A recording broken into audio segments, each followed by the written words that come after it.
I was muted. I'm an idiot. um, what's up, guys? It is Coast Weather TV.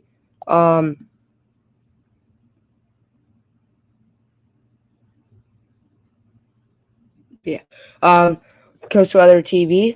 I just felt something. I got a little distracted. Welcome to Coast Weather TV. It is currently 4:24 p.m. I think we started around the same time yesterday. I don't remember. So 4:20 something, but around the same time as yesterday. Um, Today's showcase will be SBC Plainfield's required weekly test from Thanksgiving. That's around an hour and a half. So 4:30 o'clock. So that will actually end around 6 o'clock Eastern, and then the Flyers pregame. Right. And the Flyers pregame. The pregame will be longer today. Pregame will be actually we may end a little earlier today. You know what? I got a plan idea. I'm gonna show you the severe weather for tomorrow at that time, and then we'll put on flyers. So feel free. The description with the documents is all below in the description. More information is there. I don't think WJON is working currently, so probably no WJON. But just in case I did put that, I'm just gonna fill out the banners and we'll get going.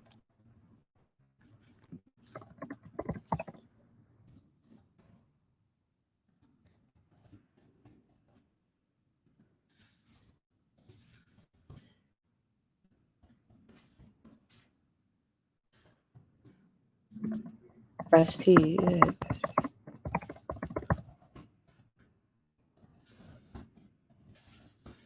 Stream here.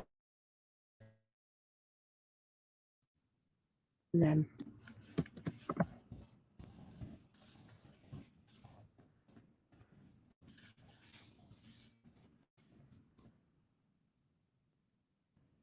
from 6 p.m. to 6:30. And we'll put on 30 p.m. BEST. Then the Flyers game from 7 p.m. to 9 p.m. All right, let's get rolling here. Got banners up. I'm going to get the thing. We'll be underway momentarily.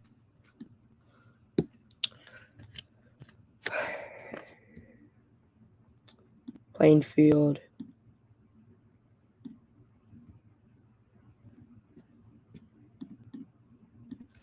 I actually do not know what I'm going to do Friday yet. Maybe I'll stream. I was going to something else, but we'll see. This is the one from the Thanksgiving because that's the last weekly test that he's got a lot on. I actually don't know where it is. That's not it. I think it's more up. Here it is. Hour and 28 minutes. Feel free. Thank you, SVC Plainfield, for letting me use this. You already know what to do. Smash that like button, subscribe if you are new, and I will see you guys at Severe Weather Talk in an hour and a half. Don't mind me, I'll be eating a little in the background. Don't mind that. All right, let's get set. And Post Weather TV is on for the day.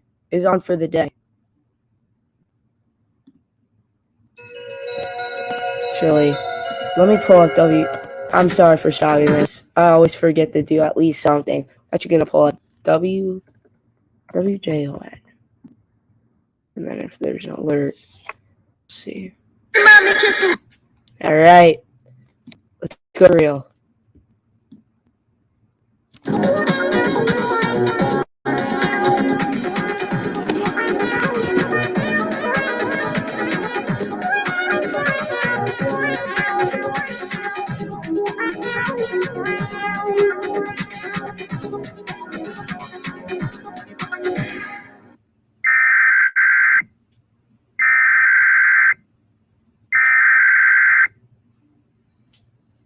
This is a test from the State of Idaho Emergency Alert System. In the event of an emergency, this system would bring you important information. This test was conducted from the Idaho State Communications Center in Meridian, Idaho, and is now concluded.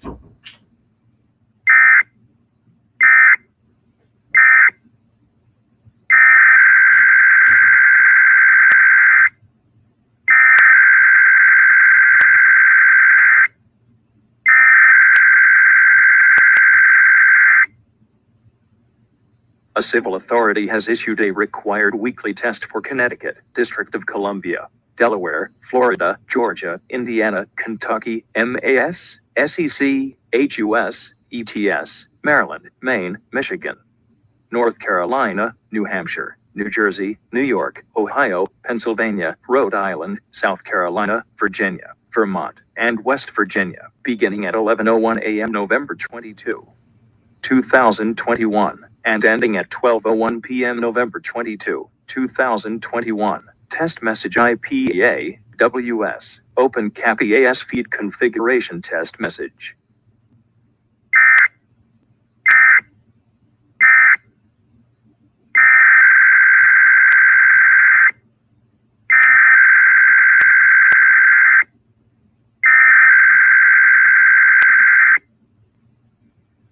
A civil authority has issued a required weekly test for Alabama, Arkansas, Iowa, Illinois, Kansas, Louisiana, MINAS, OTA, Missouri, Mississippi, North Dakota, Nebraska, Oklahoma, South Dakota, Tennessee, Texas, and Wisconsin, beginning at 12 p.m. November 22, 2021, and ending at 1 p.m. November 22, 2021. Test message IPA, WS, Open Cap EAS feed configuration test message.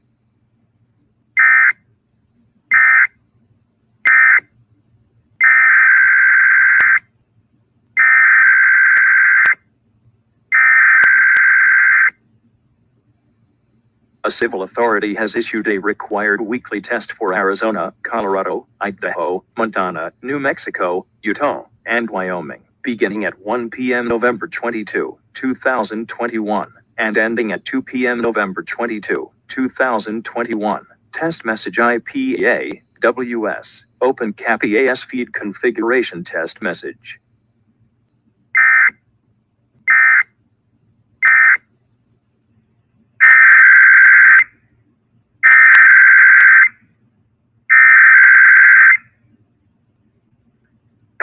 Authorities have issued a required weekly test for all of California, all of Nevada, all of Oregon, and all of Washington beginning at 11 a.m. and ending at 12 p.m. Test message EPAWS Open Cap EAS feed configuration test message.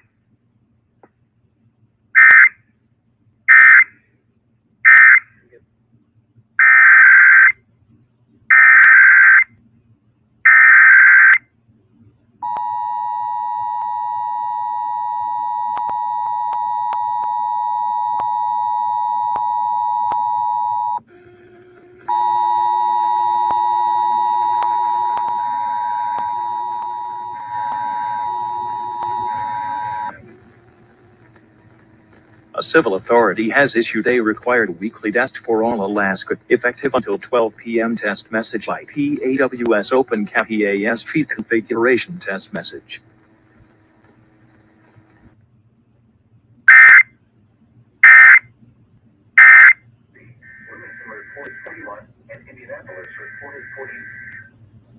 The current time is 6 p.m. Eastern Standard Time. Now for the official national weather. Right at 6 p.m.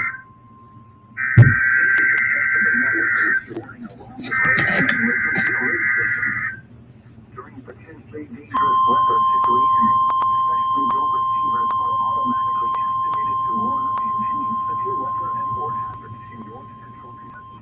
This is a test of the weather weather radio warning alarm device and the emergency alert system. 6 p.m. during potential local serious weather situation Wednesday, actually no receivers are automatically activated to warn of impending severe weather and hazardous weather. South Central Indiana and North Central Kentucky, the next available tests of these receivers are normally conducted every Tuesday between 6 p.m. and 7 p.m. local time, and every Wednesday between 11 p.m. and local time. When there is a threat or existing severe weather in the area, the send warning alarm will until the next available non-severe hazard day. Provide the most broadcaster from the National Weather Service Office in Philadelphia, 475 megahertz in north central reception of this broadcast and the warning alarm will vary at any given location. To provide the most accurate warning service possible, the warning alarm will be activated for watches and warnings affecting the following counties. In South Central Indiana, Clark, Floyd, Harrison, Jefferson, Scott, and Washington. In North Central Kentucky, Bullitt, Henry, Jefferson, Nelson, Oldham, Shelby, Spencer, Trimble. This concludes the test of the NOAA weather radio warning alarm and emergency alert system. We now return you to regular programming.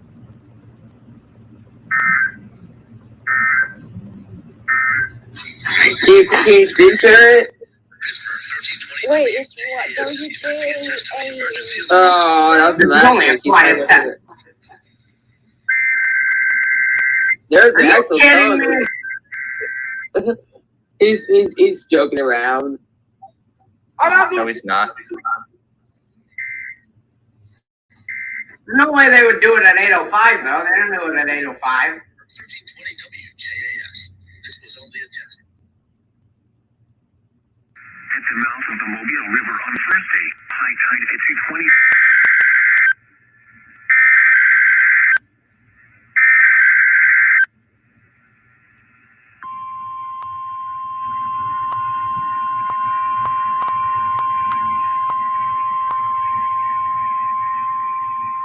This is the National Weather Service in Mobile, Alabama. The preceding signal was a test of the NOAA weather radio warning alarm device for stations KEC 61 Mobile, KEC 86 Milton, WWF 55 Jackson, KH 59 Dillster, WNG 646 Bruton, WNG 640 Lakesville, and WNG 607 Greenville. During potentially dangerous weather situations, specially built receivers can be automatically activated to warn of the impending hazard. Tests of this signal and your receiver's performance are normally conducted by the National Weather Service between 9 and 10 a.m. and between 6 and 8 p.m. each Wednesday.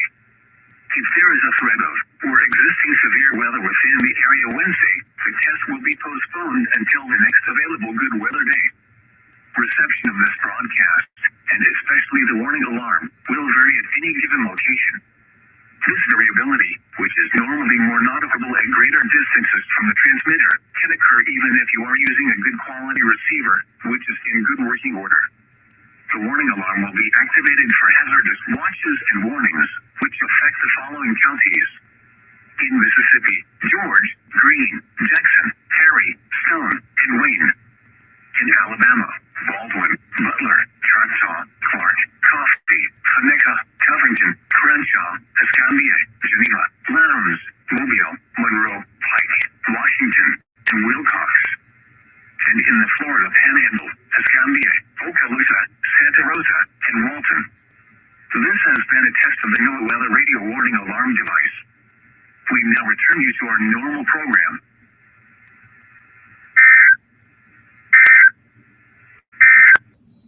Test. This is a statewide required weekly test of the emergency alert system originating from the Maryland Emergency Management Agency. This is only a test.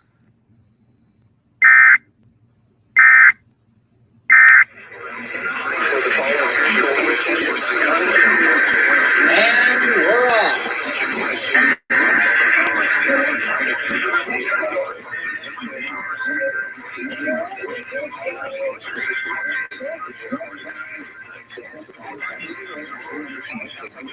Boston, Pittsburgh.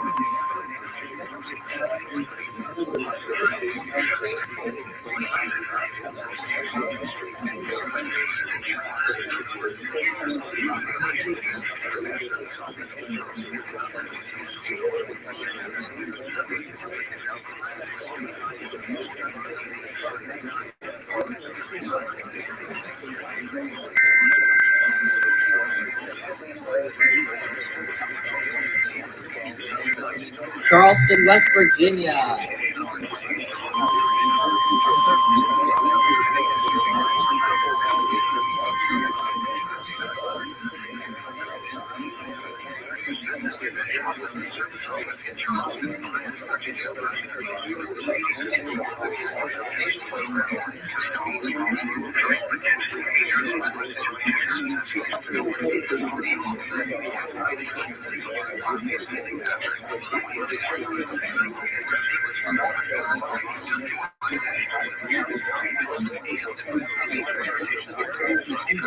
Louisville.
Alright, that should be Morristown. Yep, Morristown, Tennessee.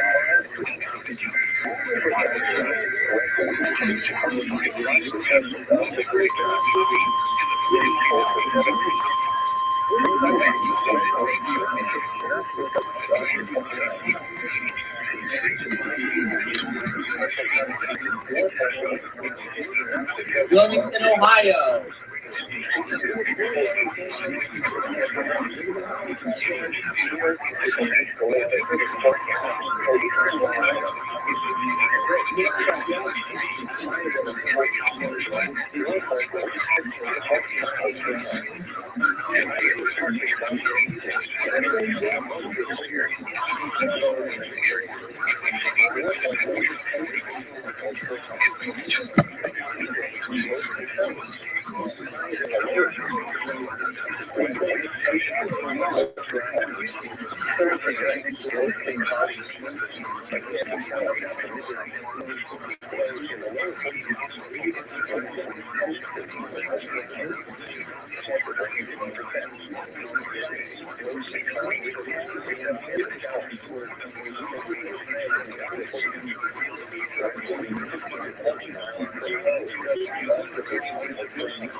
Alright, yep. There's the floor.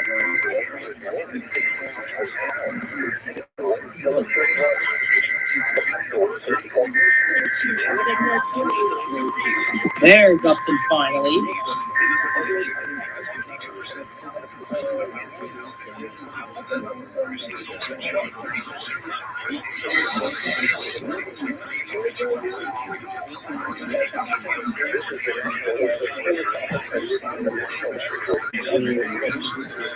Raleigh, North Carolina.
Who could it be now? All right, that is Northern Indiana. What the heck? They're testing already.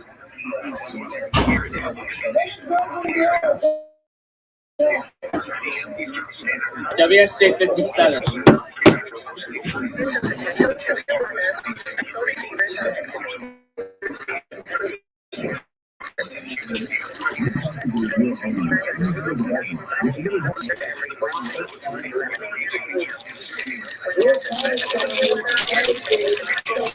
Oh yeah.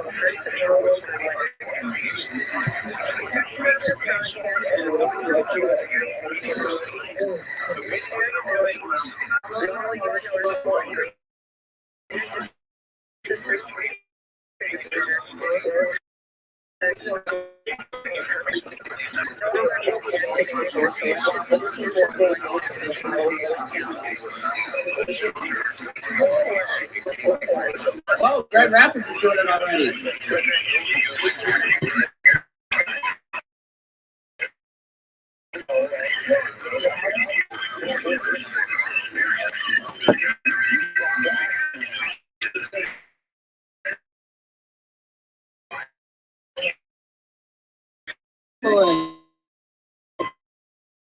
Get out.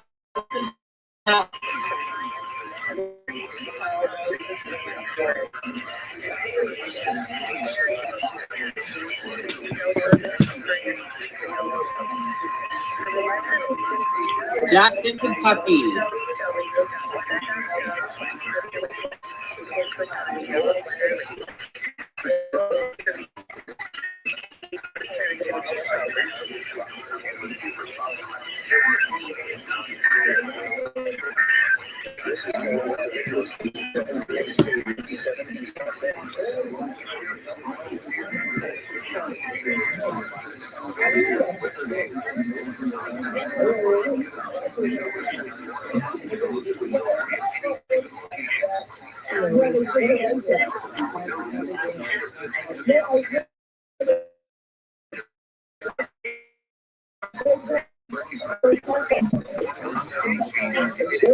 Good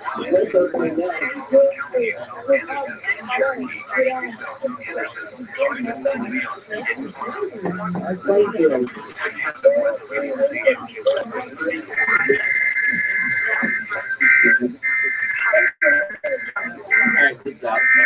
Cleveland, Ohio. Cleveland, Ohio. Okay. WNG 698.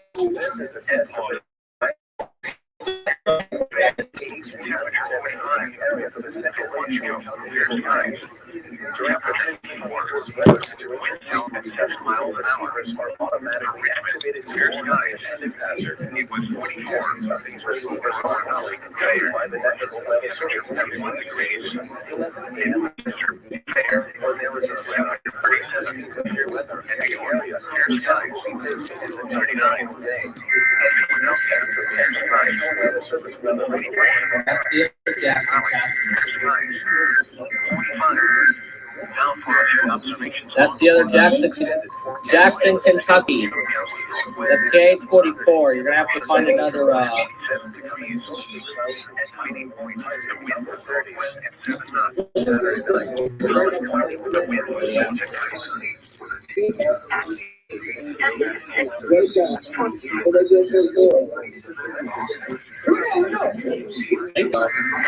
All right.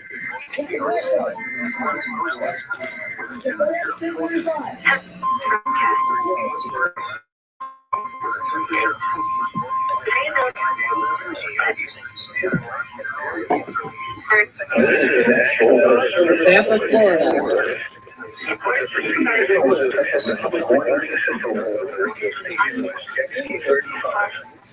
During emergency dangerous weather situations, especially those receivers can be automatically activated by the signal or hazard. Tests of the signal and receiver performance are normally conducted by the National Service on Wednesday between 9 a.m. and 7 p.m.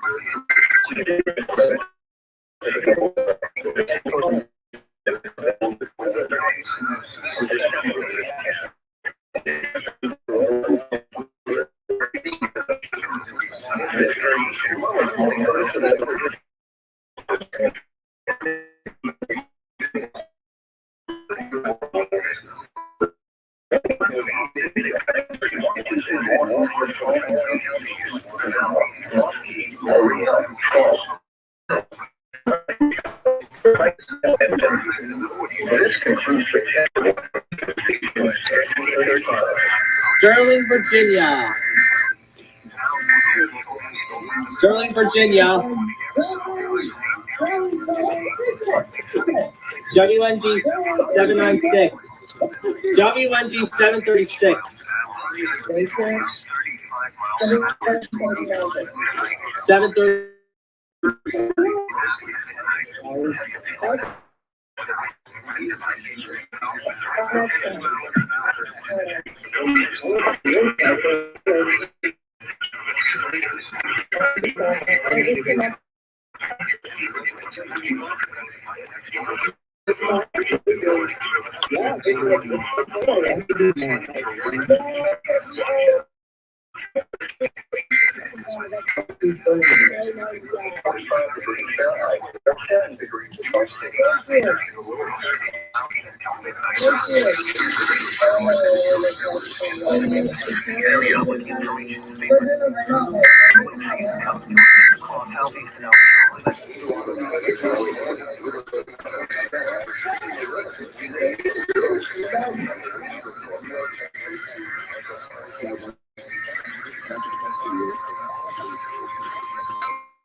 And there goes the Detroit Cubs.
Charleston, South Carolina. WSJ 23. Charleston, South Carolina.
Now for the 10:30 stuff.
Okay.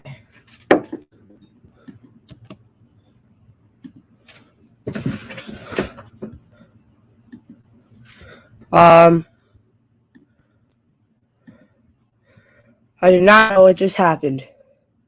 I just got up here.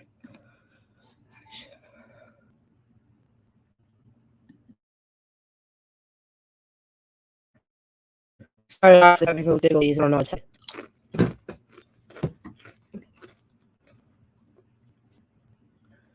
It's just getting some more water.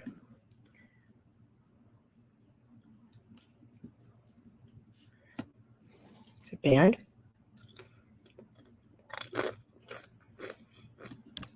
Jeez. I don't know what happened. Jeez, I don't know what's happening. It's just loading.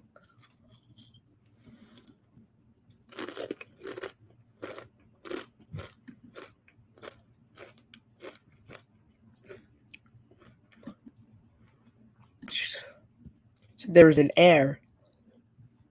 Oh no. Something probably happened.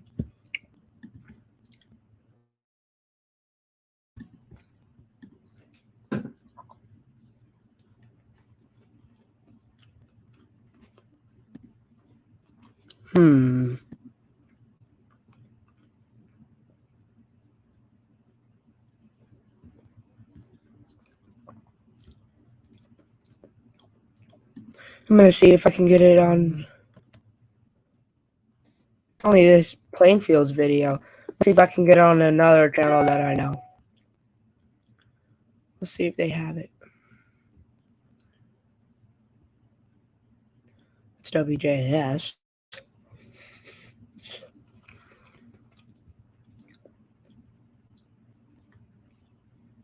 Does he have it?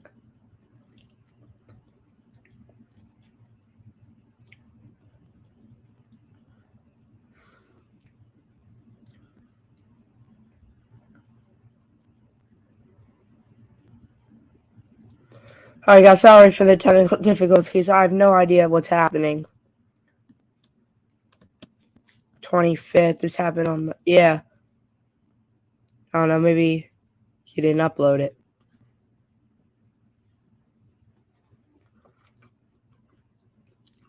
I don't think he uploaded it.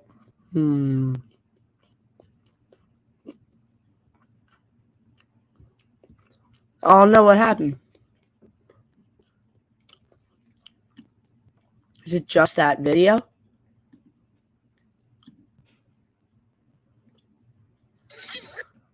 No, maybe it's fixed. Here it is. Here it is. Alright, it's working. Don't know why it was not working.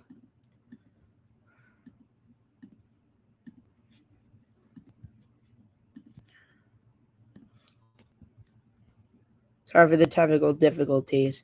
We are resuming now.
Yep.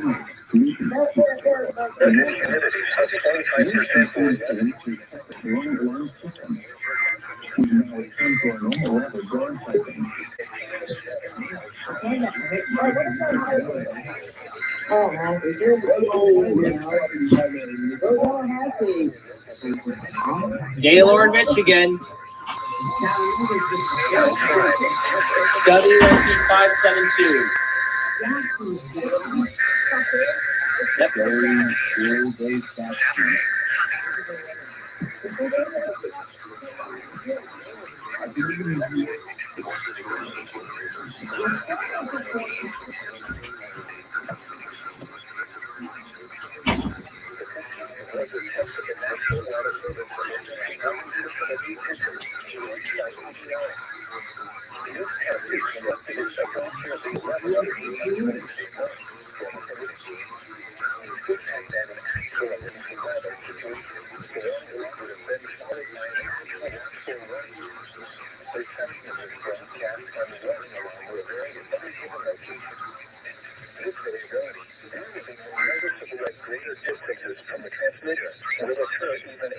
using a quality retriever interpret-working order. To provide the most consistent warning service possible, the warning alarm will normally be activated for warnings in selected watches within a 40-mile radius of each event. This includes the following Georgia counties: Baldwin, Hood, Rex, Greene, Hancock, Henry, Jasper, Jones, Smart, Monroe, Morgan, Newton, Oconee, Hampton, Rockville, Oliver, and Walton. Which concludes the weekly test of the warning alarm system. We now return to our normal weather broadcasting.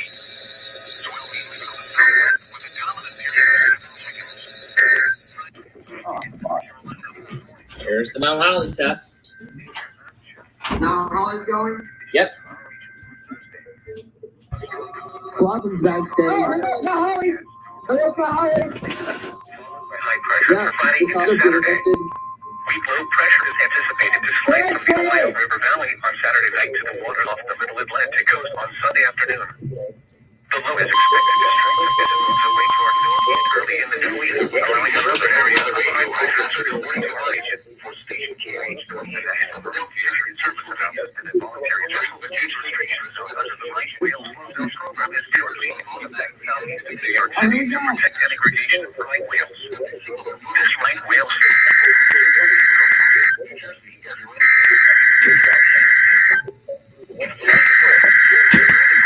How do you watch some? 60. Are there also 60 stations? WXM 60. This is a weekly test of the NOAA Weather Radio All Hazard Warning device for station WXM 60 in Southern Township, New Jersey. During potentially dangerous weather situations, specially built receivers are automatically activated to warn of the impending hazard. Tests of the signal are normally conducted by the National Weather Service in Mount Holly, New Jersey, every Wednesday between 11 a.m. and noon. If there is a threat of severe weather during the normal test time, the test will be postponed to the next good weather day. Reception of this broadcast, and especially the warning alarm tone, will vary at any given location. This variability, normally more noticeable at greater distances from the transmitter, can occur even though you are using a good quality receiver in perfect working order. The warning alarm tone will be activated for in-service watches and warnings for the following counties and marine areas in near central and southern New Jersey: Burlington, Mercer, Middlesex, Monmouth, Ocean, Somerset, and Union, including the coastal waters from Sandy Hook to Little Lake inlet for 40 nautical miles, Raritan Bay, Sandy Hook Bay, and New York Harbor. This concludes the weekly test of NOAA Weather Radio All Hazards, station WXM 60 in Southern, Howell Township, New Jersey. Thank you for listening to NOAA Weather Radio All Hazards. Alright, who's up there? Is Debbie? Roanoke, Rockbridge, and Wythe. Also included are the independent cities of Buena Vista, Covington, Danville, Lexington, Martinsville, Galax, Radford, Roanoke, and Salem. In North Carolina, the following counties are included: Rockingham and Caswell. This has been a test of the NOAA Weather Radio warning device. We now return to normal programming.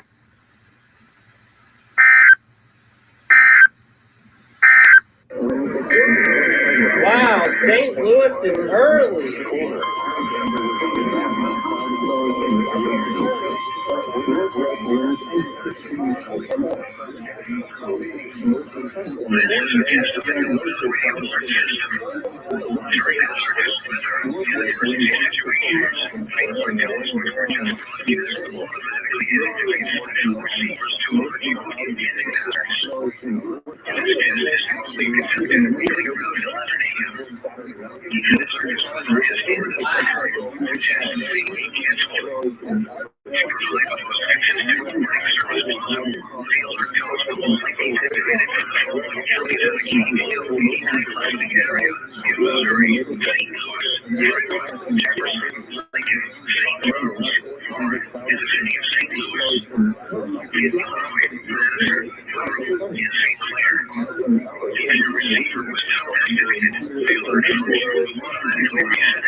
Austin's going.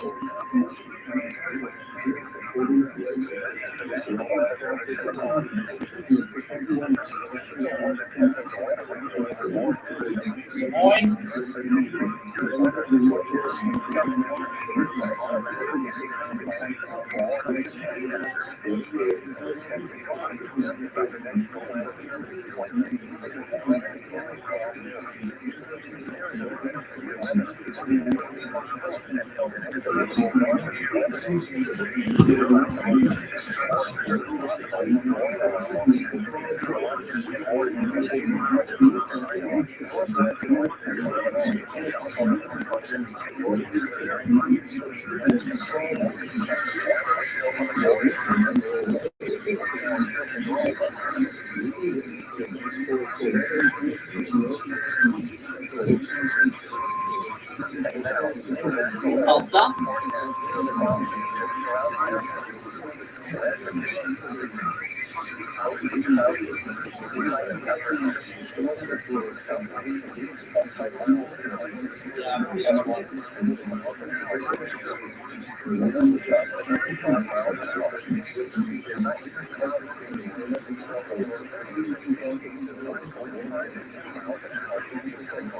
There goes Irvingdale.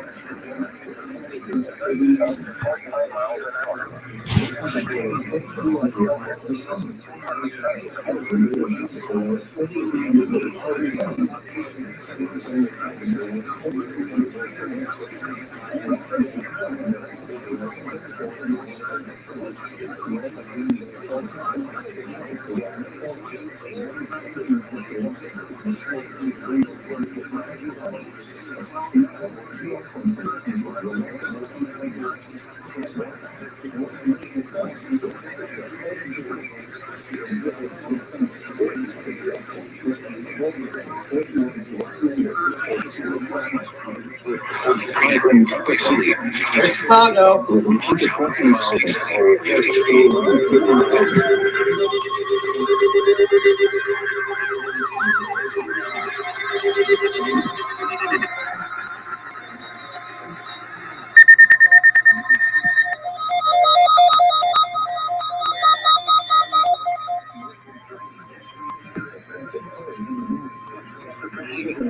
The National Weather Service warning alarm tone. During potentially dangerous weather situations, especially equipped receivers are automatically There goes Memphis. to warn of the impending hazard. Tests of these receivers by this system are normally conducted by the National Weather Service every Wednesday between 11 a.m.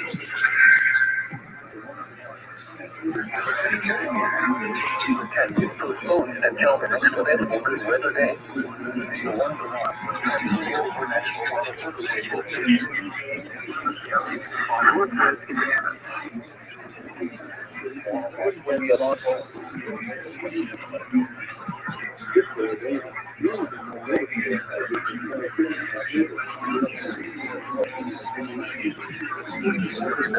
Normally more eligible editors from a given transmitter will occur even though you are using a quality receiver in perfect working order. This concludes the tone alarm test.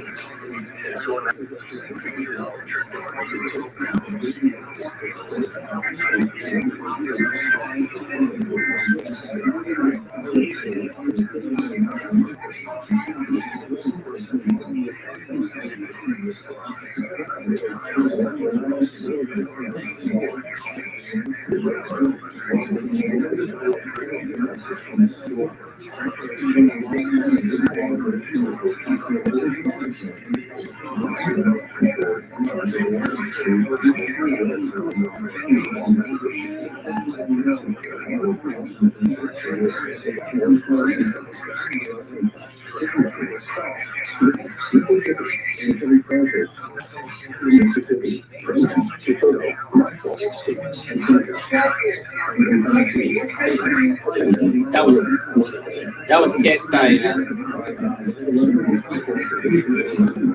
Okay, here's another one.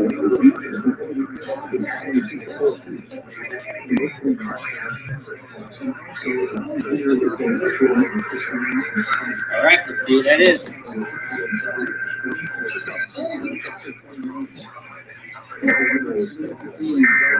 Lacrosse just tested Green Bay.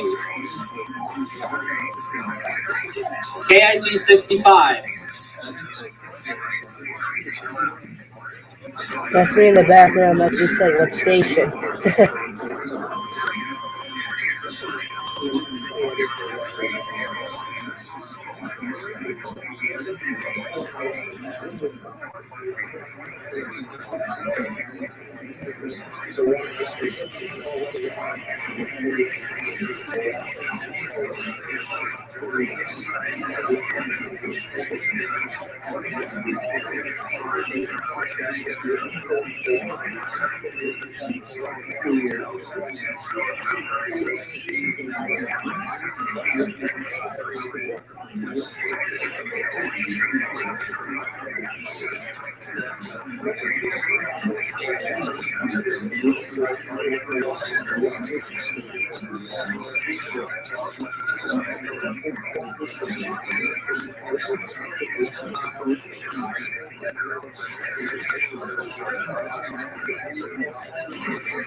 I hear Mina, Arkansas going.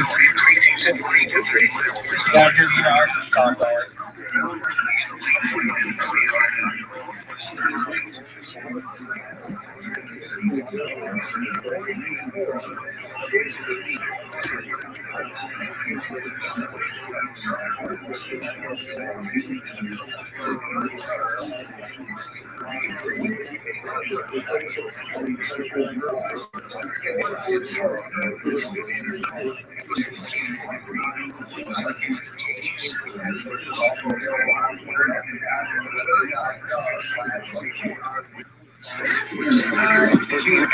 Wait, nope, not Nashville.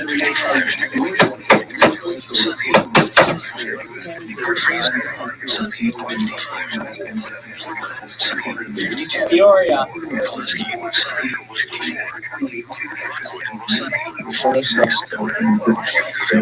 Yeah, it is Peoria. That is Peoria. That is Peoria. W671.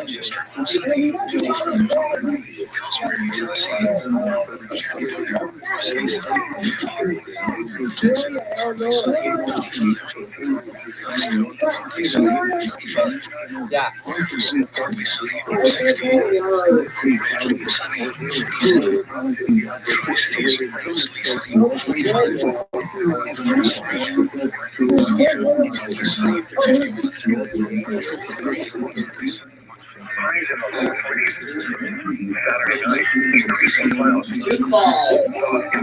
Sioux Falls, Iowa. Partly sunny. Sunday night, partly cloudy. Lows in the lower 30s. Monday, mostly sunny. Highs in the lower 50s. Monday night, increasing clouds. Lows in the mid-20s. Here goes Omaha. Highs in the low 40s. California. Western Lake Nickelodeon. Today, windy. Northwest winds 20 to 30 miles per hour. Chance of flurries late in the morning. Slight chance of light freezing rain for today. Mostly cloudy. National Weather Service in Valley, Nebraska. Northwest winds 10 Receiving audio signals in alarm tone for test of the NOAA All Hazard Radio public warning alert. During potentially dangerous weather situations, specially built receivers are automatically activated by the signal to report of the event of hazard.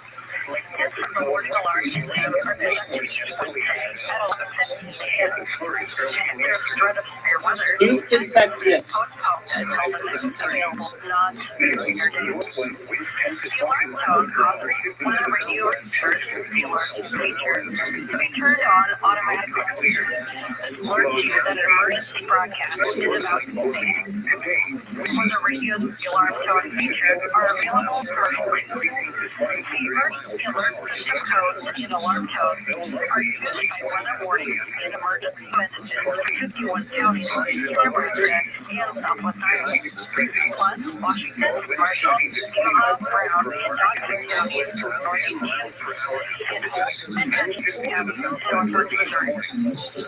Once again, the plainfield of the NOAA All Hazards Radio Public Warning Alert System. This concludes the weekly test. We now return to regular programming.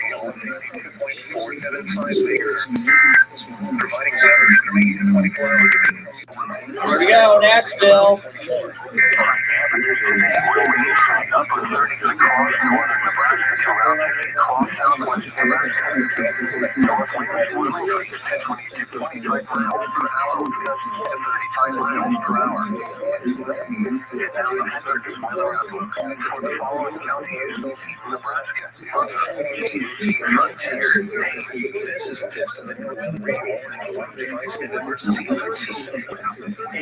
Potentially dangerous weather situations and civil emergencies, especially when receivers are automatically activated to warn of the impending danger. A test of these receivers is conducted every Wednesday between 11 a.m. and 11:30. In the event of a test day canceled, it will then be rescheduled for the next day between 11 a.m. and noon.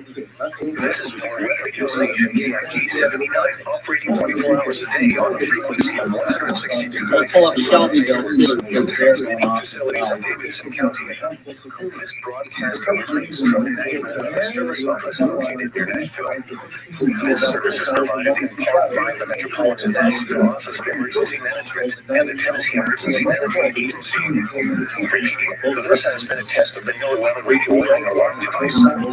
During potentially dangerous weather situations, especially when receivers are automatically activated to warn of impending danger, alarm will be activated for severe weather watches and warnings or civil emergencies affecting the Middle Tennessee counties of Keene, Davidson, Dixon, Macon, Maury, Montgomery, Bronx, Rutherford, Smith, Sumner, Trousdale, Williamson, and Wilson. This concludes the test of the NOAA radio warning alarm device and emergency alert system. We now return you to regular programming.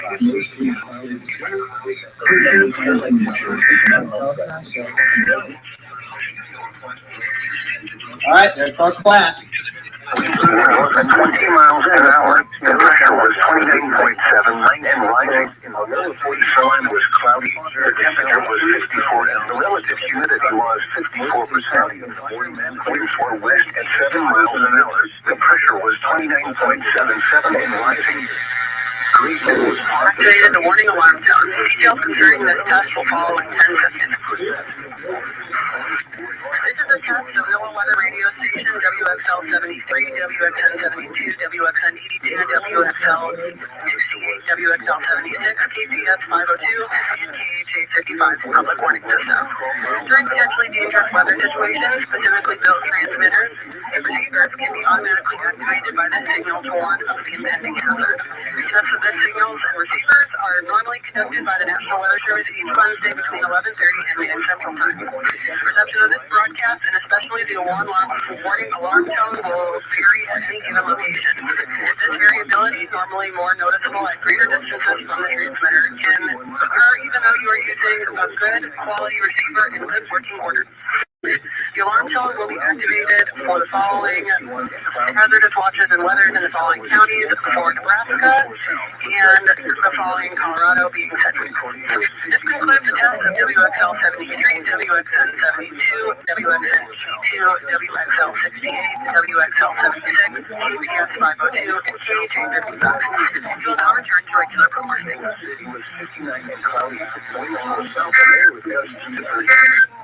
The current time is 11:43 a.m. Central Standard Time. You're listening to NOAA Weather Radio WXN 25, the voice of NOAA's National Weather Service for Aberdeen and surrounding communities. WXN 25 broadcasts from Bath, South Dakota. Cold and blustery conditions are expected today, with winds out of the north-northwest gusting up to 35 to near 40 miles per hour. Very light snow showers will frequently be possible.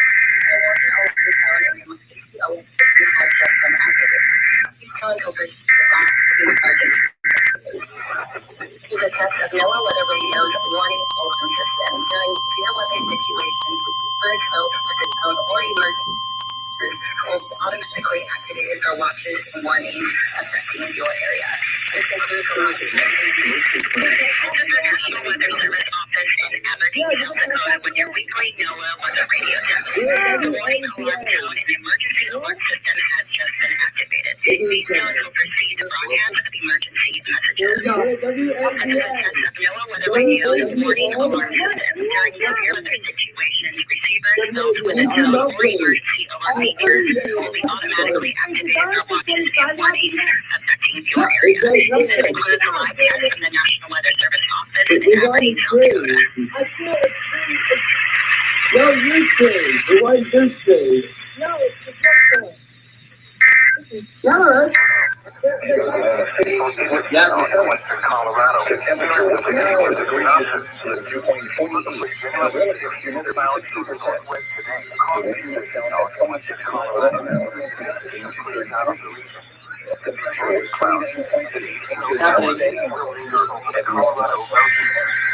Afternoon, high 70s.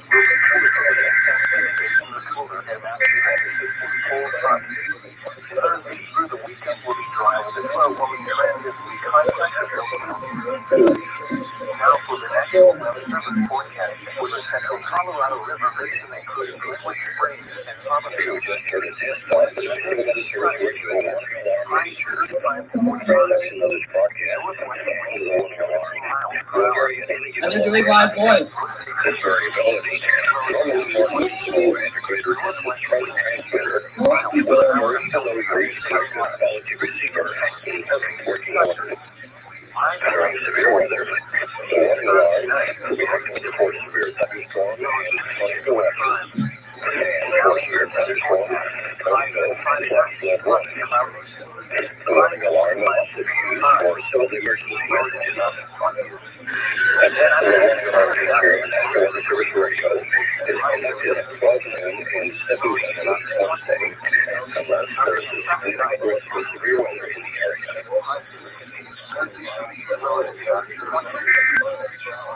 Monday night.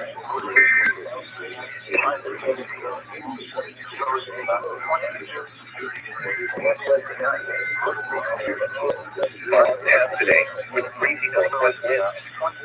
Thanksgiving Day will be warmer and dry. And dry weather will continue through the weekend. Now, here's your National Weather Service forecast for the Rapid Foothills and River Basin.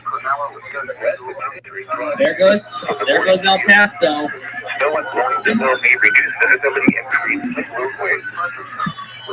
Now here is the hazardous weather outlook for western and central Miami.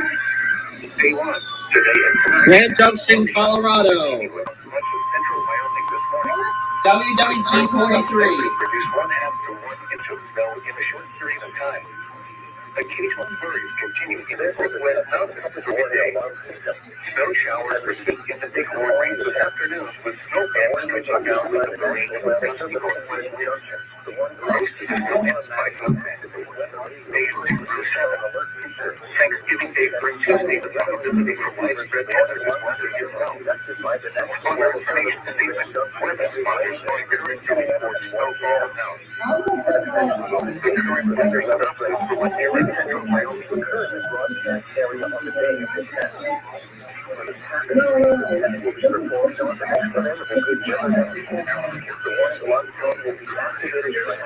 Watches and warnings for the following counties in western Colorado. Delta, Marshall, Eagle, Houston, Gunnison, Uray, San Juan, Rockwater, Marquetta, Martin, Route, Montezuma, Des Moines, San Miguel, Grant, Jackson, and Summit, Utah, Utica, Grant, San Juan, Houston, Emory County, What? and northwest New Mexico. What? We're still waiting on Riverside, Wyoming. Conducted a test of the public warning alarm system. We now set for a normal broadcast cycle.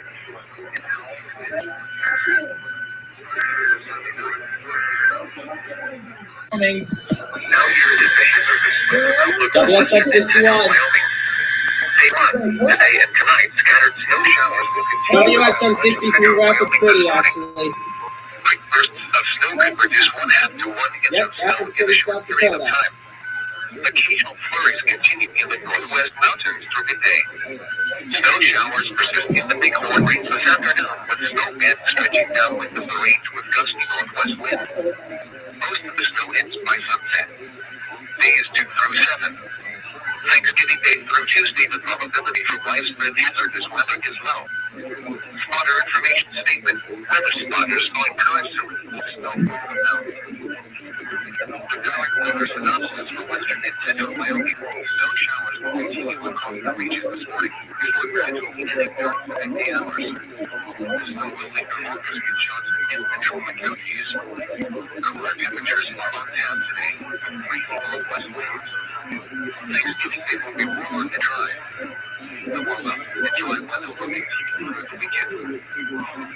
Now, for the official National Weather Service forecast for the land of the and Wind River Basin. West of today, partly cloudy with a 30% chance of snow showers late in the morning and partly cloudy in the afternoon. High 34 to 39. Tonight, mostly clear. Low 16 to 20. Thanksgiving Day, mostly sunny. High 42 to 46.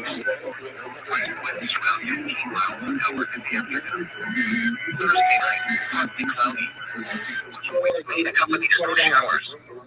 Where? Bighorn and Wind River Basins and the Owl Creek and Winter Mountains. When? Through 8 a.m. this morning.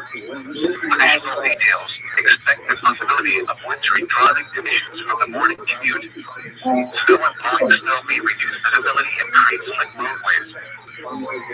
Now here is the hazardous weather outlook for western and central Wyoming. Day 1. Today and tonight, scattered snow showers will continue across much of central Wyoming this morning. Quick bursts of snow could produce 1/2 to 1 inch of snow in a short period of time. Occasional flurries continue in the northwest mountains through midday. Snow showers persist in the Bighorn Range this afternoon, with snow bands stretching downwind of the range with gusty northwest winds. Most of the snow ends. Warrenton, Wyoming. Yep, WXM 61. This is the National Weather Service in Riverton, Wyoming. The preceding signal was a test of the NORWeather radio public warning system for central Wyoming. The following counties and transmitters are covered by this test. Central Fremont County by WXM 61. Northwest Fremont County by WFG 723. Hot Springs County by WFG 573. Tacoma and Converse counties by WXM 47. Johnson County by WFG 662. During potentially dangerous weather situations, specially built receivers can be automatically activated by the signal to warn of the impending hazards. Tests of the signal and your receiver's performance are normally conducted by the National Weather Service between 11 a.m. and 1 p.m. on each Wednesday. If there is a threat of severe weather, the test will be postponed until the next available good weather day. Reception of this broadcast, and especially the warning alarm, will vary at any given location. This variability can occur even though you are using a good quality receiver that is in good working order. We now return to our regular programming.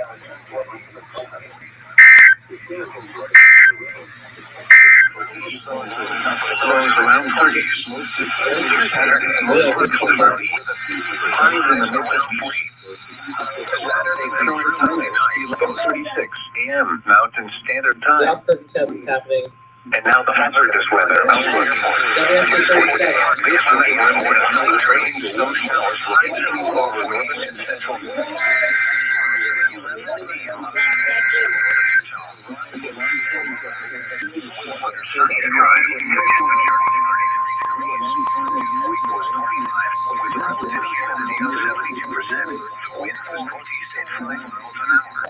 This was the National Weather Radio warning device rising Following the above test was 39 degrees for temperature and windy low 5 to 9 miles an hour occurred on any operating early across the area. If we alarm zone will be used to alert swing factor threatening weather. It will be followed by a wind speed 1 northerly for the temperature of 27. It generally starts at peak temperature of 21 p.m. It's 37 physical hazardous weather threat in southern Utah. It was then postponed the temperature was 30 degrees and the winds were north at 20 miles an hour. There are no weather radio warning devices. We now return to our own program. The departing weather system will reside across the area today. High pressure will fall to the latter portion of the hour. Gusting to 28. A much cooler air behind the departing weather system will reside across the area today. High pressure will fall for the latter portion of the week. Bringing dry and stable conditions. Here is the forecast for the following areas. In Utah, Cache Valley, Utah portion. Update rest of today. Partly cloudy in the morning and becoming sunny. Highs around 40. Tonight, clear. Lows 21. The following day, sunny. Highs in the low 40s.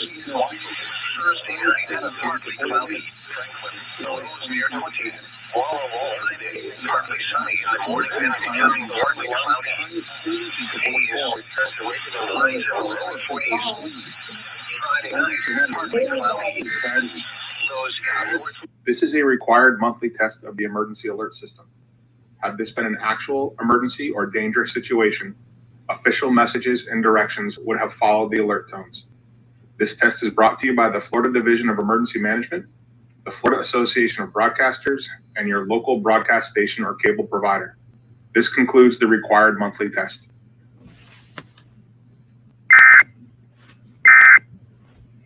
Highs in the mid-40s. Temperatures falling into the mid-30s in the afternoon. Northwest winds 10 to 15 miles an hour with gusts to around 30 miles an hour.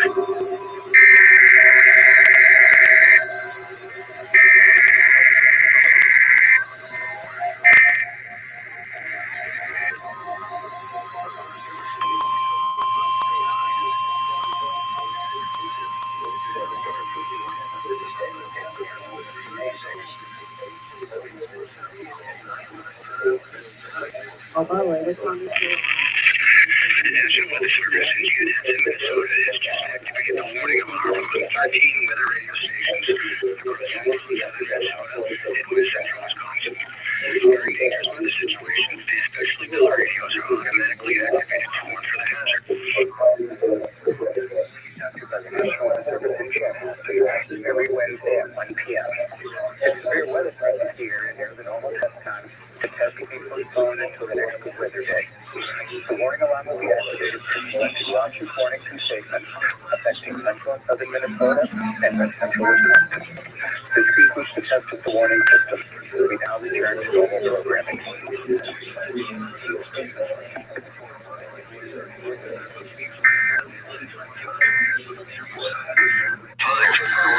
Tuesday night. Portland, Oregon.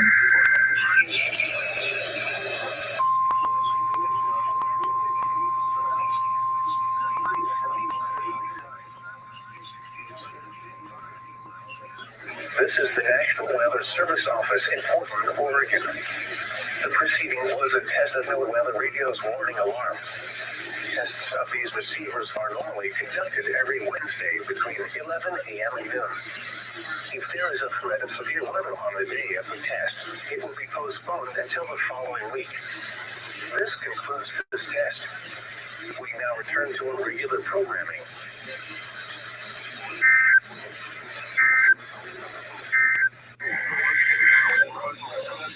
San Francisco, San Francisco.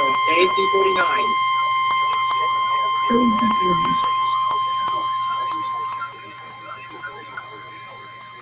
This is a test of the NOAA weather radio warning alarm at GAS signal. These signals are used to activate specially designed receivers when warnings or selected watches are issued for potentially dangerous weather situations. Tests of these receivers are normally conducted each Wednesday between the hours of 11 a.m. and 12 noon.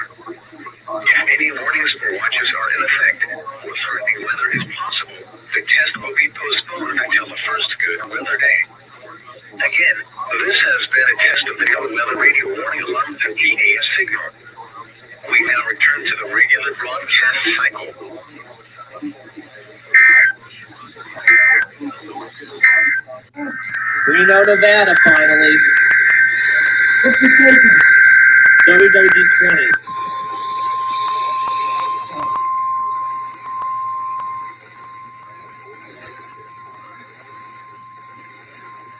This is a test of the National Weather Service's radio warning tone alarm that is being run in conjunction with a routine weekly test of the emergency alert system. Dangerous weather during potentially dangerous weather situations, automatically phone receivers are automatically activated to warn of impending hazards. Receivers normally are conducted by the National Weather Service every Wednesday between 11 a.m. and noon. Severe weather. 1 million threat of severe weather in the area. Severe weather gets occurring in the area until the main test will be postponed until another day. This has only been the test of the National Weather Service's radio alarm tone.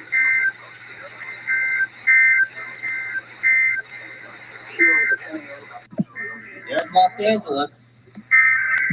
Mostly cloudy in the morning, then becoming partly cloudy. High 60 to 66. Light winds. This is the weekly test of the NOAA Weather Radio warning device. During potentially dangerous weather situations, specially built receivers will automatically activate to warn of impending weather hazards. The weekly test of the NOAA Weather Radio warning alarm will normally be conducted by the National Weather Service on every Wednesday between 11 a.m. and noon. If severe weather is occurring or possible, the test will be postponed to the next good weather day. The warning alarm is activated for weather warnings and selected watches. Hazards and special non-weather events that affect the following counties: San Luis Obispo, Santa Barbara, Ventura, and Los Angeles counties and adjacent coastal waters. Total precipitation for the season since October 1st.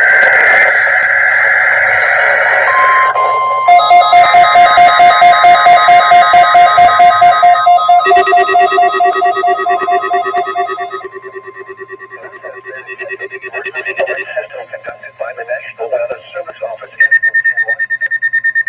This has been the emergency alert system conducted by the National Weather Service Office in Spokane, Washington.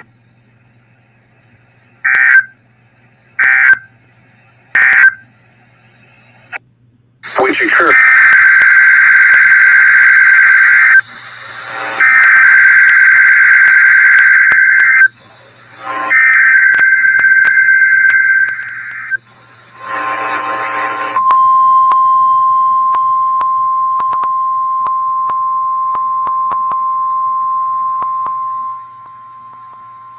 This is a test of NOAA Weather Radio's warning alarm device and is being run in conjunction with a routine weekly test of the emergency alert system.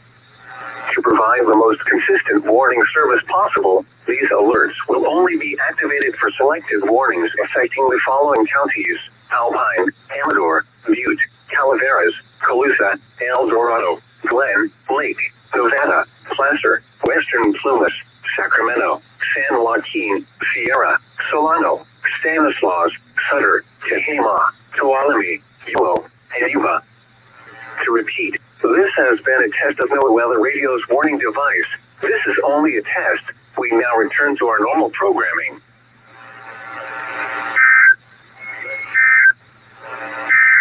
Which leaves the monthly total at 0.7.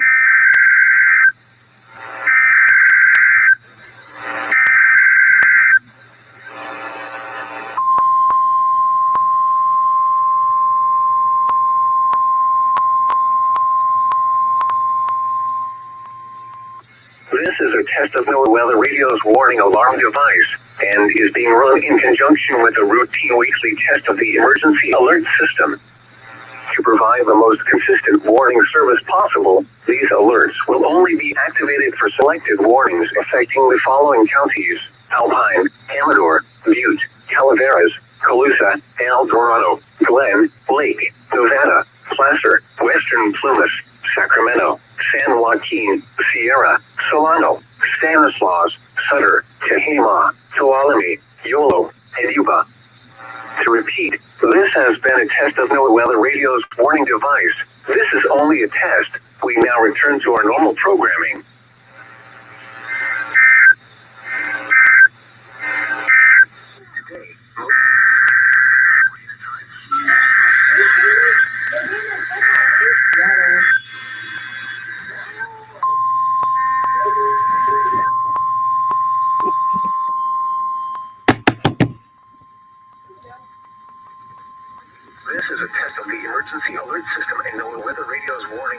During potentially hazardous weather situations, the National Weather Service transmits a signal that automatically activates specially built receivers to warn of the impending hazard.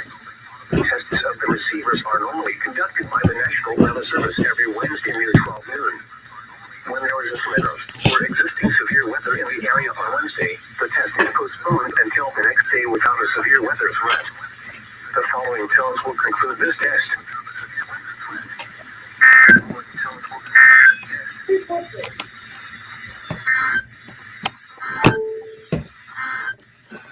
The current time is 11.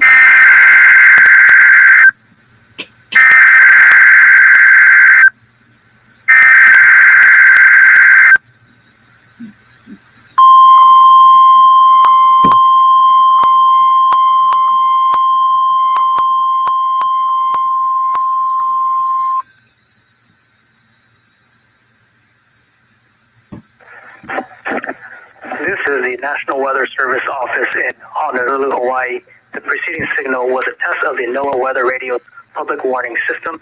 This is only a test. Tests of the signal are normally conducted every Wednesday between 11 a.m. and noon. If there is a threat of severe weather on the day of the test, it will be postponed to the next available fair weather day. For hazardous watches and warnings, the warning alarm tone will be activated for the following counties. In the KBA 99 listening area, Hawaii, Honolulu, Maui, and Hawaii counties. In the WZ 2557 listening area, Hawaii County. In the WWG 75 listening area, Maui and Hawaii counties. In the WWG 27 listening area, Hawaii County. This concludes the weekly test. We now return to our recorded programming.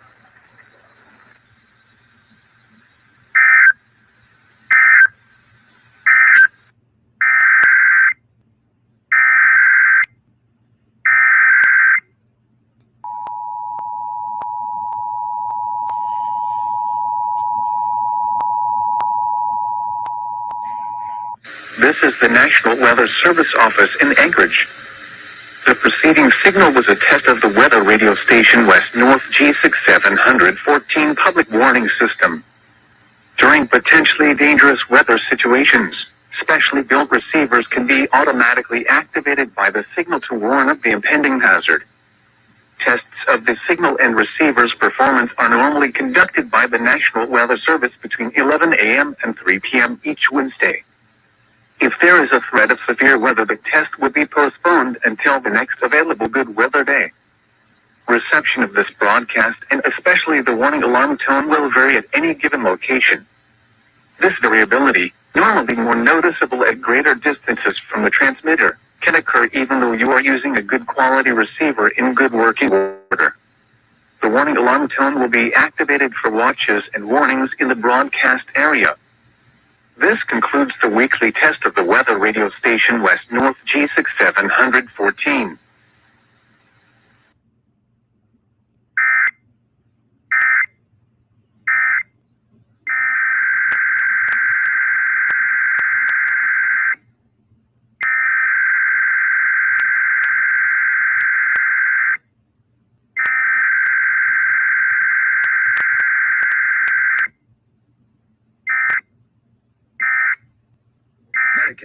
The following is a test of the EAS.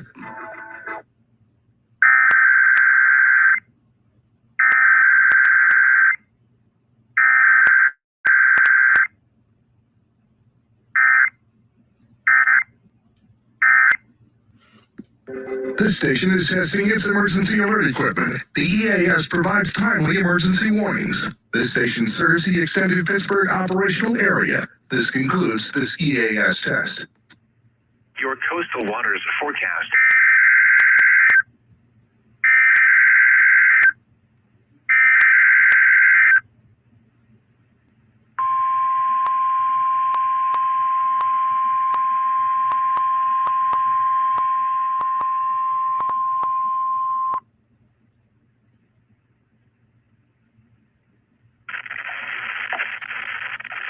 This is No Weather Radio, 24-hour voice of your National Weather Service.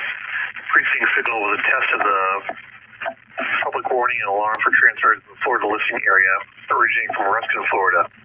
This was also tested the same system or specific area message encoder. The same system will alert only the county or counties affected by a particular warning. These tests are conducted each Wednesday between 11 a.m. and noon, and again between 6 p.m. and 8 p.m. unless severe weather threatens. This concludes the weekly test. We now return to regular programming. For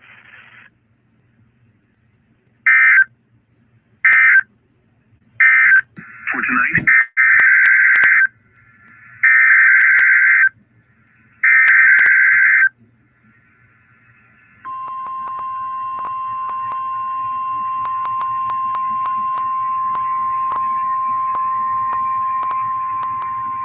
this is the National Weather Service in Mobile, Alabama. The preceding signal was a test of the NOAA Weather Radio Warning Alarm device for stations KEC61 Mobile, KEC86 Milton, WWF 55 Jackson, KIH59 Dillister, WNG 646 Britain, WNG 640 Lakesville, and WNG 607 Greenville. During potentially dangerous weather situations, specially built receivers can be automatically activated to warn of the impending hazard. Tests of the signal and your receiver's performance are normally conducted by the National Weather Service between 9 and 10 a.m. and between 6 and 8 p.m. each Wednesday. If there is a threat of or existing severe weather within the area Wednesday, the test will be postponed until the next available good weather day.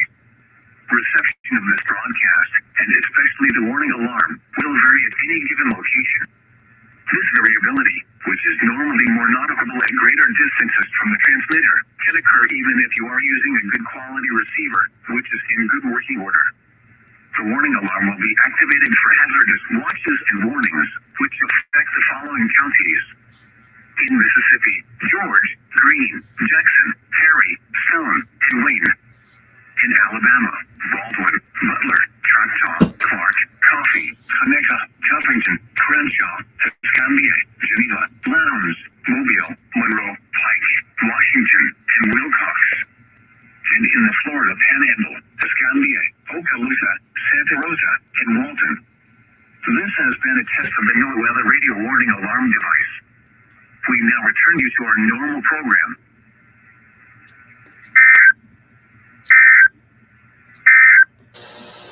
The ultraviolet index forecast for November 25th is 3, or moderate.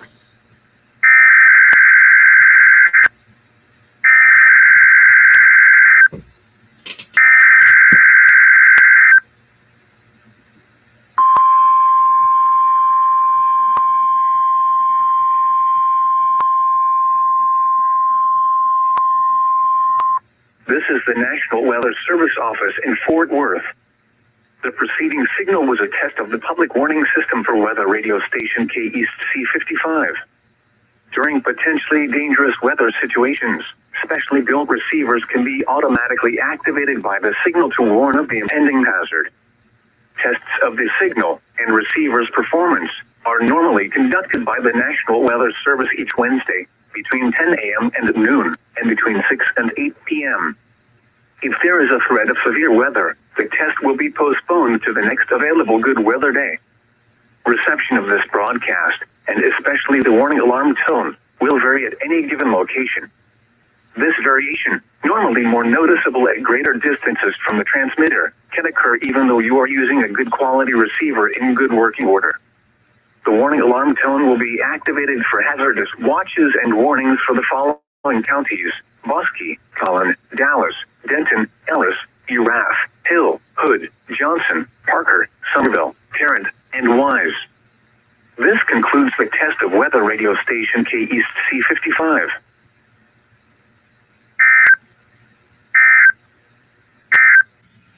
The ultraviolet index forecast for November 25th is 3, or moderate.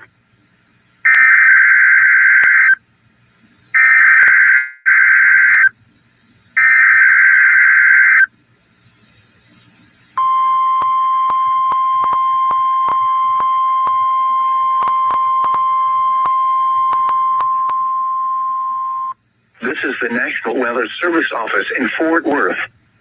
The preceding signal was a test of the public warning system for weather radio station KEC56. During potentially dangerous weather situations, specially built receivers can be automatically activated by the signal to warn of the impending hazard. Tests of the signal and receiver's performance are normally conducted by the National Weather Service each Wednesday between 10 a.m. and noon, and between 6 and 8 p.m. If there is a threat of severe weather, the test will be postponed to the next available good weather day. Reception of this broadcast, and especially the warning alarm tone, will vary at any given location. This variation, normally more noticeable at greater distances from the transmitter, can occur even though you are using a good quality receiver in good working order. The warning alarm tone will be activated for hazardous watches and warnings for the following counties: Collin, Dallas, Denton, Ellis, Hill, Hood, Hunt, Kaufman, Parker, Rockwall, and Tarrant. This concludes the test of weather radio station K East C56.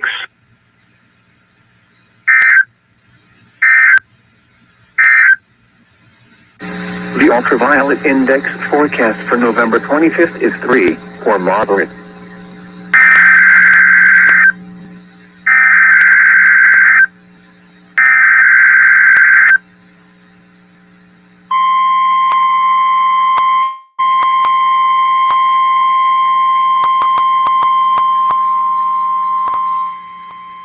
This is the National Weather Service office in Fort Worth. The preceding signal was a test of the public warning system for weather radio station K West North 34. During potentially dangerous weather situations, specially built receivers can be automatically activated by the signal to warn of the impending hazard. Tests of the signal and receiver's performance are normally conducted by the National Weather Service each Wednesday between 10 a.m. and noon, and between 6 and 8 p.m. If there is a threat of severe weather, the test will be postponed to the next available good weather day.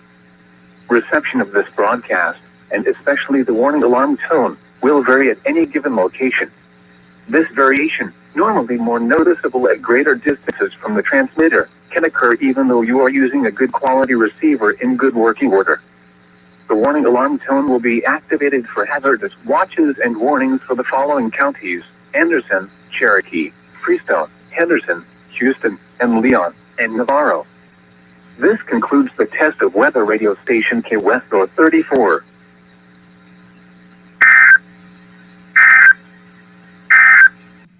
The ultraviolet index forecast for November 25th is 3, or moderate.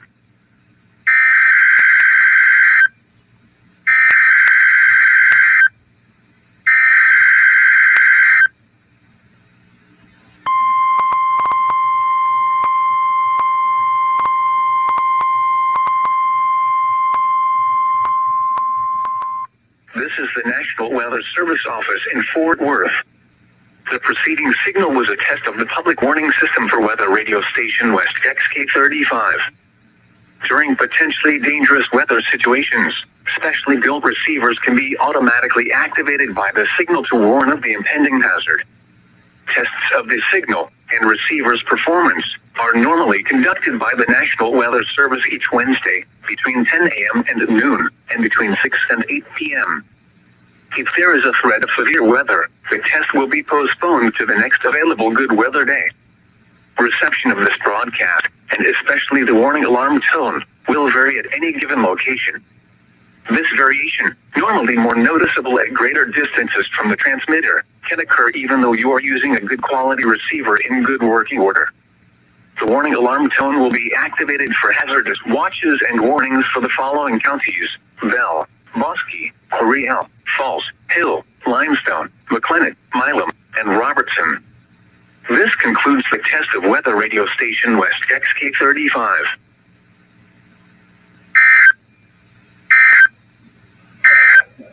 Highs in the upper 50s. Sunday night, clear. Lows around 40. Monday, sunny. Highs in the upper 60s. Monday night, clear. Lows in the lower 40s. Tuesday, mostly sunny. Highs in the upper 60s. Tuesday night.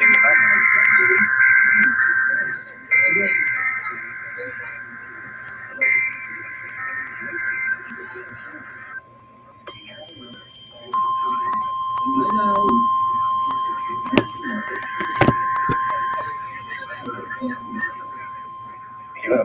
weekly test of the National Weather Service radio weather alarm feature. Reception of this broadcast and warning alarm will vary at any given location. This variability, usually more noticeable at a greater distance from the transmitter, will occur even though you are using a good quality receiver in perfect working order. During severe weather, the warning alarm will be activated for severe thunderstorm and tornado watches, and for severe thunderstorm, tornado, and flash flood warnings. The warning alarm will also be used for civil emergency messages. A test of the warning alarm feature of National Weather Service Radio is conducted at 12 noon and 7 p.m. each Wednesday, unless there is a significant risk of severe weather in the area.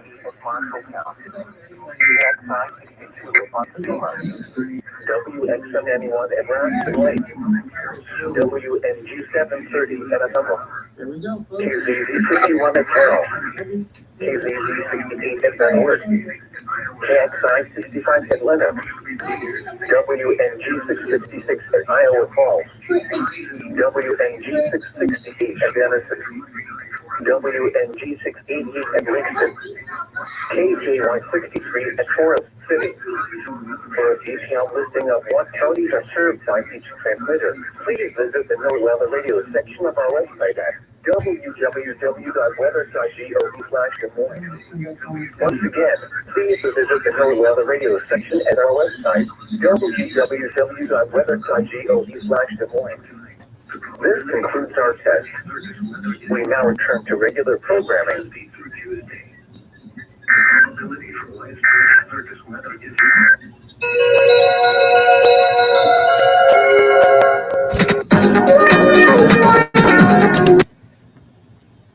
All right, everybody. That is it for SBC Plainfield on live. Thank you for letting me use that. Now it comes to the time of the stream that we got to talk about tomorrow with the severe weather, and we're also at day 3 outlook marginal. So I'm gonna show you everything that you guys need to know. Just getting everything set up.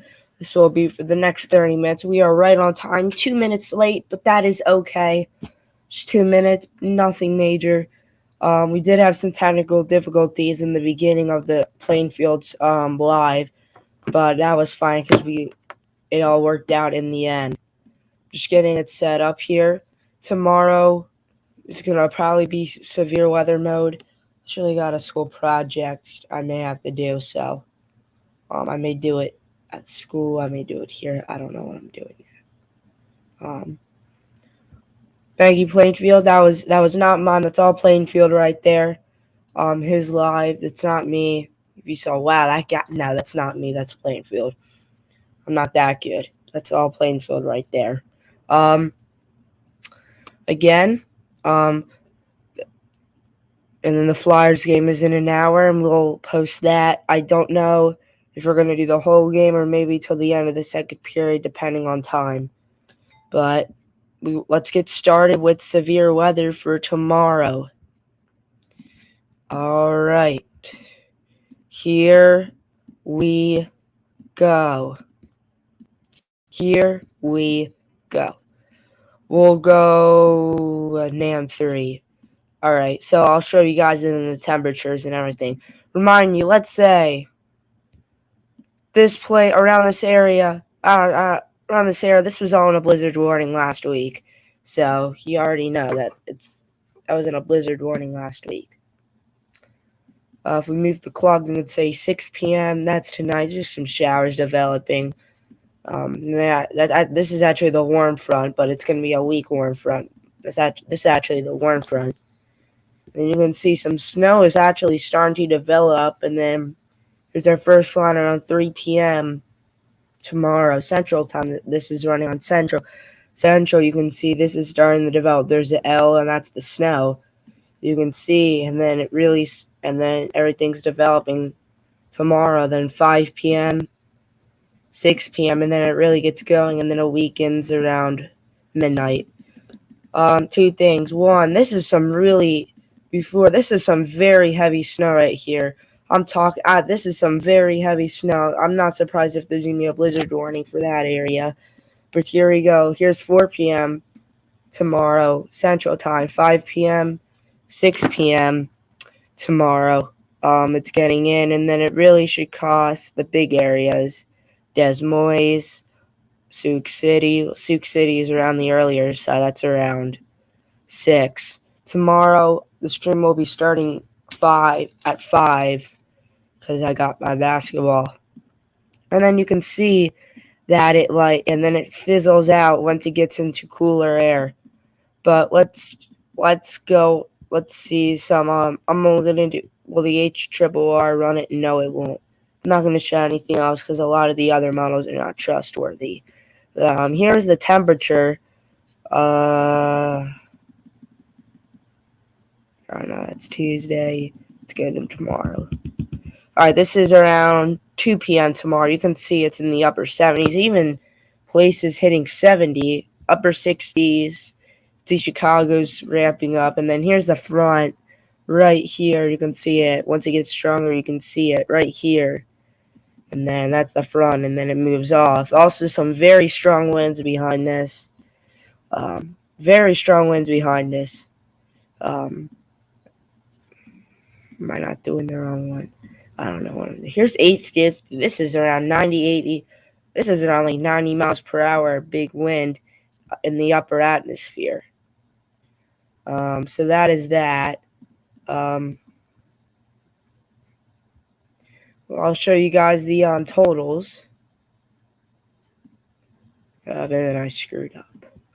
I'll show you guys the rain total. It's not really looking a whole lot tomorrow. This isn't really one of those. These are not really one of those flash flooding threats where you'll get.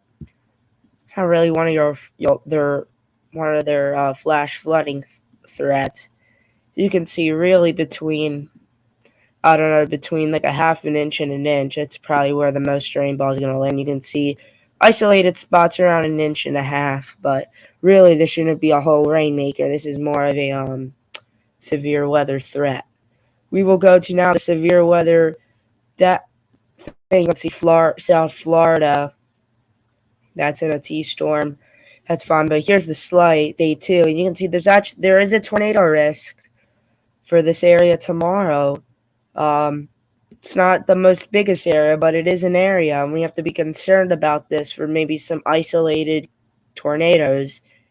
And I don't think anyone wants to hear tornadoes again. What happened Friday night when I just heard that? I don't think anyone wants to hear tornadoes again. You can see St. Louis not really going to be in it. They were looking at it. That storm system will likely miss there. But to keep in mind, you can see that this hooks down. I actually will not be surprised if they will expand the slate somewhere down here, and they may expand if they include St. Louis. I don't know. St. Louis is in a thunderstorm. Not looking at hail, really no hail. Maybe isolated hail, but I don't think it's enough to put it up to a 5. It's really damaging winds between 60 and 70 miles per hour and a couple tornadoes possible. Here's the discussion of bandit storms Wednesday, shifting damaging winds.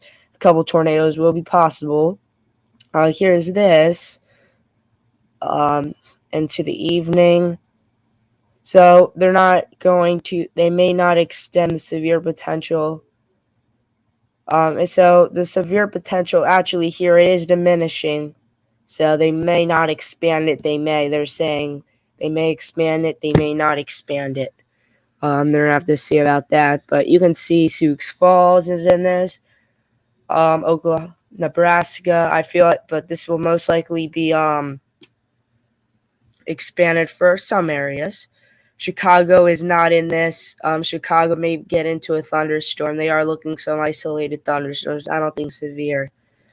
Really, I mean, if you're like in the, let's say, you're in the tornado, you live in one of the tornado risks, still be weather alert, still be weather eyes, because we all know what happened with Friday night. There was a tornado emergency in a 2 area in somewhere around here, Kentucky. So that's just like that stuff can happen. The places that I will be concerned with a possible upgrade is Omaha. I don't think Kansas City, Missouri, but we have to see Omaha. They are very close to the 5 tornado risk. That's why I think they're going to be upgraded. Maybe can't. I don't think Tulsa, Oklahoma areas down here. I don't think. Maybe the slight will be around here. I think that's where they're going to expand it the most. I'm not really looking at too much of an enhanced risk. I mean, anything's possible, like the moderate. But it is possible, though. I will be a little surprised if they do it, but really. All right, so that is the day 2. Now we'll look at day 3, which I really don't want to be doing this area because these areas got slammed by the tornadoes. Actually, we'll go over here first. Here's the day 3 severe weather outlook again. Miami is in a thunderstorm, and then really these areas, especially Little Rock was hammered by a tornado or two. Not really looking at the much tornadoes on Friday night for here, but like a place like Memphis that got slammed by tornadoes, you may be in for something again. Depressingly, I know you guys are cleaning up, and this may just add conversity and more destruction. It's only a 5, which is fantastic, but there is saying a marginal wind threat is expected to develop. Low level, the weak instability. So there is weak instability. Shear forecast to be around any severe threat may be sent into by instantly decreases. I don't think this is going to be again enhanced. I think this is going to be upgraded to a slight. They're saying in here possible upgrade into a slight risk by tomorrow. We will look on radar now. I don't think this is going to be as bad. Hopefully not as bad as what happened on Friday night. Well, for the clock, this is Friday. It's Friday. Here we go. So this is Thursday at 11. So this is Thursday at 11 p.m. You can see it's starting to develop. This is Thursday by 10 p.m. Or is this Friday by 10 p.m.? No, this is tomorrow night. Tomorrow night, fast forward. Thursday, 5 a.m., 6 a.m., 7 a.m. You're going to see that it's really isolated spots. I think this may be a linger in more of an overnight thing. But you can see once this weekends, you can see there is isolated storms developing. You can see right here, right here, right here. So this is a lookout. I don't expect this to be, again, another really bad rainmaker. Again, maybe between 1.5 inches and 1 inch. Really, but in these areas, you can see upwards of maybe 2 inches possible off the locally heavy rainfalls. There is no risk for flash flooding, though, but they may have to issue one if this continues to be a problem. We'll go back to the area, and we will put on, we will do, what is it called? Temperatures. You can see, but it is going to be hot, so that's going to be the storms to develop. You can see that's the front, and then it's kind of like two fronts, like one comes and then one's the other. So that's that. Nothing really else to say. I will show you guys the graphical for this to be upgraded tomorrow. So yeah, that's really it. We did early. To see what happens. I do back to tomorrow. I think the tornadoes are really going to be in here. If anything gets upgraded, it's definitely going to be the wind. And this is crazy stuff. I mean, this was literally a week ago. This was under a blizzard warning, and now it's getting severe weather. The Earth does work in strange ways. I have a lot of St. Louis people. They are asking if they are going to get severe weather. I do not think so. Maybe you'll be expanded into the marginal, but I don't really expect another outbreak like you guys had back on Friday night. Yeah. There's the slide again. This is also very seasonal. Actually, now that I think about it, we're gonna go to the high winds because we have now been talking about that. All right, the high winds. So this is all of that front. This is Des Moines high wind warning. You can see that winds the 60 to 70 miles per hour possible at times, and then this is really after the front comes by. Widespread power outages are likely with this. Yeah, really, just even let's say you get missed by a tornado or severe storm, you're still gonna have really bad winds off of this. You just gotta look out for that. Here's the slide again. I do think weak instability. I do think that the marginal may get trimmed back a little from this area due to the possible thunder snow. There is thunder snow possible. Sioux Falls is in this. Omaha, get ready. I do expect you guys to be upgraded in the morning outlook. Minnesota is in a marginal. They are right here. They may get upgraded. They may not. We have to see.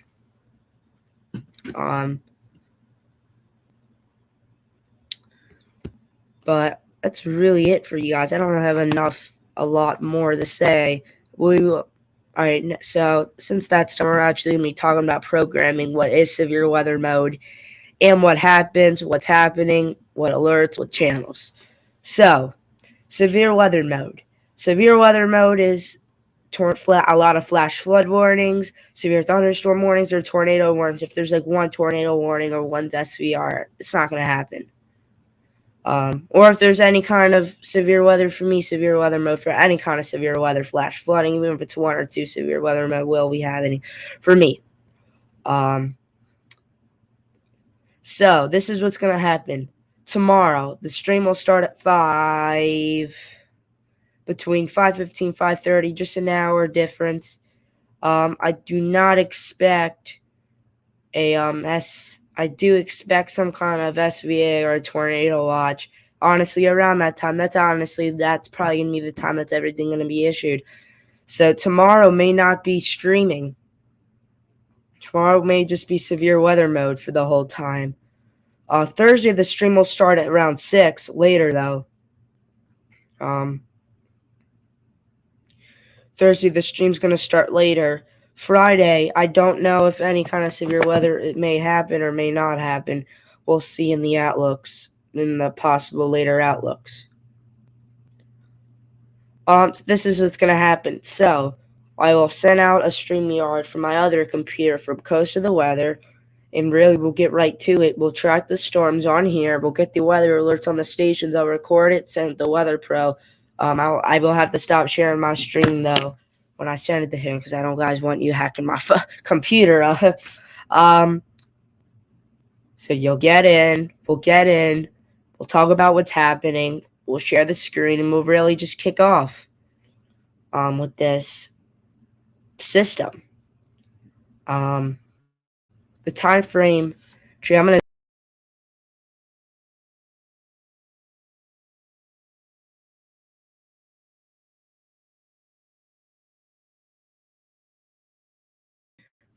my bad, I accidentally left the stream. I'm about to see if Sioux Falls posted a severe weather for tomorrow time frame. It's Omaha.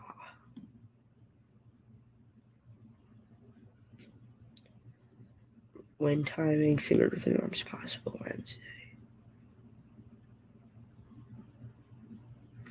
So it looks like the greatest threat is going to be between, for Omaha at least, 1 and 6 p.m. So really for Des Moines, around like 5 and midnight, I would have to say. We'll probably get out to her tomorrow. So I don't really have anything planned for tomorrow because of this system. I don't really have a lot planned. There is Clay Rangers completion from December. I'm making a list that down, and then we'll see what happens. The 76ers do play tomorrow night. But the thing is, though, it's just that I don't know.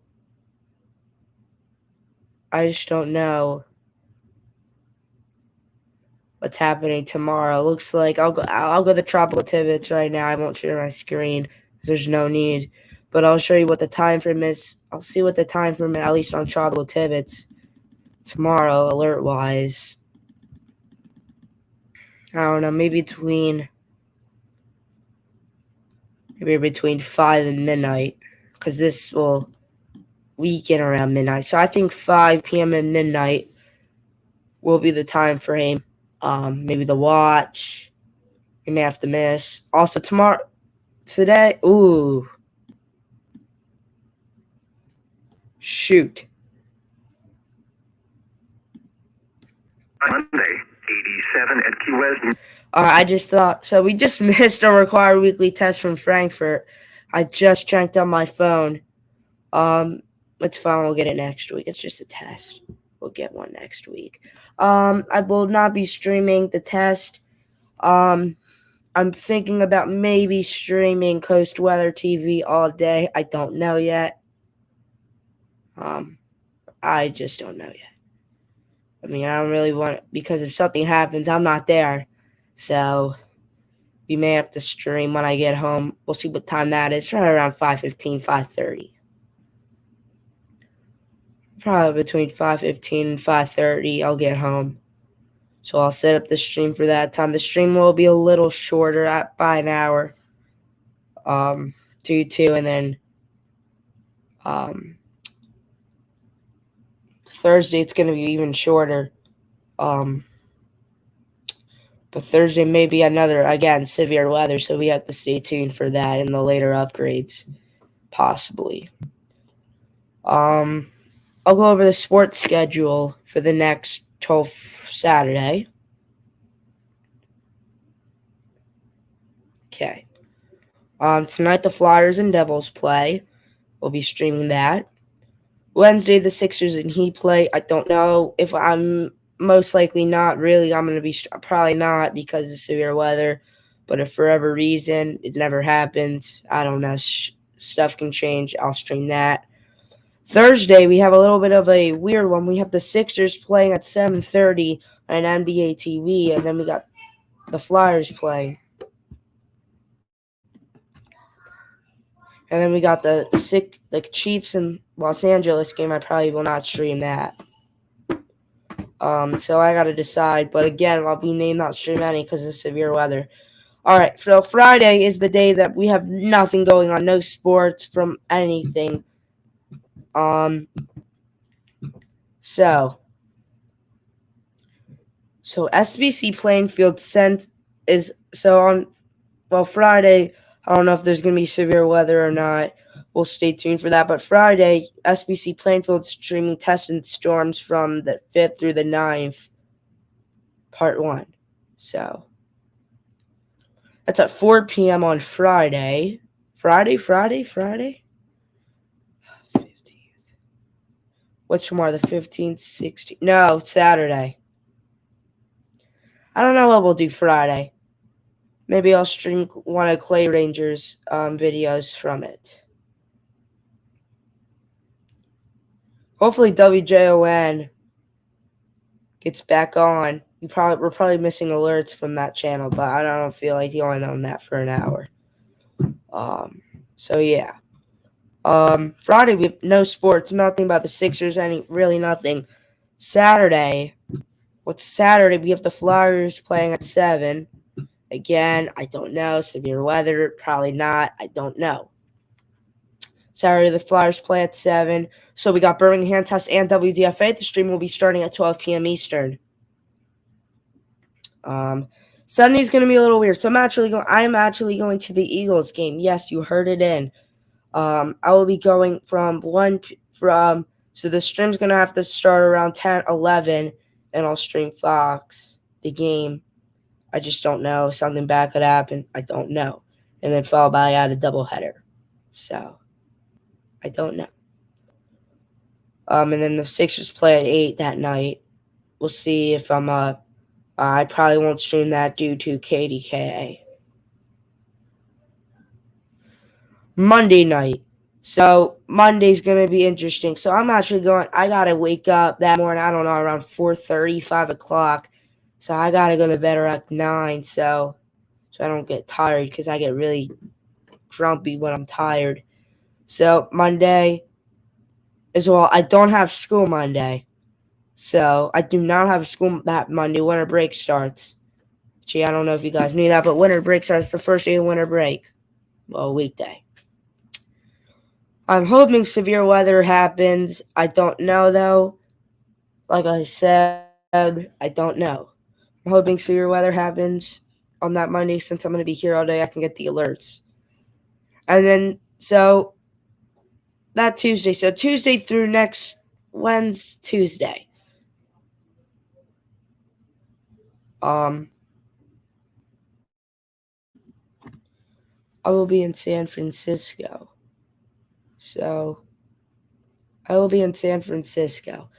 So, Coast Weather TV will not be happening on that day through the week due to me being in San Francisco. I will be sending out an announcement. Actually, probably tomorrow's actually a week from today. I'll be there. Coast Weather TV will not be happening for the week due to that. So Coast Weather, so sadly, that's going to be really the only week I'm going to miss. And then we get back on schedule. That Wednesday, we get in at 6 a.m. That is required weekly test day. So I don't know what I'm going to do. I'm probably going to be exhausted. So I may want to sleep for 2 hours and wake up around 11 and get the test. That's my plan. And then that day, I'm actually going to my beach house, and I'm going to my beach house in Margate, New Jersey. The same day that I come back, it's like a Jesus thing. Jesus. It's like craziness. So that day night, I really want to do another record weekly test day I did on the main channel. It was stressful and fun. But I'm not sure if I'm going to be up to do it due to me being tired, or maybe I'll just strain through my computer. I don't know yet. And then we get back on schedule the Thursday, Friday, and then New Year's. So, yeah. And then after that, we'll be back to normal. And then after our break, so we got stuff going on. I can't really stream from the hotel because I'm not going to be here there. So really, I don't know what's going to be happening. So yeah, that's really it for sports and announcements for the week. It's currently, the Flyers game starts at a half hour, so I'm actually going to put on the pregame, and then around 6:55, I'll put on the game for you guys. So yeah. Stay tuned for further updates tomorrow. I will probably post up tomorrow's schedule. Tomorrow I usually post it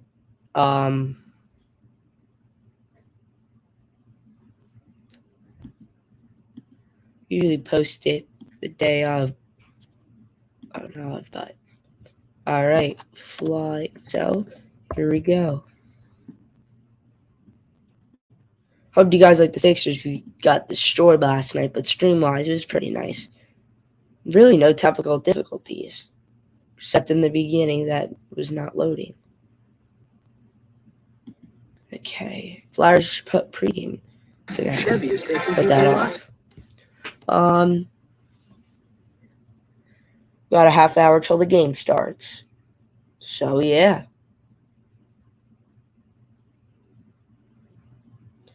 Just let this ad run. Hope you guys liking these streams. We'll be doing this every day now.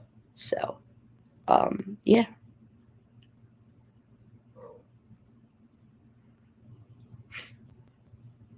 This live stream will resume shortly.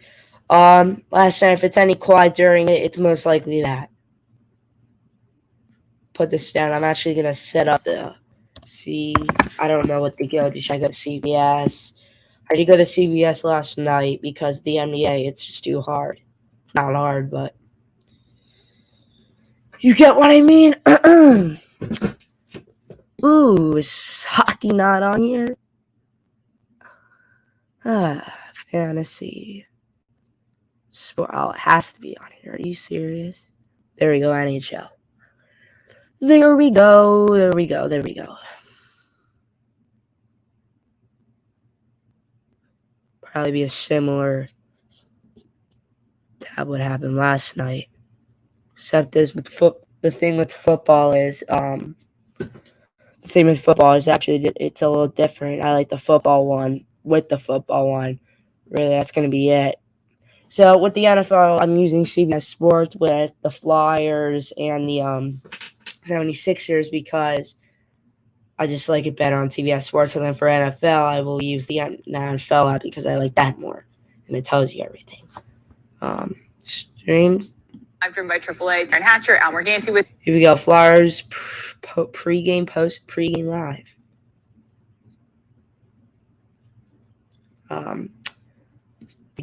We just won our last 2 games. So yeah.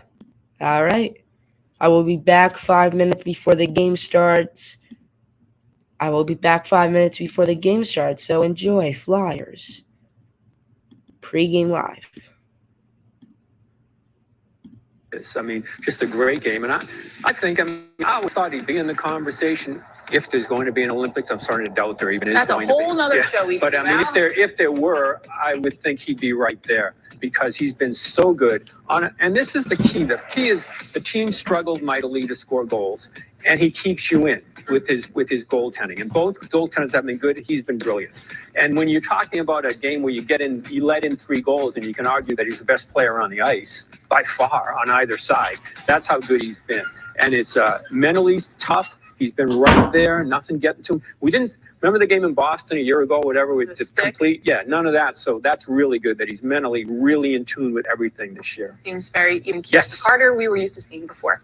All right, it's time now to go on Ice Live, brought to you by WebEx by Cisco. And for that, we welcome in none other than Keith Jones, who I believe we're going to get to see on this big screen. Why? No? There's a giant pumpkin. All right, Jonesy, let's start with Jersey native James Van Riemsdyk. He's tallied 3 goals over the last 2 games. We all know JVR scores in bunches, and a run from Van Riemsdyk would be invaluable to this team. So the question to you is, how does he keep a run going here?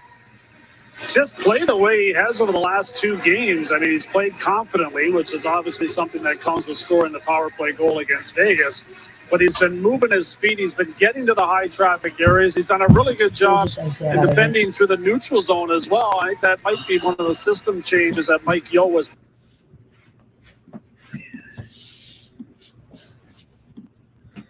Yes.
Hughes or Nico Hischier, but the former sixth-round has been quite productive with 24 points.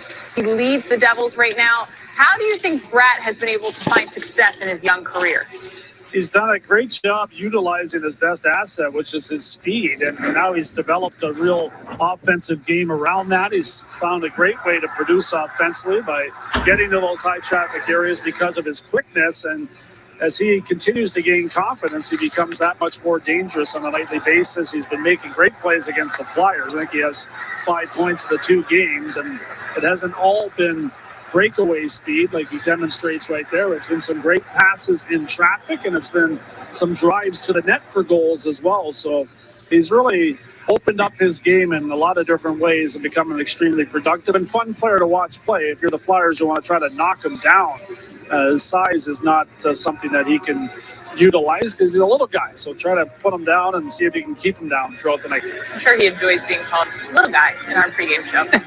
Devils made a big splash in free agency signing Dougie Hamilton.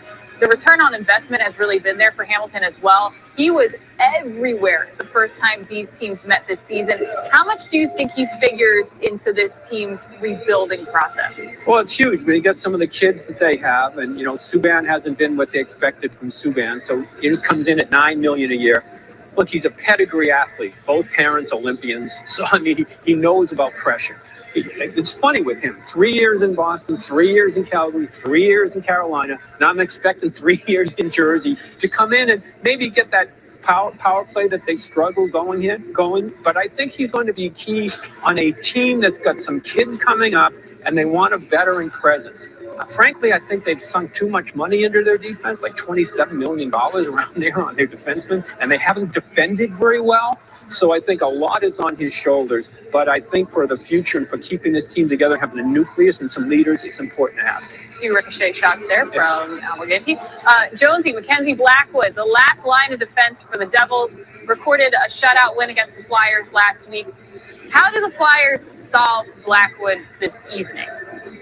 He's been a real difficult challenge for them. I don't know if it's his size that has caused issues for him, but they want to get rebound opportunities. They want to get him moving in his net, and they want to make things a lot more difficult on him by, getting into those high traffic areas and taking away some of his vision. It's an interesting thing because the Devils for much of the season have been wanting some big saves along the way and have not got them from either goaltender. They've got them against the Flyers though, and the guy providing them is the guy we're staring at right now. So I don't think there's any doubt the Flyers are thinking of creative ways to try to put the puck past this guy right now, and he's sitting in net going, I don't think they can. So the Flyers are going to have to prove him wrong and get after him early in this one. All right, Al, we finished with Scott Lawton, one of the guys who'd love to solve Mackenzie Blackwood tonight. He picked up a goal and an assist as a top-line winger in the 2 games out west. I mean, what does it say about Scott that he steps into that role? He doesn't just get by, Al. He's found ways to contribute as a top-line winger. Yeah, what it says is whatever you need, I'll give you. You tell me where I am on the whiteboard there, write it in, and I'm going to provide whatever position it is, whatever line it is. I'm going to come in, and it's different to me. It's more important that it's temporary at times. So it's not like you're going to solidify it, but okay, let's go in and help here. And usually you see that with a guy that's a star player come in. It's like, okay, I'm going to make you better, whatever. I'm going to play with Crosby, whatever. But he helps other players that frankly are higher on the depth chart to be better players, get them the puck, do some of the dirty work to get in. So he's an integral player in that area. What do you need? I'll do it wherever on the ice, wherever on the depth chart. It seems like his motor makes other people's motors run faster than that as well. All right, that's On Ice Live. Jonesy will rejoin us later in the show alongside Jim Jackson for the crossover. Let's take a look at the Eastern Conference wildcard standings now. Flyers are currently 6 points out of a wildcard spot in the East. That final spot currently held by the Boston Bruins. Columbus, Detroit, tonight's opponent, the Devils, are also ahead of the Flyers as you look at that graphic. But a good week, Al. And this hill does not seem quite as steep as it did less than just a week ago. No, you can undo. I mean, the problem with that 10-game winless streak was you only got 2 points, not 5, like a couple of years ago. Mm-hmm. And the other good part, you saw that list there, couple of the Kings on the hill, Columbus and Detroit, they may not be there. The issue might be behind them. the Islanders get their game together or something like that. But the fact that you went through that ugly 10-game streak and didn't completely lose contact is amazing. So you have to take advantage with these games that we're going to present to you in the next 2-3 days. Yeah, if you're going to give away points, at least everyone else around you is giving away points as well. Now is the time to grab a hold. All right, a look at the Flyers making final preparations for tonight here. Mike Yeo looking for his first home win as Flyers interim head coach.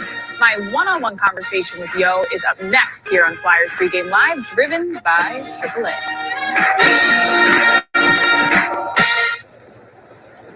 I have something for you. It's all gone, son. Oh no, Sam's. This one. Again.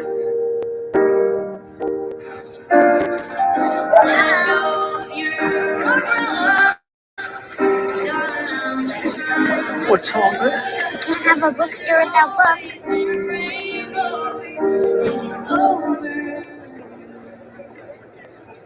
Thank you so much.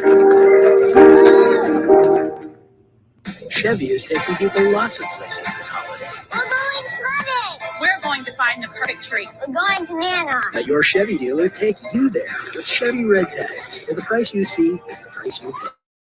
Happy holiday from Chevy. Find new places, find new roads. Very well qualified buyers may also be eligible to get 0% financing on all Silverado 1500 Crew Cab pickups. Plus, you may qualify for $500 bonus cash when you find your red tag. Find new roads at your local Chevy dealer.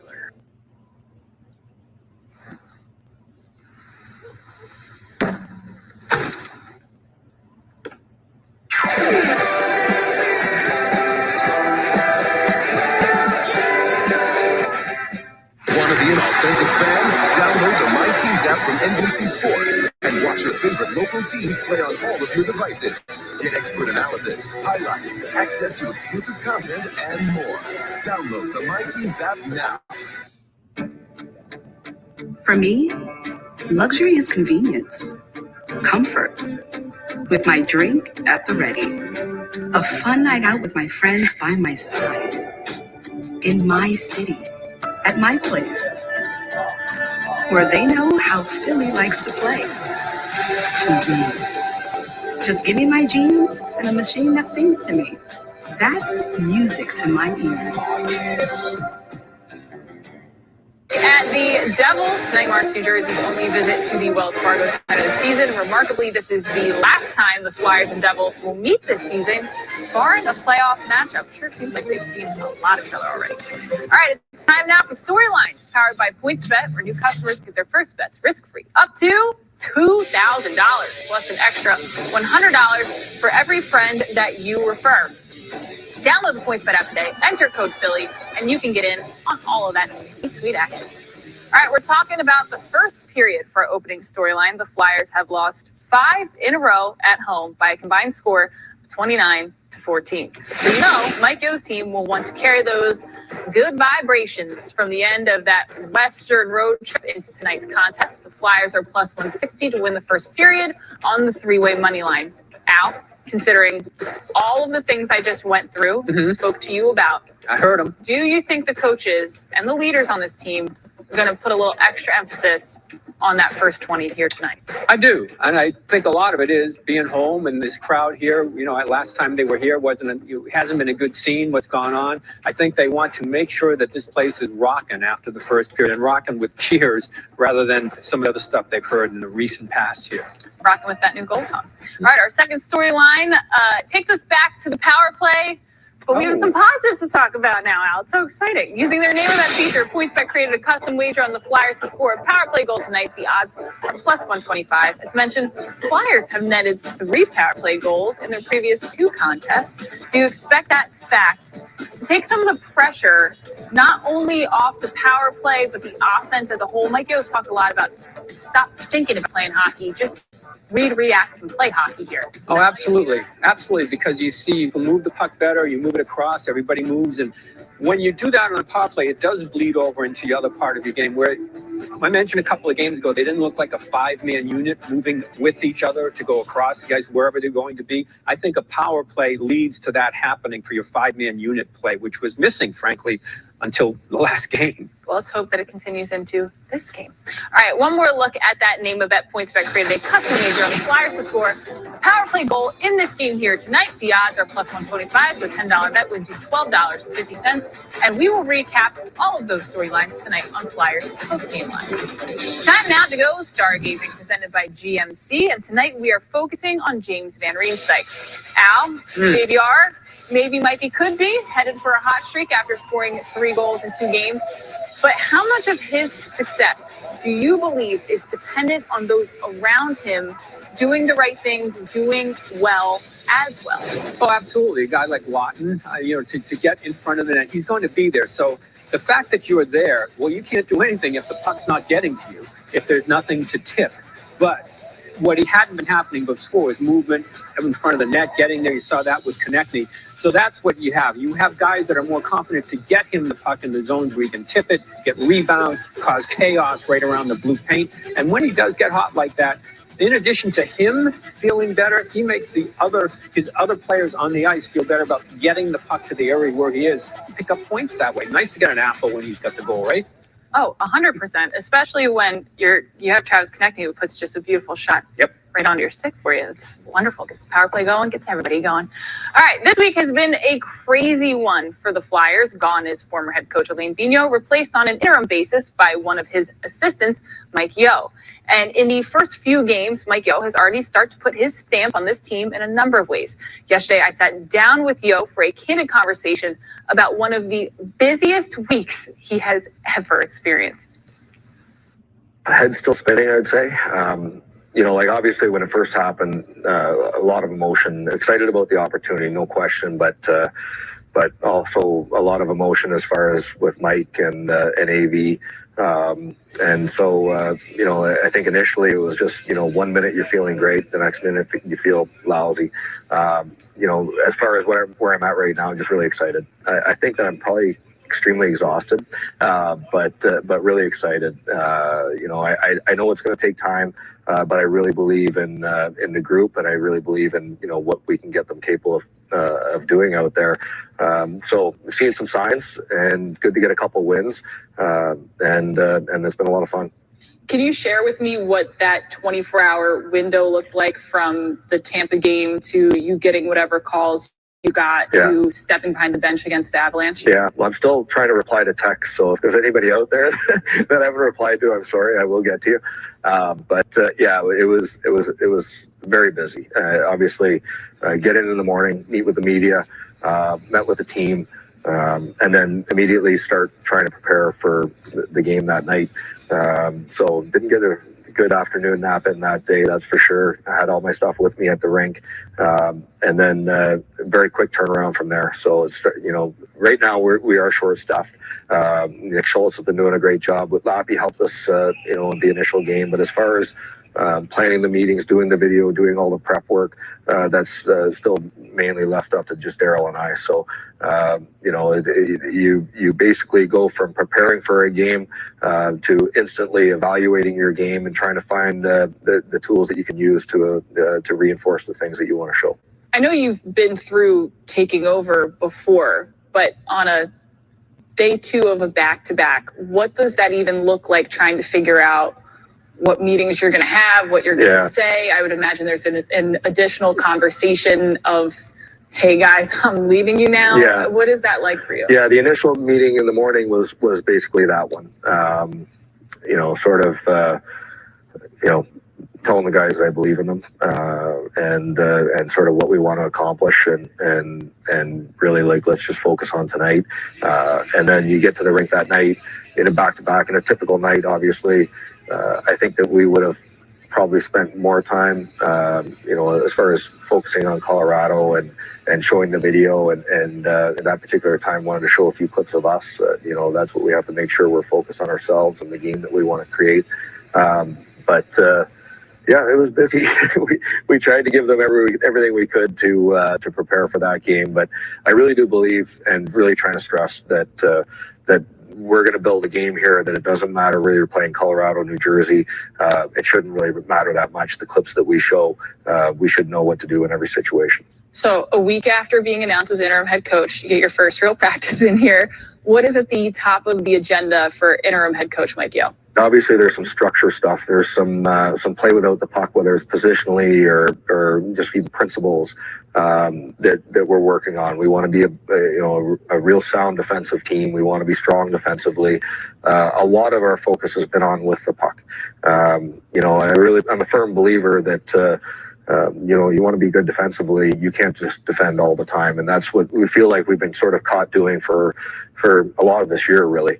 How we transition out of our own zone, the puck support that we have, how we transition through the neutral zone, the puck support we have, and then being better in the offensive zone so that we're not just in there for 5 seconds. We can spend 20, 30 seconds in the offensive zone. Some of those things. Also, I'd say sort of the work ethic away from the puck and how important that is. And I've seen some really good examples from especially from the last couple of games, just as far as that work ethic and how connected we look on the ice, whether we're on offense or whether we're checking and in a defensive situation. So that's been a lot of our focus. I heard you mention something in your press conference just earlier where you want to see if there's a freeze frame of any part in the game, you want to see at least 4 guys in that freeze frame, which I thought was really interesting because it did feel like, especially offensively speaking, over those past, those 10 games of losing streak, it'd be 1 or 2 guys and then a huge gap. Right. What do you think the issue was there, and what is your approach to addressing bringing everybody together a little bit more on the ice? It's sort of teaching them what that means, but it's also it's about work ethic for me. It's if you're a forward and your defensemen are going back to retrieve a puck in D zone coverage, and you're gliding back into the zone, that's going to create a gap. That's going to create that separation, and we're going to be slow because of that. So if we do have a successful breakout, we move it up to you. You're basically playing in a one-on-one. We want to be playing as a 5-man unit, so that means you got to bust your butt back as hard as you can to your own zone. So when our D-men are retrieving the puck, now we've got 5 guys ready to break out of our zone. On the flip side, if our forwards are getting up ice and they're forechecking hard, and our D-men are gliding up the ice and they make a play and it comes up the wall and we're not ready to pinch or not ready to come down the wall, then on the flip side of that means that we're not connected there as well. So it's really just our work away from the puck, making sure you're not resting while you're on your shift. Obviously, you don't just skate like a madman all over the place, but skating your position very quickly, skating support very quickly. I want to talk about the Devils now. It feels like, at least from my end, we've seen them a dozen times in like a week recently. And they've kind of become a little bit of a bugaboo.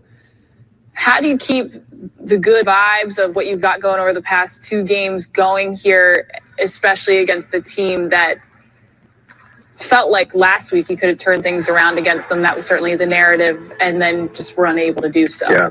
Well, I think that, like, you look at the last couple of years, we've had a tough time with this team. And, obviously we're looking at the video right now to try to address some things coming into that game with the approach that we need to have.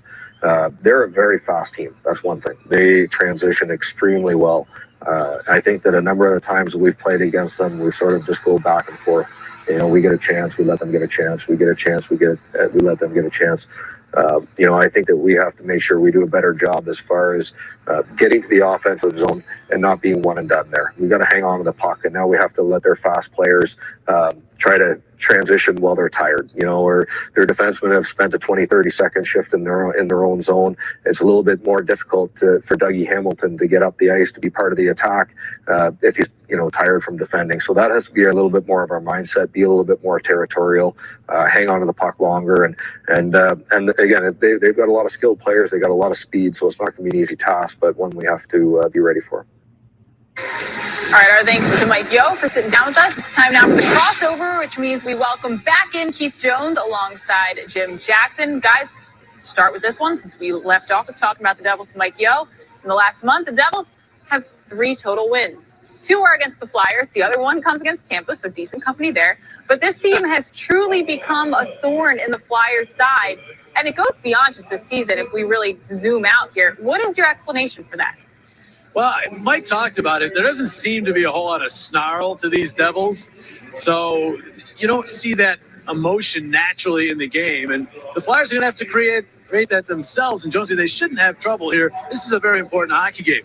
They've lost to this team twice. They're in the middle of a stretch where they're playing teams not in the playoff picture. They haven't had a stretch like this all year. So this is an important game. They need to create their own energy if it isn't there from the Devils. Yeah, because the Devils skate. I mean, they have some good young players that are really fast, and the Flyers have to be moving their feet. They seem flat-footed at times in the previous game against this team. They also want to play physically. They want to pull them into the fight. The fourth line for the Devils at times has been their best line in this season's matchup against the Flyers. That line's been really effective, so you got to match their intensity and stay up on your skates when you're skating against some of the faster players in the Devils lineup. That's been a bit of an issue for the Flyers this year. Jonesy, you've been on teams with Detroit and Colorado. That's nothing like that. All right, I just ran. All right, everybody. The Philadelphia Flyers game is starting in the next 5 to 10 minutes. I expect it to be late because that's what sports is. I'm out of breath. Jeez, just ran up here. So. Game is starting. I don't know the time the game will end. The stream may go a little longer than normal today. Again, thank you SBC Plainfield for letting me use your Ricard Weekly test stream for the weather programming on the station tonight. And now we will watch the Flyers game. Which is good. Game starts in 4 minutes. Hopefully the Flyers can win. It's actually against New Jersey, so it's like an hour bus ride. Northern New Jersey, northern. So, I want to thank everybody for being here. Again, thank you SBC Plainfield for letting me use this. It's probably the last time you're gonna I probably won't go over anything else severe weather-wise till tomorrow because of I don't know programming tomorrow yet, depending on severe weather. Maybe a short little video. I do not know yet. We will see how it plays out. Game starts in 3 minutes. I will not share my screen because I don't want it. It's more of a You don't lose character, but sometimes you. The Flyers pregame. The game will start likely 5 to 10 minutes late. Last year, the Sixers game started 7 minutes late. So, most likely, that will sadly happen. But it's okay. So, yeah. Been live almost 3 hours. As well, guys. So, Restream's also going to be not a part of this, but a lot of people don't like Restream when people join up. So I'm actually going to So Restream's going to be really the main thing I'm going to be doing, except if there's like severe weather and people want to join and all that. But I'm going to have to use Restream so I don't waste all my hours on StreamYard. So Restream's going to be a day like today, but I was just wanting to announce it now. We sadly missed the Frankfurt test at 6 p.m. I totally forgot about it. It's okay, though. We'll get it next week. I bet you Plainfield got it on Plainfield TV. We got around 2 minutes.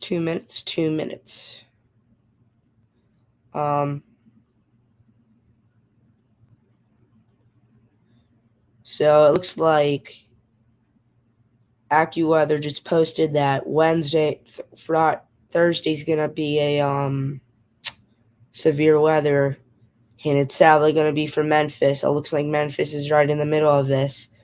It's like, geez. I mean, even tomorrow, it's not gonna be hopefully not as bad, but the winds, ugh.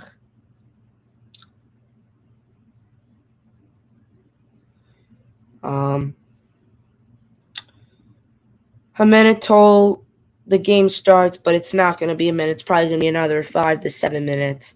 It's at a commercial break now. And the Flyers will play. At the end of each period, I will not be. You probably won't hear my voice again until the end of the game, unless if there's a technical issue. But yeah. So the thing is, I won't hear my voice. I don't know if we're gonna be doing the whole game or 2 intermissions. I don't know. We'll see how it all plays out. The Flyers are getting absolutely killed. I'm not gonna play the stream. So I don't want anyone. So I don't think anyone that wants to see the Flyers get killed. So I'll head over at 8:30 Central. At 8:30 Eastern, Ryan's actually going live for his St. Blues game, so you can head over there as well. Ryan has been begging me to stream hockey on this Philly stuff.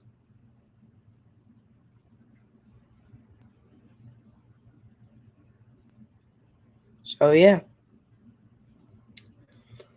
Plainfield TV looks like it is still up. I think actually I joined his game playing Roblox earlier, but I think he's streaming something now.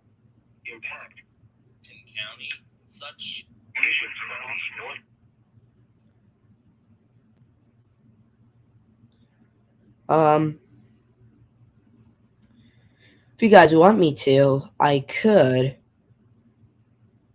Alright, looks like the game just started apparently. We'll go here. I'm Jim Jackson and Jonesy. The Flyers suddenly. Looks like the game's about to start. That's a little early.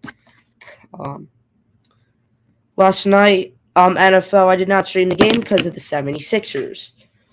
Usually we will be watching the 76ers game, the whole game, if it's a 7 o'clock game, but we did not last night since it was an 8 o'clock game. Hopefully, and then we'll be set. Actually, the Flyers just lost 10 in a row, and we just won 2 in a row. So, hopefully we can get on a roll. It's had happened before, and we win 10 in a row, and then we're back to where we started. So, we're going to have to see what happens. Flyers actually just recently fired their head coach. So, we're under a new one. Thank you everybody for being here again. It's currently 7:02.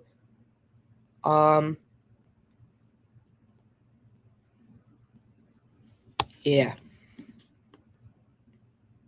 I'm live for 2 hours and 30 minutes. Probably be live for the next 2 hours. Again, Plainfield, thank you very much. Again, last night, Ryan, thank you very much. We will most likely be doing a lot of Plainfields thing because one of those long streams. More recent though, not back. Not back. It is a commercial on the apps on the thing. There's no when the teams are playing on NBC Sports Philadelphia, there's really no technical issue because people can only get if they're nearby. So there's really going to be technical issues. Fox, again, no technical issue. I sorted that out. Apparently I made an account. CBS, that may have some issues with that, but CBS and everything.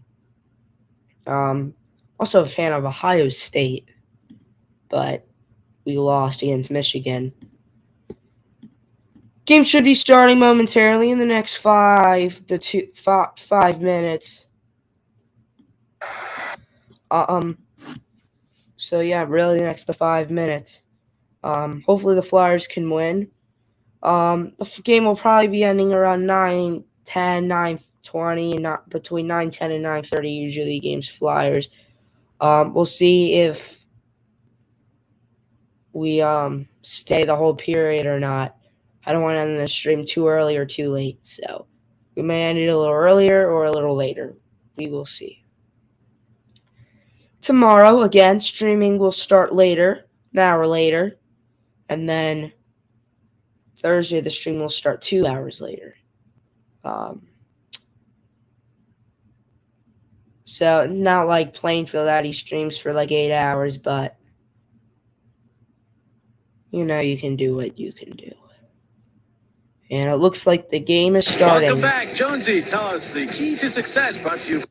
Looks like the game is about to start in the next 3 minutes.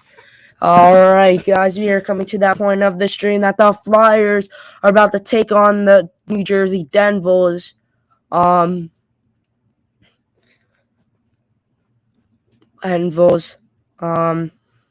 yeah. It is 7:05 p.m. Eastern Standard Time, December 14th, 2021. Tomorrow, Weekly Test, cannot stream it. I will stream when I get home. Another commercial. Of course.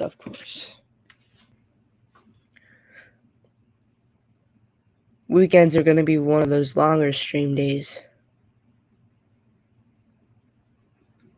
Mason City. Just looking at some. Wait, no. Station. I'm just looking at something for tomorrow. KXI 68. KXI 68. Yeah, no. We'll see. And another commercial. Jeez. I'm just looking at something for tomorrow. Sadly, that's like right in the middle. That would be a good station to go to, but that's a great station. Mason City, KXI 68 is a good station for tomorrow, but I may not be able to get it. We'll see if there's any FM channels that I could.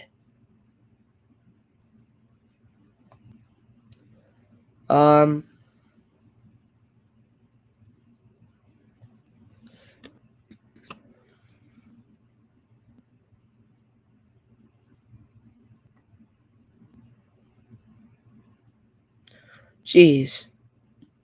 So I gotta do something soon. I got a project for school. I don't know what I'm gonna do with that. I don't have time. Tomorrow is severe weather. I'm gonna have to do maybe bring in the school or something.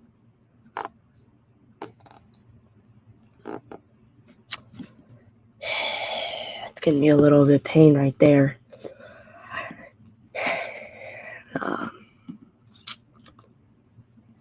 A little bit of a pain. Ugh,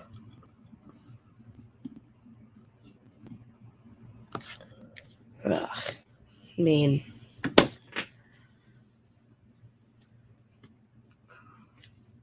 I don't know when I'm gonna do it tomorrow. Jeez. All right, it looks like the game is about to start. NBC Sports Philadelphia is brought to you by your local key. All right, the game looks like it's about to start in the next minute or two.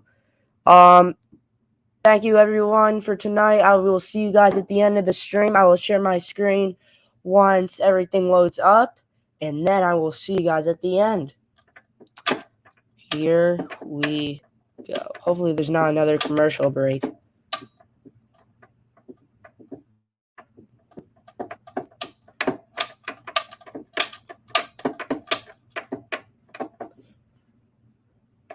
And the game just started.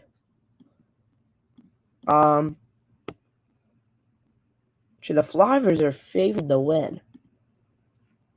And final meeting. I keep saying that, Jonesy, because it's hard to believe the Flyers and Devils will be done with their season series in mid-December, but that will be the case after this one. All right. So apparently I think that the Flyers and Devils, this is it right here. That's it. This is it. This is the last game until next year. Just getting everything set up. The puck is about to drop. I will unmute this so you guys can hear it. I will share my screen once this app actually works. Devils 2-6-2 in their last 10. Only 2 wins against the Here we Flyers. go. The Flyers, of course, 2-game winning streak after 10 in a row without a win, and they're hoping to build a winning streak now as they play 3 games this week against teams out of the playoff picture. We are underway after a slight delay. Flyers have the puck. Here we go. All the way out in center. It's tipped in by Travis Konecny. Hopefully the app works. It may not for a sec. If you can look at the Flyer line combinations, they're the same as they were in the game. Give it a sec. The only change for the Flyers is between the pipes. Carter Hart is ready to go. Here's Jack Hughes getting to that puck. A little pass off for Pavel Zacha. He's written. Is killing me. Actually, Walker tumbling into the boards. Devils get to the puck. Hughes is getting into his rhythm now. Just give me a sec, everybody. Injury. Couldn't win that puck battle, and here's Justin Braun fluttering it out to center ice. Even Simmons will knock it down there. The Devils battling COVID right now. 3 players unavailable tonight due to COVID. And another that was a question mark that is playing. Here's a steal by Frost across for Atkinson. He was checked. Here we go. Works. All right, everybody. Enjoy it. I will see you guys at the end of the stream. Spin around. It went off a skate, and then Sanai is got up by Andreas Johnson. And move it into the middle. Mercer off on the right wing. From Tatar into the middle. That's intercepted by Frost, but he lost it to Dougie Hamilton, who shot right high and wide and into the safety netting.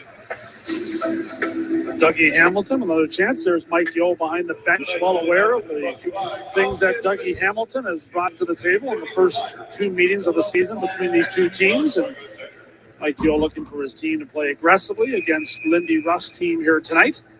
Lindy Ruff, great experienced head coach, has got his team scrambling a little bit right now. They've played well against the Flyers. Indy in his 21st year coaching in the NHL. Of course, long stints. Buffalo and Dallas. There's a shot that goes high. DC after it for New Jersey. James Studenich now back at it. Gets it to Dougie Hamilton, who flips one. Save Hart. As he was able to find that one. Devils get to it. Studenich back to the point, but Hamilton's pass across ice goes out to the neutral zone. Studenich is up from the minors. There he is, 67, due to the COVID issues for Nico Hischier and others. They're also without Ryan Graves in the back line. Christian Jarosz. Both teams will change here. Nye Smith waiting. His pass missing Michael McLeod. Makes it to Nathan Bastian. He'll backhand in. Hart stops it.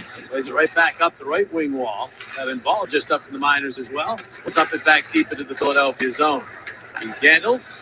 That pass, and now Kevin Connaughton quickly ahead. Tip pass from Brown to McEwen and across. Lindblom now back across this way, hoping for McEwen. No icing as Zach will get there first.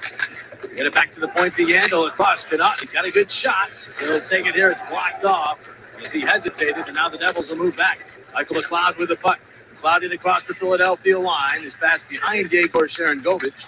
It was a late add to the lineup. He did not skate in the pregame warm-ups. At least didn't skate in the line rushes. I don't think he skated at all, and he had some symptoms, but obviously has tested negative and is in the lineup.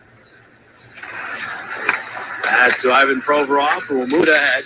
Off of Scott Lawton to Sean Couturier on the right wing to Konecny for the shot save. Rebound Lawton, and he put it up high. Travis Konecny, another scoring chance. He leads the team, but of course has been mired in a scoring drought here of late. Pavel Zacha after the puck. Konecny's been all around it, though, the last couple of games. Been picking up assists lately. Provorov gets the puck in. Bratt takes it away. Zacha will play up the middle. Lawton, a great job to keep that in the zone. Lawton will wrist one. It hits a body in front. It was Couturier that it hit, and it never got on goal. But the Flyers pop the puck free again. It's Lawton. Devils get it back. And Jesper Bratt will go across ice. Devils almost had too many men on the ice there, but the player decided to go back to the bench. And so we play on. Here's Claude Giroux. Giroux will chip one deep, and he'll chase. Giroux getting to the puck. Hands off to Frost, right back to the captain. Now out to the point. Played deep by Ristolainen. Atkinson to it. Behind the net. Banks it back to Sanheim, and then Ristolainen. He'll wrist one. Glove by Blackwood was going wide, but he made the grab. Flyers moving the puck around nicely here. They have been together. Some good breakouts. Talked about that in the pregame show. It's a nice job supporting one another, and a good idea from Konechny. That's a shot with a purpose. He's looking for a rebound opportunity, and he gets it. It's kicked out by Mackenzie Blackwood just to the stick of Lawton, and the puck was rolling as Lawton tried to elevate it. Took it a little bit too high. As when the draw puck comes free in front, hopped over the stick of Atkinson, who's back on it to the side of the net. Giroux comes back out Sanheim across, which the line has to turn to play it. They'll get it around behind the net where PK Subban cuts it off. It's to Jimmy Vesey, the former Hobie Baker Award winner. And he'll move it across. There's ball ahead. Vesey full steam to the Philadelphia line. The line gets to the puck into some traffic along the boards. Flyers get the puck ahead. Hayes to Max Willman, who is checked as soon as he got across his own line. Now Studenich will punt it back into the Philadelphia zone where Sanheim picks it up. Rise this side of the ice, and here's Hayes ahead, deflected by Sharon Govich. Willman will track it down and backhand it, but it ends up in the Devils bench area. We'll be here when the Flyers take on the Senators this Saturday for the annual Holiday Spectacular. Tickets are on sale now at PhiladelphiaFlyers.com. That's December the 18th against the Ottawa Senators. It's the next home game for the Flyers. They have a trip to Montreal in between. And then they close out their pre-Christmas schedule. Home against Washington and at Pittsburgh. 5 games to go, 3 this week against teams that they have to think about getting 2 points against. I mean, you think about that every game, of course, but teams that are beneath them or close to them in the standings, that puck goes out of play. And then next week, 2 huge games against teams you're trying to track down. Yep, and you can see a little more energy to their game already here. It's amazing what a couple of wins will do for you. The fourth line guys are heading off the ice. Offensive zone face-off with JVR coming out with Hayes and Bowman. That line has been starting to get some scoring chances. JVR especially. Hayes, a couple of nice plays on the previous road trip. The Devils have been a team that has struggled with their starts. They're minus 10 in the first period, which is in the bottom 5 of the NHL in terms of goal differential in the first. So Flyers want to jump on this team and play from in front. They have not led the Devils yet this year. That puck is pumped up and out by Willman. And Riemsdyk able to poke it deeper into the Devils zone. When the Siegenthaler after it comes free. Flyers force the turnover. Van Riemsdyk around behind. And now Willman will drop it back. Hayes calls for that puck back for Willman. Comes all the way through to Provorov, who couldn't handle it. He does poke the puck up into the air and it ends up on the stick of Nate Bastian, who will take the hit from Willman as he plays the puck into the Philadelphia zone. 3-2 the shots early in favor of Philadelphia. We played just over 5.5. Glad you could join us at NBC Sports Philadelphia. Overall, Braun, and then ahead, Lawton. And he'll wind it into the New Jersey zone. Smith stabs it right back for Hamilton. He misplayed it, but got a second crack at it and found Hughes, who gets to Zacha. Pavel Zacha to Smith. Right back to Zacha at the Philadelphia line. He'll one-hand it deep into the zone. Braun is back to get it to Konechny. Konechny turned one way, saw white jerseys, he saw orange jerseys, and the Flyers move it up. There is Konechny now with some room. Get the legs moving, gain the line, try to push it ahead, but Lawton was cut off. Puck comes out in front, though. Couturier gets it to Konechny. Konechny back out. Sanheim shot. Seen all the way by Blackwood. He'll just glove it and hang on. And we step aside. Wireless family plans save you money, but then you have to deal with family. Stay. We are so sorry. We hope you'll have us over again. He's in training. Oh, if I weren't earning 2% cash back right now, you'd be in so much trouble. Are you serious? Again, my apologies. Got myself a pair too. The new Wells Fargo Active Cash Visa card. That's real life ready.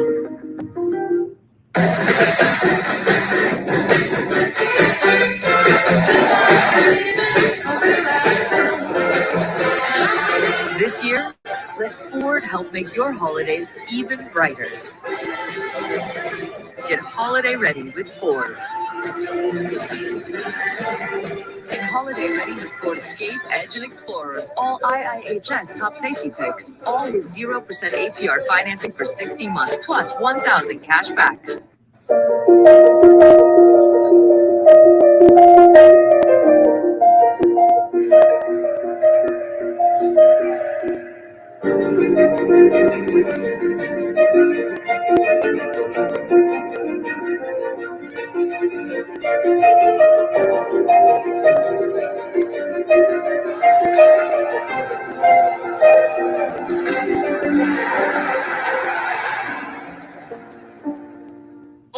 Gritty, fully involved as always. Stream Flyers coverage, including pre and post game live with the My Teams app, presented by your Delaware Valley Chevy dealer.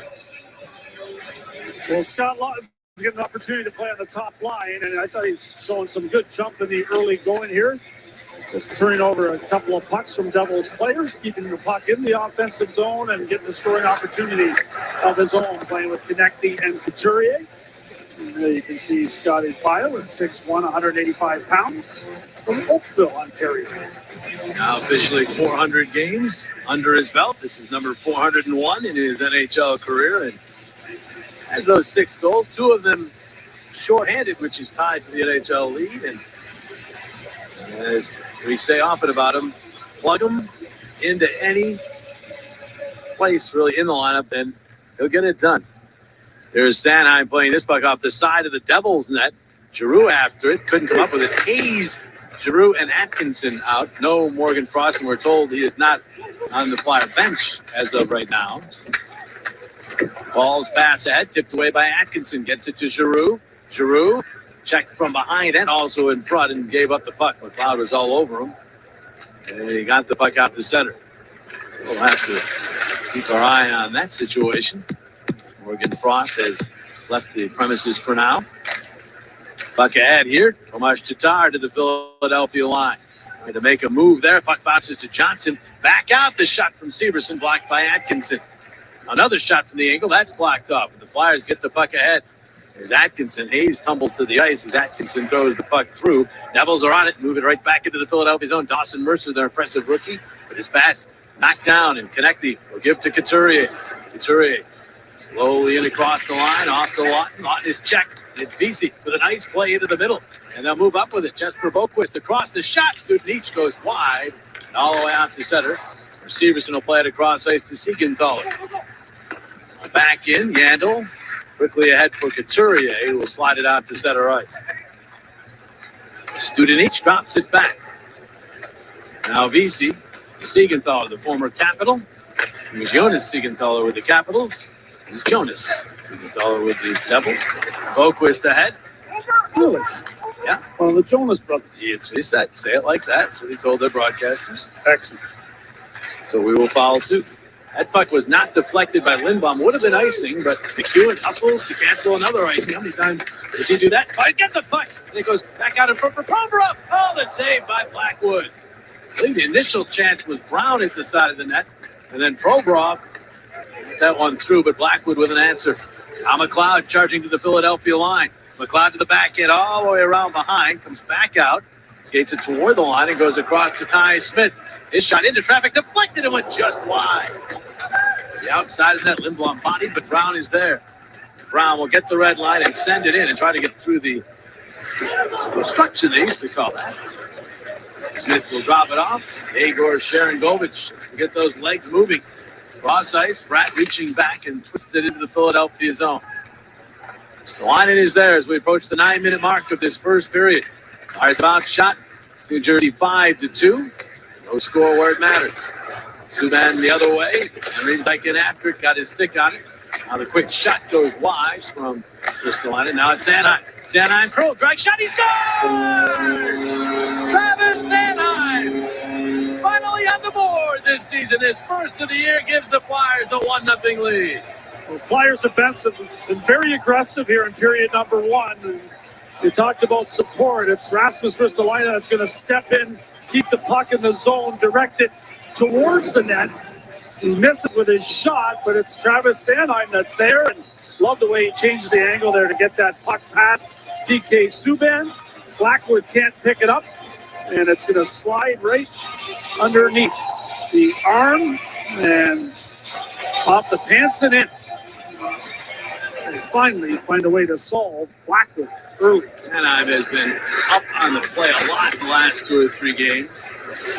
There's a shot, that one from the line might have been deflected before being batted away by Blackwood. And a hand pass call. I think that as much as he's been up on the play lately and with his ability, that's not going to be his only goal this year. No.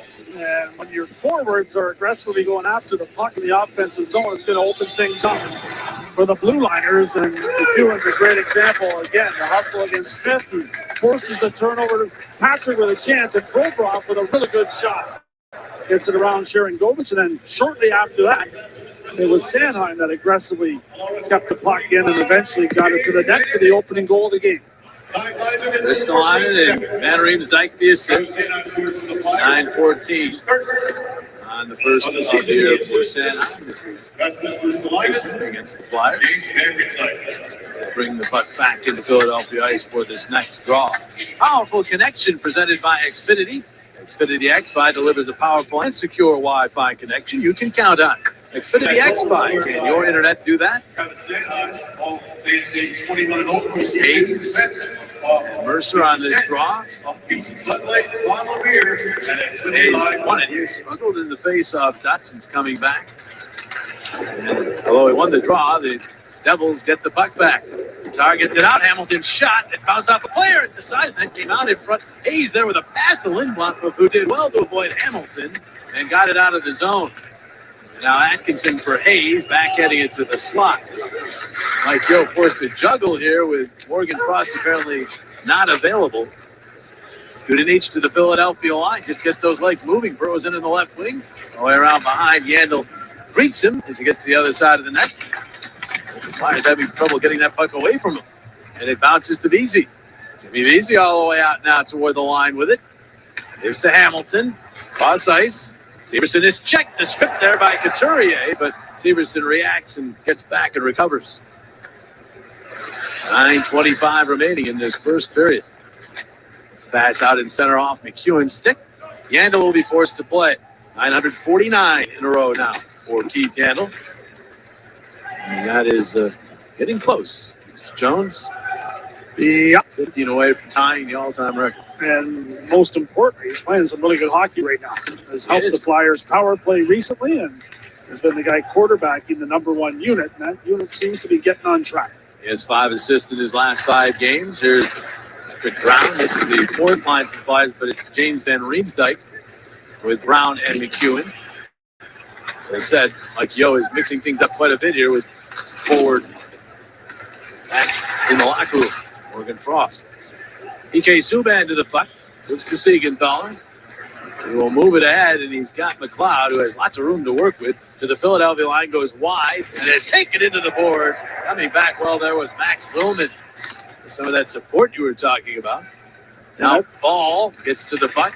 It's the right guy to hit, isn't it? Every time you look, McLeod's making a play out there for the Devils, and he was like that in the previous matchup as well. Willman loses the puck in the neutral zone as the Devils get it back. Yeah. McLeod, a skilled player, but he was picked 12th overall in the draft, but has only 10 goals in his 111-game NHL career, 4 of them against the Flyers. Including an empty netter in the last meeting. Hughes loses his edge, goes down, Flyers moving back. Willman out there with Giroux right now in the middle of the chain. Giroux peels back with the puck, tries to get to the slot, still has the puck back in it. It was just right out the other side in front. Oh, the save made, rebound, another save. Atkinson trying to get yet another shot off, but it was blocked in front. And the puck set all the way down. It runs out of steam, so no icing. I'm not sure how the puck stayed out there. Yeah, Willman made a great play to get that puck in front to Atkinson. 2 scoring chances, a third attempt that did not get through, but Blackwood with a couple of key stops there. Here's a steal by Couturier. Couturier lays it around behind the net. They get it back out to the point. Yandel crisscrosses, takes it from Connaughton, but then the pass to Connected. He's all tangled up. And the Devils have it instead. Mercer gets to Johnson. As Johnson stopped just after he got in the Philadelphia zone, but the Devils get the puck back, and it's Johnson across. Mercer to Smith. Smith pounded and lost the puck to Couturier. 3-on-1 for the Flyers. Couturier to Konechny. Konechny moving in across the line to Lawton. Lawton the shot, and he missed it upstairs. Second time already in this game. Lawton has gone upstairs, but he's gone out of the house instead of into the net. It's 1-0 Flyers anyhow, though, as Travis Sanheim found the net for his first of the year.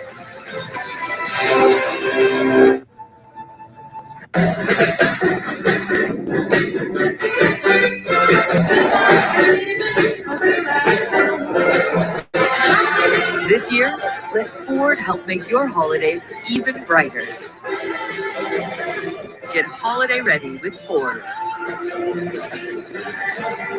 Get holiday ready with Ford Escape, Edge, and Explorer. All IIHS top safety picks. All with 0% APR financing for 60 months, plus $1,000 cash back.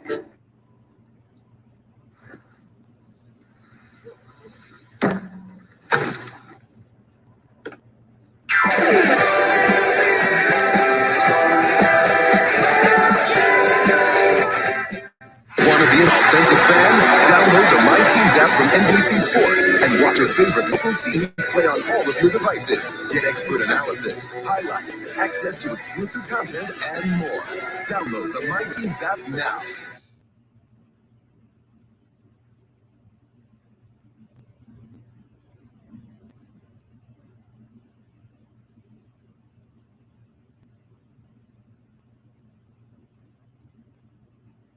Introducing 48 square centimeters of 2% cash back earning potential. This is the card built for real life. The new Wells Fargo Active Cash Visa credit card. That's real life ready. Another new look line coming out for the Flyers right now with this 1-0 lead. Travis Konechny is flying on that top line right now. He has made some really good plays, helping out the defensive zone. Offensively, the passes have been right on the tape, creating scoring chances for his line mates and the defensemen around the ice, including that shot pass off the pad right there. We just saw a beautiful pass from Konechny to Scott Lawton, who had a real quality scoring opportunity that Lawton just set up and over the net for the second time in this period. Now, Mackenzie Blackwood has made a lot of saves against the Flyers in his young career. And you can tell sometimes they are trying to pick corners on him. Really can't blame him. This year in particular, he's been very good, including that shutout. Here's a shot by Brown, but it's deflected out of play. Mackenzie Blackwood, 10 straight games into his career against the Flyers, has yet to lose in regulation. That's the longest streak ever to start a career against the Flyers. Yeah, that's incredible, isn't it? And the Flyers want to just continue to get pucks at them. I mean, they're out shooting the Devils 9-2 at this point. They've done an outstanding job in keeping their feet moving. Looks like a different team than the one that played the Devils about a week ago. Devils haven't had a shot in almost 12 minutes of action. Their only shots they do have, the two that came earlier, were both from guess who? Dougie Hamilton, who has 14 shots now in the season series. But they weren't particularly dangerous. One was a shot that went into the safety netting. Is that a save? I think it did. So that was one of them, and then there was another shot in there. So that one was relatively dangerous. But this will be icing as Carter Hart didn't let it touch him.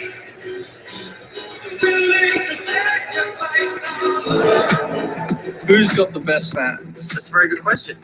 Let's put up a poll. Come on, England. Jayo! With WebEx and the Clarinet One team and their fans are competing like never before. WebEx, driving hybrid work. The draw to the left of Blackwood. A little trouble getting it underway. Drew against Beeson. Drew won that one. The Flyers move it this way to Provorov. He kept it right on the line. Rolls it around. Giroux tracks it down, trying to get away from Subban. Does. And then tried to set it, but didn't get all that pass. And it leads to a 2-on-1 the other way. The Flyers are getting back. Here's Studenic. Lost that puck along the wall, then was wrapped up. Lindblom will go across and out to center ice. Ball is there, and he is checked by Giroux. That puck nearly got Lindy Ruff. Devils bench. There's Mackenzie Blackwood, and we just talked about his career numbers there, JJ, against the Flyers. The only goalies close to him in terms of point streaks to start a career against the Flyers were all from when the Flyers first came into the league. Names like Crozier and Worsley. Gump was on there? Yeah. Wow. Gumper. Well, you see, Blackwood not as good on the road. Not nearly as good on the road. I just hope to take advantage of that here tonight. The Wizards have much this in the penalty night. We do have a matchup here, though, of two guys whose names might be mentioned for the Canadian Olympic team if the Olympics participation still occurs. They're both young, but Marc-Andre Fleury. Yeah, I don't know about Carey Price's availability. Jordan Binnington. And these two, right? Yeah, it's a rather thin goaltending position for Canada right now as far as experience goes. In the absence of Carey Price, if he's unavailable to go. And a great opportunity for these two young men, if in fact they go to the Olympics. Yeah, it's unfortunately becoming it. Here's a steal by Couturier, gets it in front, connecting, the backhander went wide. As Blackwood was scurrying back into the crease. Has nearly kept that puck in as Ristolainen was doing the work along the wall, but now Sharon Govich to the Philadelphia line. Tries to maneuver around Ristolainen.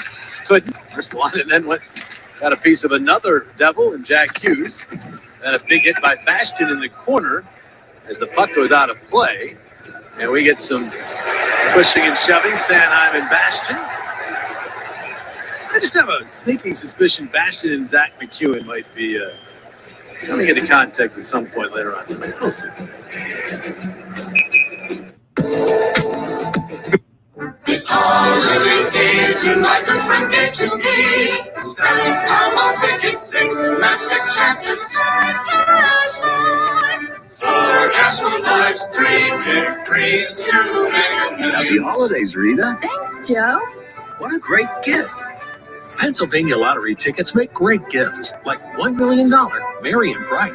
Happy holidays. And best wishes from the world to me.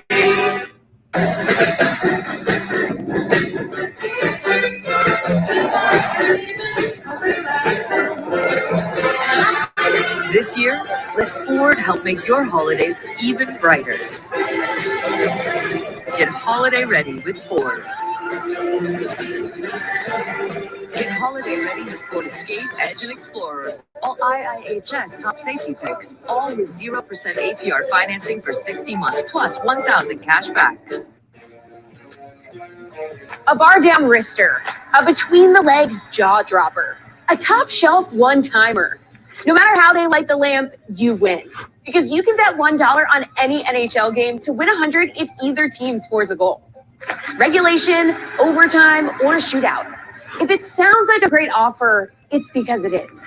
Download the DraftKings Sportsbook app, enter the promo code, and bet $1 to win $100 with an official sports betting partner of the NHL. Flyers have the lead here in the first period. Let's go to Taryn in the content room via WebEx by Cisco. Thank you, JJ. Yes, if you caught the Flyers pregame show, then you may have caught part 1 of our sit-down with interim head coach Mike Yeo. He talked all about how badly he wants to try to solve this Devils team that has haunted the Flyers as of late. Part 2 will air ahead of Thursday's game against Montreal. He's talking all about system, structure, things he wants to try to implement here to make this team successful long-term. He definitely has a plan, Jones. Yeah, and they've looked much more organized in this game.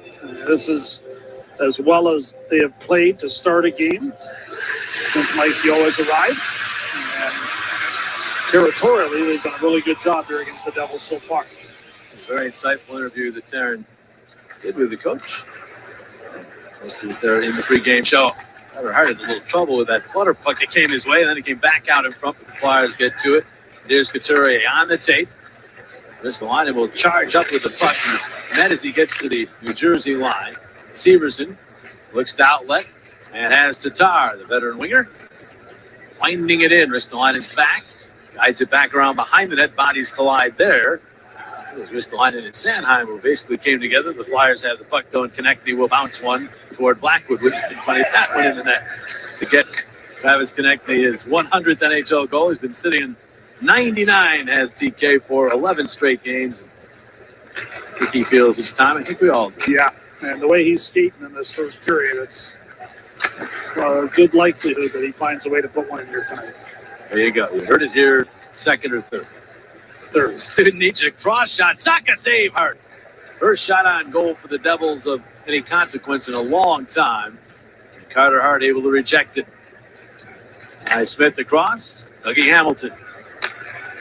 4:20 to go in this first period. Flyers knock down the puck in center. It's spotted by Studenic, though, and he'll get it in. Flyers a little tardy in getting back for that puck. Hughes will play it back to Ty Smith.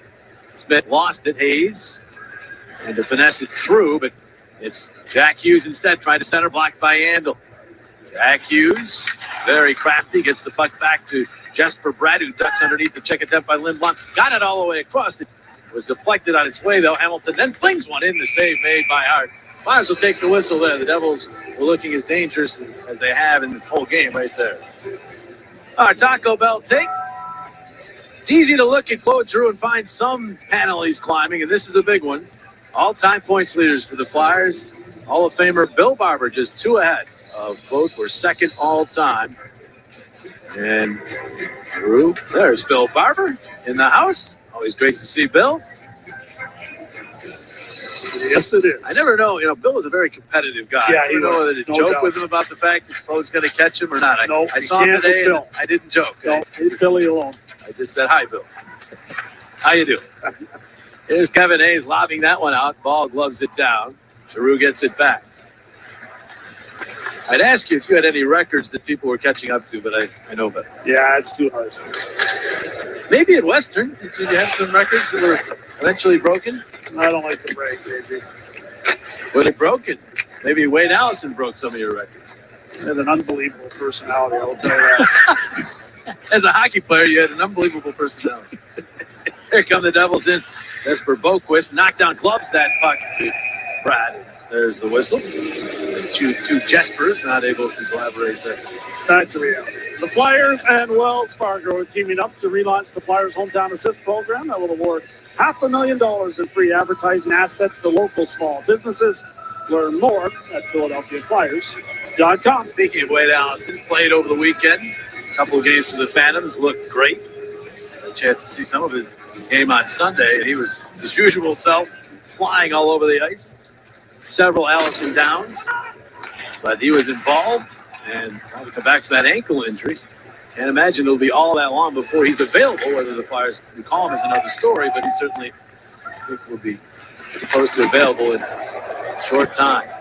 Joel Farabee skating with the Flyers, non-contact jersey yet, but good to see him back out on the ice. There's a shot from the point, deflected wide by the Devils. Last couple of shifts, the Devils beginning to assert some pressure in the Philadelphia end. Here's Severson. And they'll work the puck around Yandel, send it to the other corner. Connaughton pokes it at McEwen, tried to touch pass. That one was knocked down and kept in.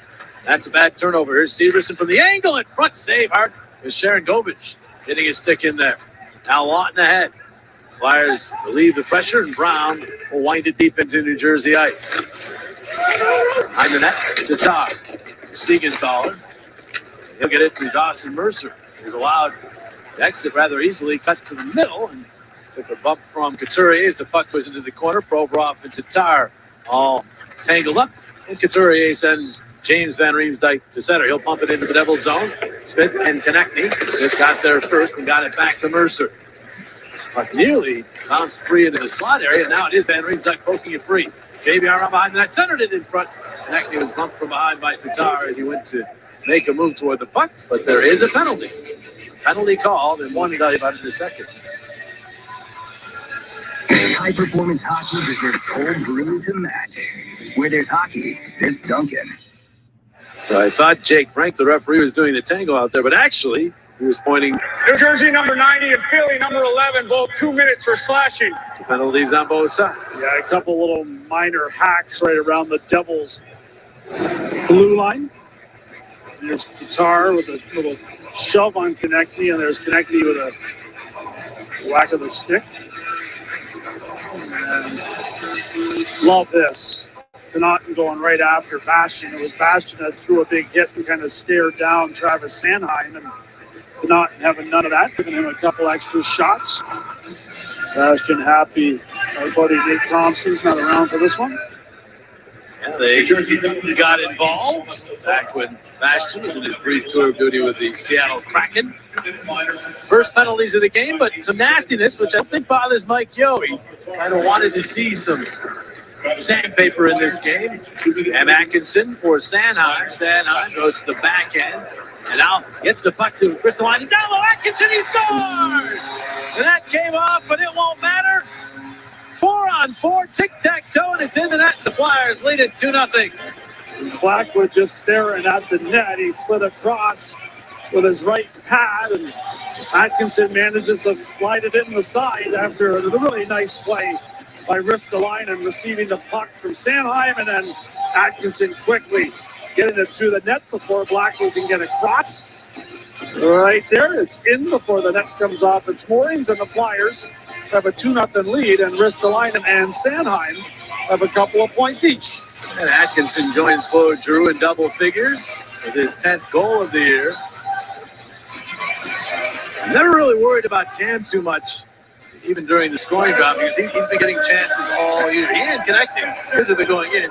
PK's not so much, but I think that'll eventually happen for Konechny as well. But Atkinson, 10, the Flyers penalty bench door is open. Sure, if they're waiting for confirmation that it went in the net in a legal fashion, but it's all good. Yeah. That did come off, but after, yeah. It's all good. So Ristolainen and Sanheim, as Jonesy mentioned, with helpers. So a goal and an assist for Sanheim, 2 helpers for Ristolainen. Flyers have a 2-goal lead late here in the first period. Here's Hayes moving up. Hayes comes to a stop, chips it back, still 4-on-4. Here's Braun, a shot, chest save, rebound into the slot. Kobrov trying to get to it, but it's Dougie Hamilton. And now Hamilton stripped by Lawton, shot save, Blackwood. Dougie Hamilton, bad giveaway. Lawton almost took advantage. Flyers get it back again. Kobrov across, Braun, head up, wait, fires up high. Not sure if that got a piece of Blackwood or he got a piece of the puck. But it goes all the way down. Provorov will retreat. Scotty Lawton with his third A-quality opportunity in period number 1. Blackwood with the stop there. He got that one on the net, not over it. His first 2 shots went. 4-on-4 will hold through the end of the period. 23 seconds remaining on the first period clock. The Flyers move up with it. Gain the line. Ristolainen's feeling it now. Goes in and lost the puck, so he got a piece of soup, and the puck ended up going in on Blackwood. Then Ristolainen bumps Ty Smith, and Giroux nearly took it away. But look out, 2-on-1 suddenly develops for the Devils. Smith across, Sharon Govich checked by Ristolainen, who got back after all that in the offensive zone to make a nice defensive play. And the Flyers will leave the first period up by 2 goals. A full shift for that guy. This guy just continues to work, doesn't he? He's down in the offensive zone, and watch him get back defensively here. He's got no choice. Sharon Govich's going to get a chance, and right there, Ristolainen reaches him just in time and does it in legal fashion. 2-0 Flyers after 20. Tonight's first period from the Wells Fargo Center was brought to you by your Philadelphia area local Chevy dealers. Visit ChevyDealer.com.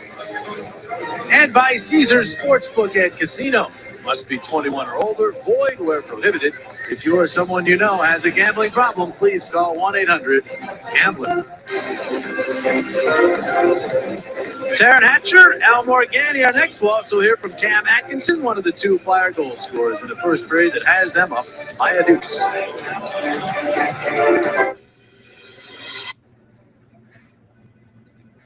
So it says here that you have experience in the insurance industry. Certainly do. Well, I think you'd be a fantastic fit for the mail clerk position. Oh, mail clerk. Flattered, but I was thinking maybe like mascot.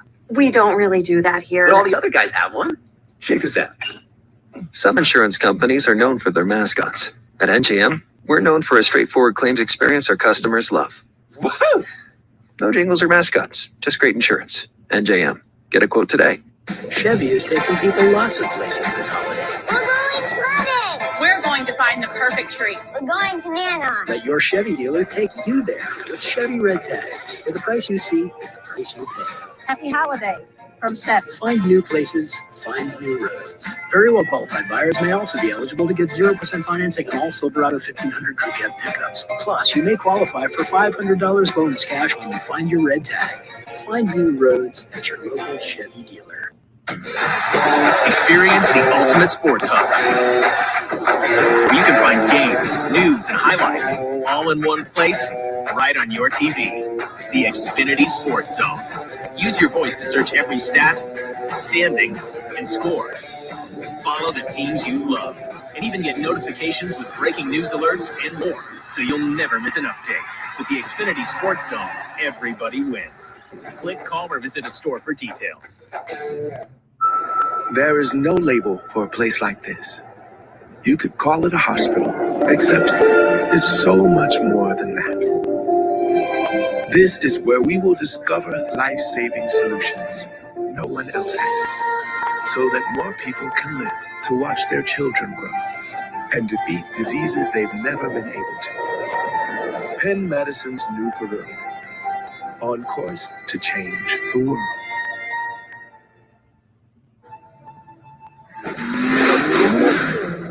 Pike's Peak, named after Zebulon Pike, who never made it to the top. Of course, he didn't own a sedan from our sport-tuned GT lineup. Well, Zebulon, this one's for you. Lease a new 2022 Forte LXS for $179 a month.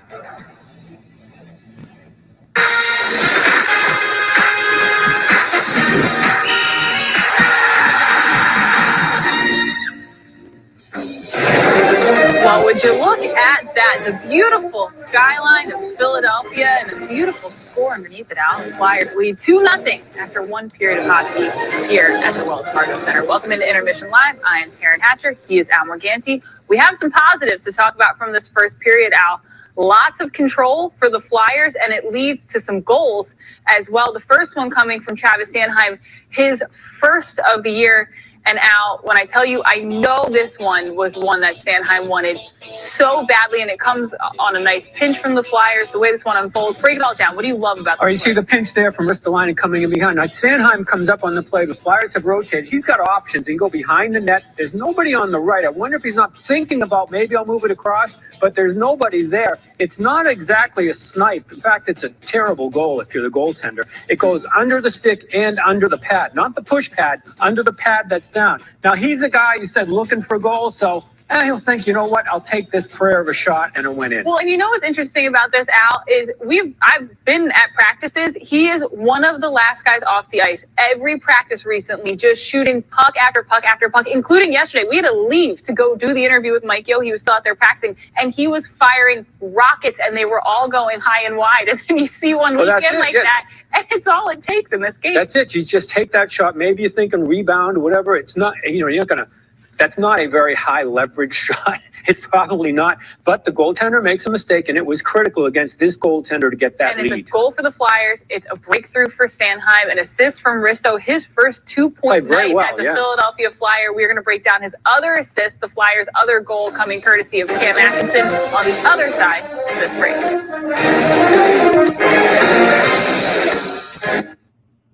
This holiday, you could save on maintenance. Experience the ultimate sports hub, where you can find games, news, and highlights all in one place, right on your TV. The Xfinity Sports Zone. Use your voice to search every stat, standing, and score. Follow the teams you love, and even get notifications with breaking news alerts and more, so you'll never miss an update. With the Xfinity Sports Zone, everybody wins. Click, call, or visit a store for details. Stay. We are so sorry. We hope you'll have us over again. He's in training. Oh, if I weren't earning 2% cash back right now, you'd be in so much trouble. Are you serious? Again, my apologies. Got myself a pair too. The new Wells Fargo Active Cash Visa Card. That's real life ready. For me, luxury is convenience, comfort, with my drink at the ready. A fun night out with my friends by my side. In my city. At my place. Where they know how Philly likes to play. To me. Just give me my jeans and a machine that sings to me. That's music to my ears. This holiday season, my good friend gave to me. Selling Paramount tickets, 6 match chances. 4 cash for lives, 3 pick 3s to make a million. Happy holidays, Rita. Thanks, Joe. What a great gift. Pennsylvania lottery tickets make great gifts, like $1 million, Merry and Bright. Happy holidays. And best wishes from the lottery. It's all gone, son. Oh no, Sam's. This one. Again.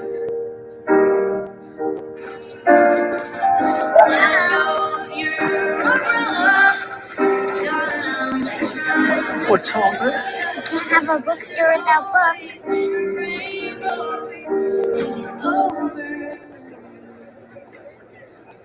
Thank you so much.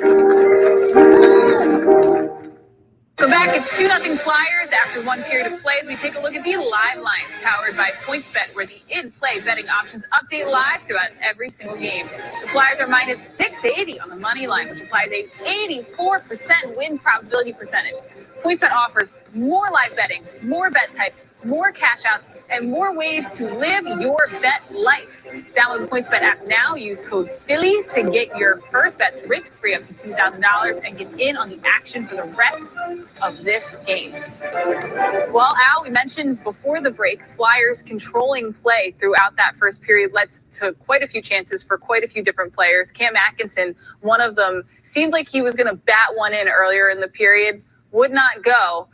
But luckily he would be able to cash in later in the period. But you could just feel, Al, that the Flyers were feeling it here tonight. Yeah, there you see here. I think that's Hughes go down at center ice there, come into the zone. They had zone time throughout here, and they just had chance after chance. Lawton missed a couple right there. Everybody seemed to get a swipe at it, and you wonder how long are they going to keep him off the board. There you see Atkinson. So I mean, you had chances, and then after all that time, Atkinson is basically the invisible man here. Watch this. There is nobody near him. He is left completely alone. Goaltender tries to come over.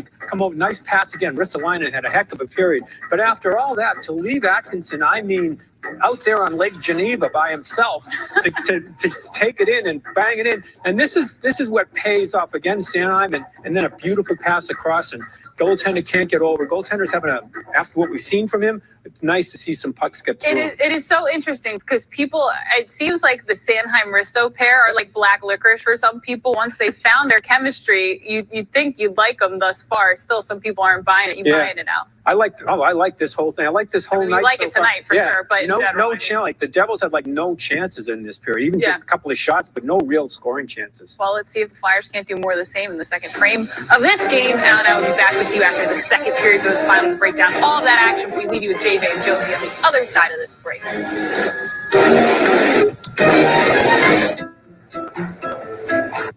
Road home for the holidays, where the ultimate driving machine becomes the ultimate cruise through 3 states machine. The ultimate zip around the corner for mom's cooking machine. And even the ultimate we couldn't get out of there any faster machine. Because at BMW, we know every holiday looks different. So we created the ultimate whatever your road home looks like machine. Hurry in, receive a credit up to $2,500 through January 3rd. We're Carvana, the company who invented car vending machines and buying a car 100% online. Now we've created a brand new way for you to sell your car. Whether it's a year old or a few years old, we want to buy your car. So go to Carvana and enter your license plate, answer a few questions, and our techno wizardry calculates your car's value and gives you a real offer in seconds. When you're ready, we'll come to you, pay you on the spot, and pick up your car. That's it. So ditch the old way of selling your car and say hello to the new way at Carvana.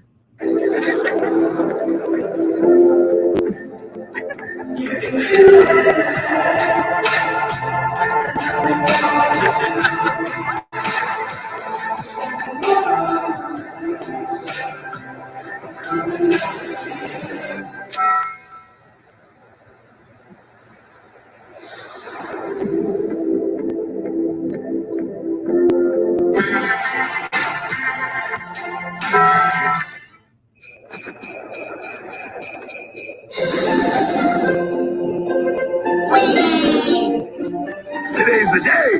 Woohoo! There's the second most famous groundhog in Pennsylvania. Am I late? Just in time. Nice. Holiday scratch-offs from the Pennsylvania Lottery. Oh, things just got very merry. Keep on scratching.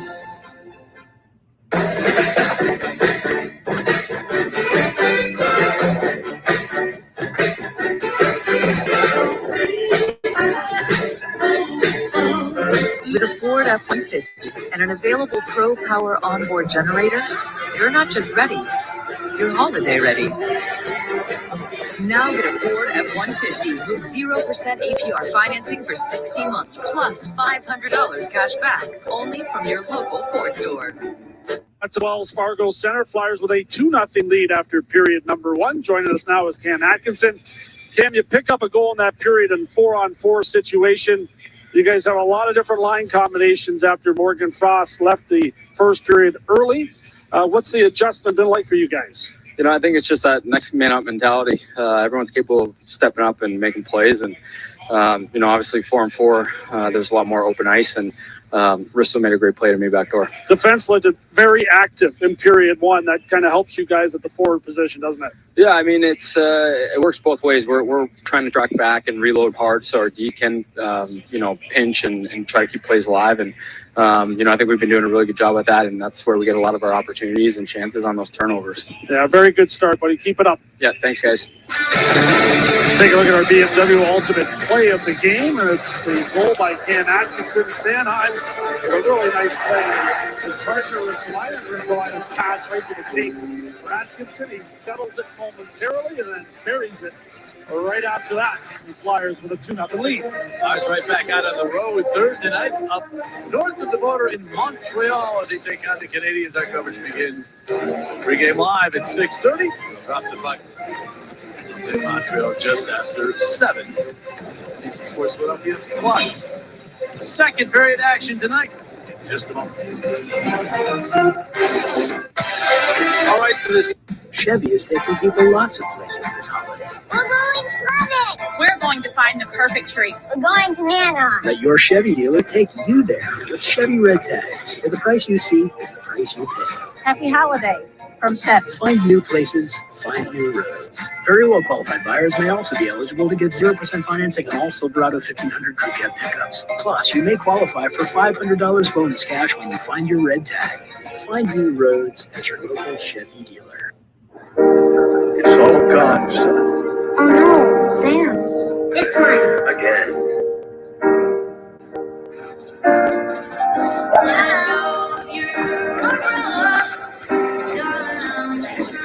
What's all good? Can't have a bookstore without books.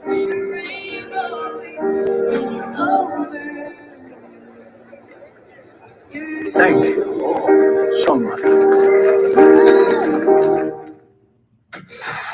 Experience the ultimate sports hub, where you can find games, news, and highlights all in one place, right on your TV. The Xfinity Sports Zone. Use your voice to search every stat, standing, and score. Follow the teams you love, and even get notifications with breaking news alerts and more, so you'll never miss an update. With the Xfinity Sports Zone, everybody wins. Click, call, or visit a store for details.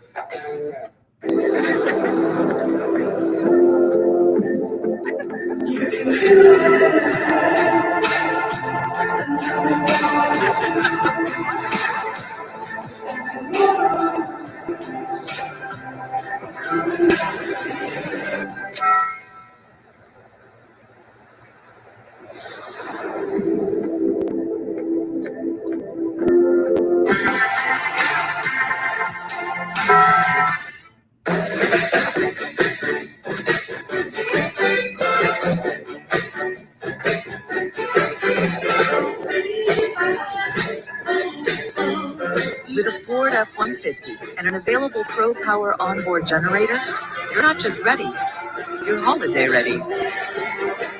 Now get a Ford F-150 with 0% APR financing for 60 months, plus $500 cash back, only from your local Ford store. Tonight's Flyers Devils second period is brought to you by Cadillac. Visit your local Cadillac dealer and experience the ultimate in iconic luxury.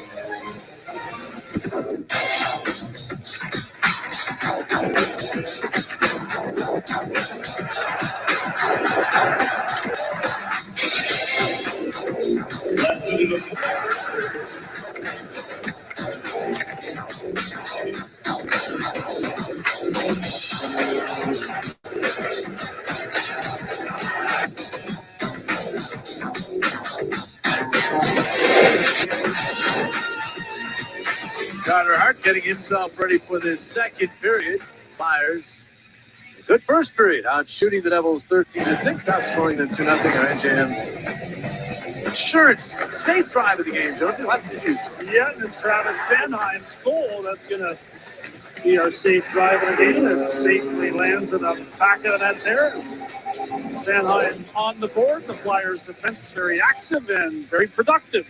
Travis with a goal and assist tonight. The early going in just 8 minutes and 25 seconds of ice time. He has been logging a lot of minutes lately. Hey, Flyers fans, Xfinity Mobile delivers fast nationwide 5G included at no extra cost. Save on your wireless bill with Xfinity Mobile.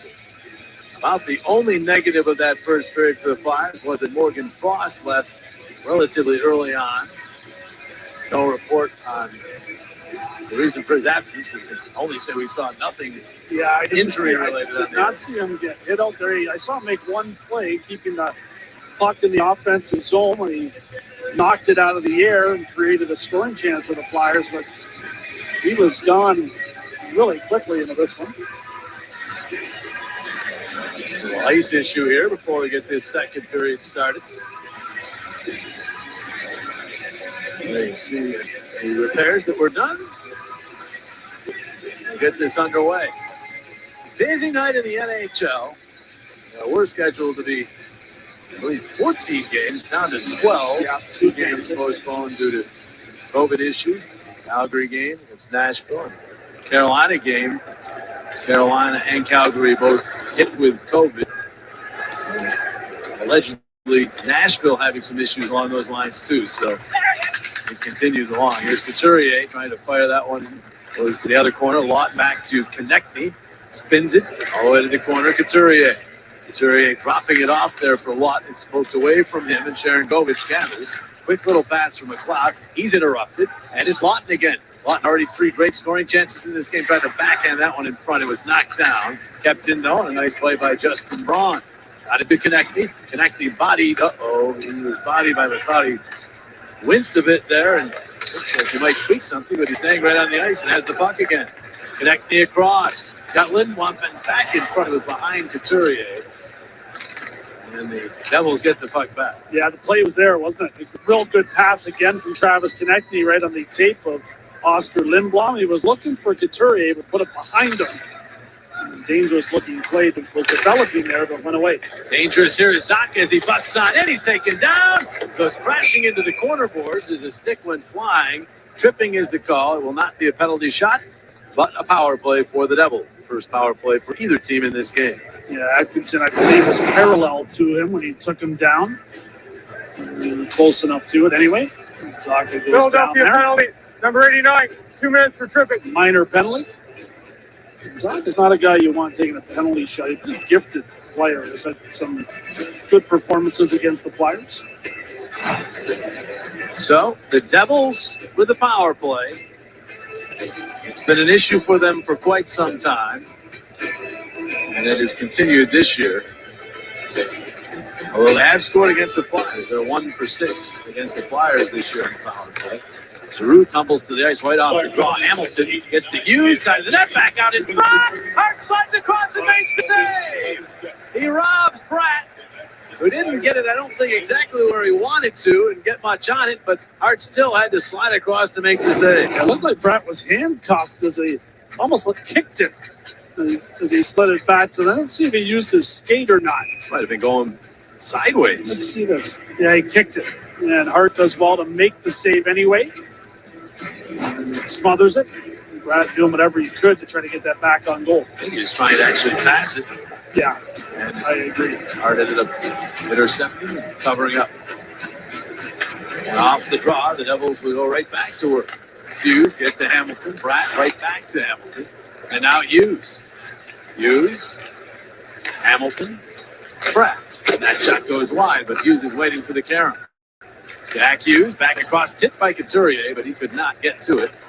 Now Bratt has it again. Bratt's side of the net in front, Zacha, and he went high and wide with it. Flyers have failed twice to break that play up, and they have been fortunate to live and tell about it as they clear it all the way down. They have been. That was a really well set up play by the Devils. Zacha with a chance in a prime scoring area, elevated the puck up and over the net, and the Flyers were very fortunate not to allow the Devils to climb back in here in period number 2. Saw those numbers, second from the bottom this power play. We wouldn't be able to tell by the way they moved the puck around there. Those instances. They keep the puck in here. Hamilton across for Zacha. Zacha will pivot. 55 seconds on the power play. He turns again with the puck and fires blocked. Down to the ice goes Ristolainen. He's having trouble getting back up. Here's Hamilton wristing one. That goes high off glass. Ristolainen's back up and fine. He bumps into Zacha. The puck late to the line. Brown couldn't clear as Hamilton came across. They get it back across the ice. Hughes pass tipped. It got through to Hamilton, who fires. Save made by Hart as Johnson was sitting at the doorstep. And the Flyers failed to clear. Brown played it right to Hamilton. And he had a lot of room there. Zacha will play it across. Bratt back across for Hamilton. And now Zacha 20 seconds on the power play. Across it goes in front. Hart the save. Johnson upended. Sanheim to the puck. Turns it the other way, but there is Bratt. He'll play it to the point. Hamilton reaches to keep it in the zone. They've been in the zone almost the entire power play. Here's Zacha. Back out to Hamilton. He'll wind the blast blocked. Bounces to Zacha. Tries to go back across. Intercepted. Brown fans now. Second try. He's got Atkinson out of the box. In that goal. Save, rebound. And that one knocked down. Oh, that would have been a dagger right there for the Devils. After all their great scoring chances, out of the box, Atkinson had a chance. This goes all the way down. Would have been icing, but McLeod will cancel it. He's then knocked down by Connaughton. Roman with support. He's checked. Puck squirts free to Bastian. McLeod's pass back to the point, intercepted by Giroux. Giroux will gain the red line and then fire one in, hoping for the bank for Atkinson, but that's nullified by Ball. Puck does ricochet back out to Yandel. Tries to take the shot. It's blocked. And now Studenic is after it. Studenic has help coming. He decides to fire the shot. Connaughton blocks it into the safety net. It was a pretty impressive Devils power play, and eventually Patrick Brown's going to block the shot with the back of his pants right there and quickly go after that loose puck. Gets it, was going to clear it immediately. He didn't. Popped his head up, and all of a sudden Atkinson was wide open. Pass right on the tip. Atkinson tries to slide it just above the pad and underneath the glove, and Blackwood makes the save right there and calmly bats that puck away. Big opportunity for Cam exiting the box. He was taking a look up. Did you see Brown? The screeners, they showed it. Every player wants to say, what could I have done differently? Here's Ty Smith. It's his dump and cut off by Hayes. Kevin Hayes moving up. And Hayes will bounce one to the right of Blackwood. Bratt plays it up the wall. Yandel couldn't get there. And it's Boquist the other way with speed. Weaves to the middle. Pass back across. Double clutch save made by Hart. The double clutch cost Jimmy Vesey, and Hart made it. Cost the Flyers. Turned it over on the way out, though. Bratt across. Vesey holds back through. It'll bounce this way to Smith. And now rolled around. Hayes able to reach back and get that puck from Subban, and it's back McEwen the other way. He'll just filter it into the Devils' zone. Flyers will change. Flyers have been sloppy in their own zone, including on the kill with a couple of clears, but big eraser back there, sometimes the goaltender, right? Yeah, and the Devils' power play has given them some life. They did not score on it, but they started to manage the puck a lot better in the offensive zone, and now they're playing a lot more confidently. And the Flyers, well, we told you about their second period. They did have a good one in Arizona, but it's been a problem for them this year. Moving up, here's Connaughton. I'll make that Provorov. He'll play it in.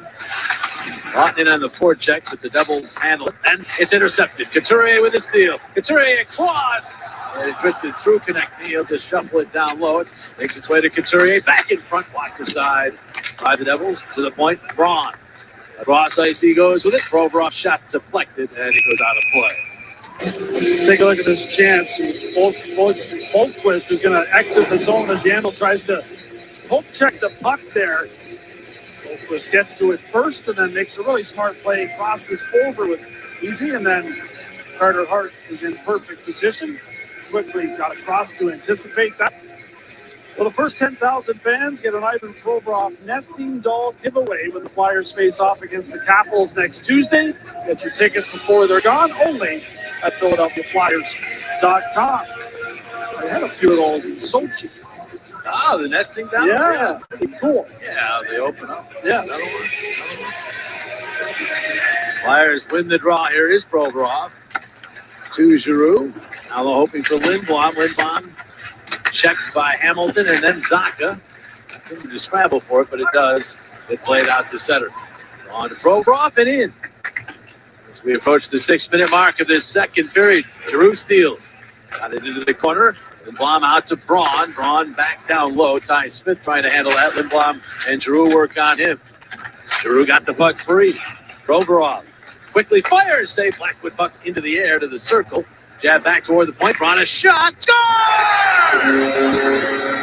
Not exactly a heater, but it made its way in. And the Flyers now lead 3-0. I believe this will be Braun's goal. Yeah, he's going to lead the charge through. And years from now, they'll say it's 100 miles an hour. Yep, he alertly got it towards the net, though. Some bodies in front, and see if the Devils netminder Mackenzie Blackwood could see it at all. There's a pop shot from Braun. It's rising, and Blackwood never picks it up. That's incredible. He just flips it towards the net. Mackenzie Blackwood never sees it. I'm wondering if it didn't go off the stick of the Devils player that was checking it. I think it was Siegenthaler. Because it was fluttering. Yeah, it was fluttering right from the get-go. I think it's where the shot came off the stick. It could be. Yeah. There is Sanheim. The red line stepped into by Subban. And the whistle stopping play. The offside. Flyers up 3. In Southfield. Flyers goal, number 61. Better question.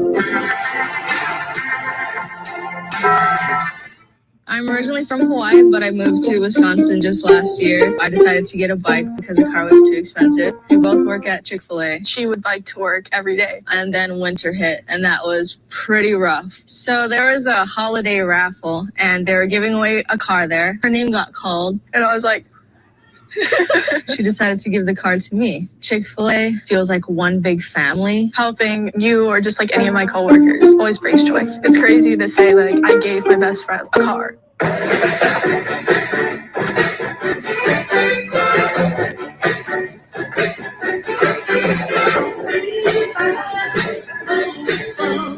With a Ford F-150 and an available Pro Power onboard generator, you're not just ready, you're holiday ready. Now get a Ford F-150 with 0% APR financing for 60 months, plus $500 cash back, only from your local Ford store. 3-0 Flyers lead here. Second period action. Have the Flyers turned a corner?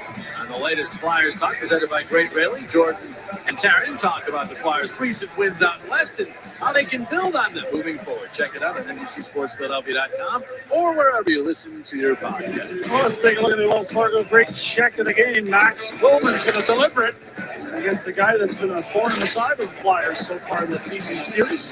Foul taken to the ice there. Bowman with 3 hits. That's a team high. Line would be around the same number as well. He's been throwing his body around frequently.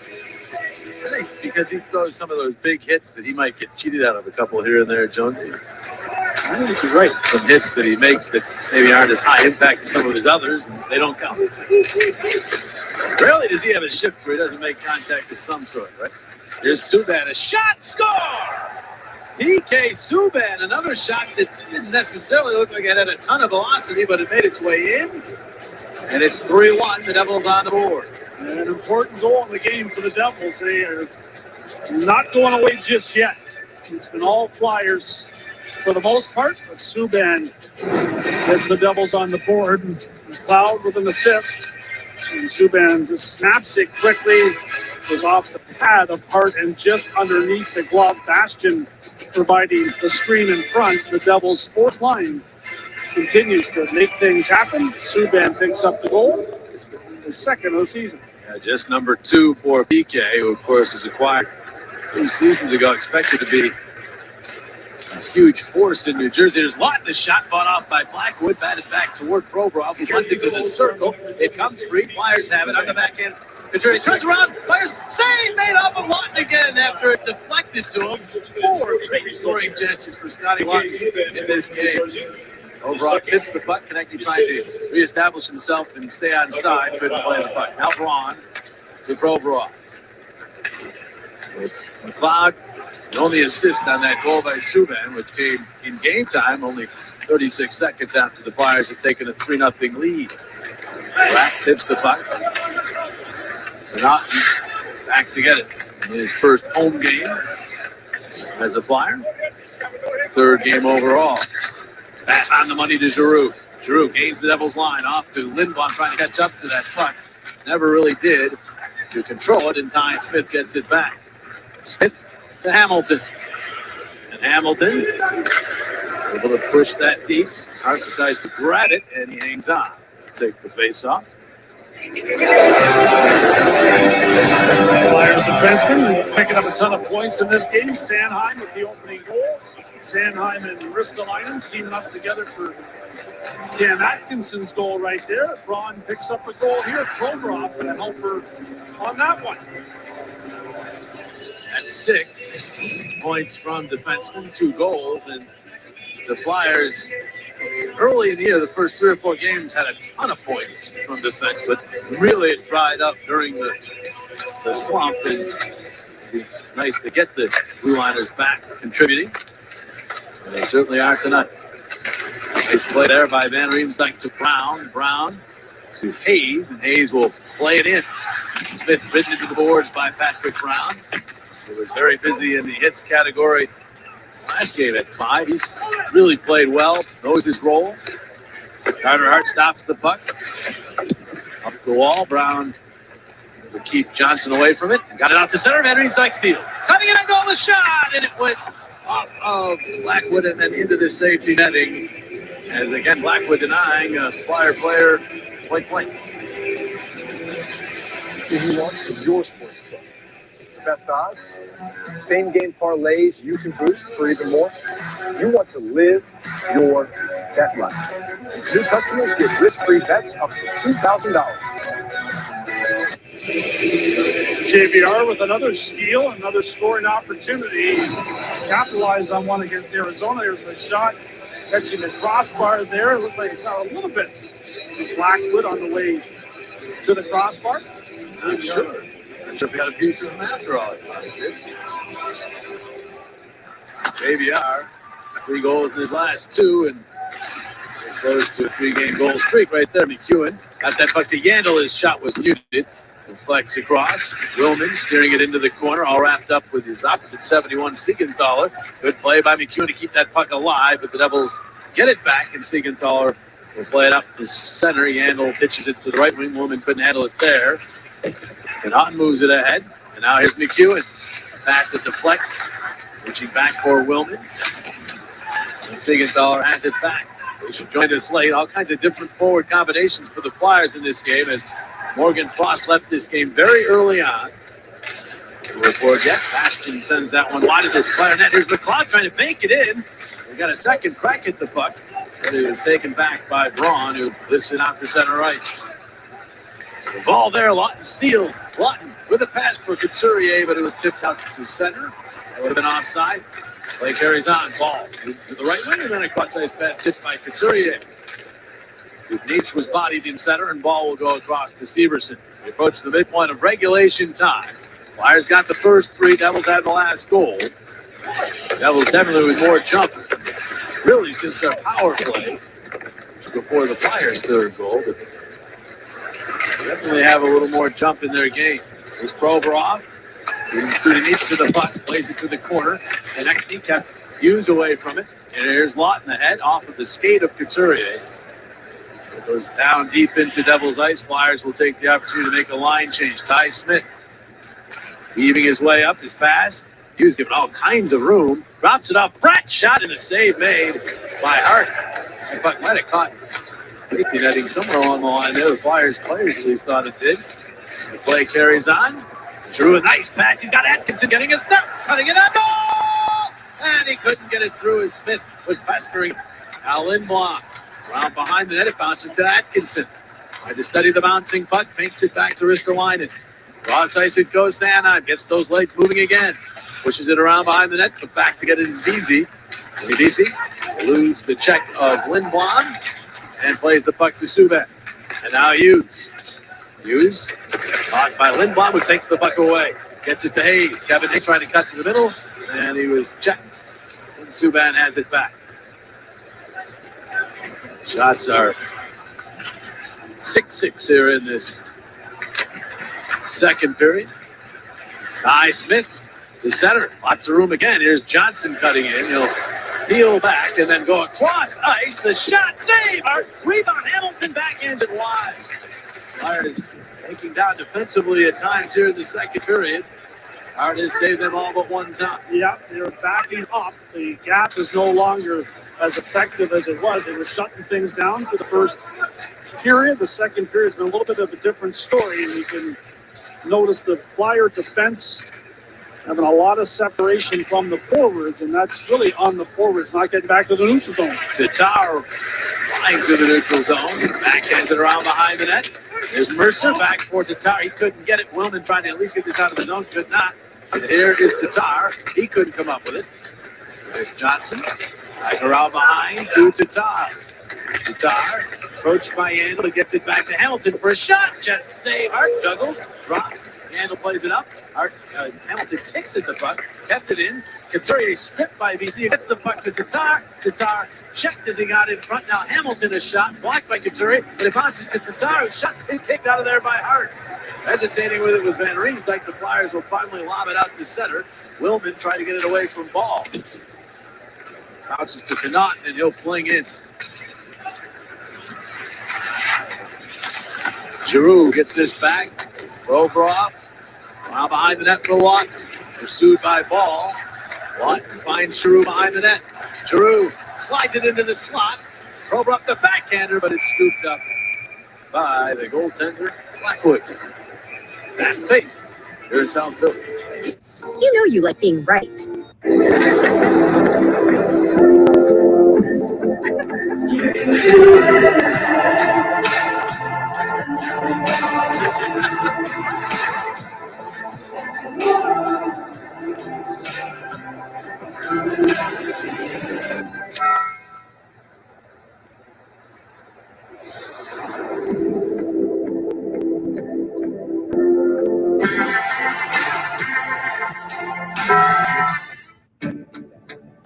For me, luxury is convenience, comfort, with my drink at the ready, a fun night out with my friends by my side, in my city, at my place, where they know how Philly likes to play.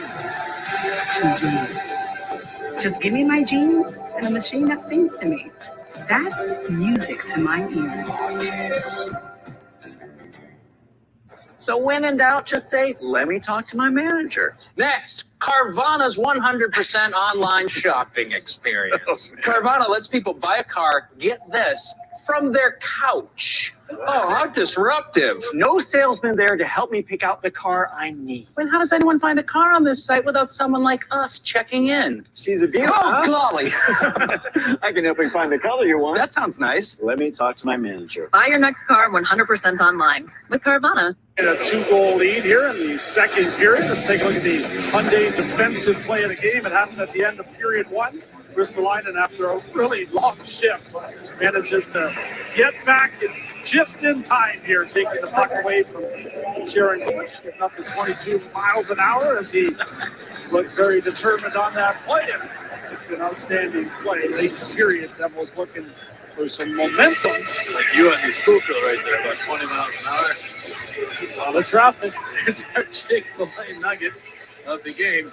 The Devils were so happy to get this guy back in the lineup just a little while back, but only 1-5-1 in that stretch, and that was coming into this game outscored 27-17. Now it's 30-18.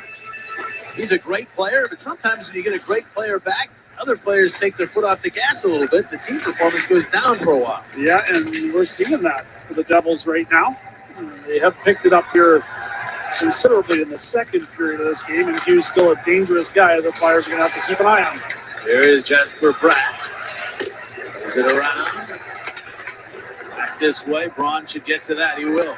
Justin Braun, one of the goal scorers for the Flyers, will wind this one in. Hayes to the puck from the angle at the side of the net. Severson takes it out of harm's way. Moves it to easy. Touch pass for Jesper Bratt. Looking to get those legs moving. Bratt to the Philadelphia line.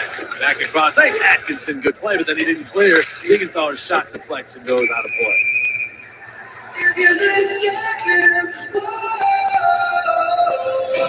Well, you can score great gifts for the Flyers fan in your life at the Flyers Holiday Shop, open daily at the King Prussia Mall in the plaza near the Upper Level Cafe food court. Take the scoop line out to the King Prussia Mall. You are correct, sir. 20 miles an hour or so. Yep, beautiful. My wife was on her way on that road just today and texted me to say, I'm not moving. Get you something nice for Christmas again. That's awesome. I don't think she's on her way to the King of Prussia Mall, actually. Very thoughtful, Bernie. She had some thoughts when she was stuck in traffic, let me tell you. Here's Hughes dropping this back for Zacha, but behind him now, Ball tries one from the point that's blocked, and eventually back to the Devils line. Ball nearly wiped out. He's got it back. Ball up from that Utica Comets AHL team. 17-1-2 was their record at last check. They have been dominant. Big hit by Ristolainen. Should get that one registered. Hughes, in the meantime, taken down penalty. You're going to call that penalty as Hughes back to the puck. It's taken down again by Couturier. And the tripping minor indicated. So a second power play for the Devils when we come back.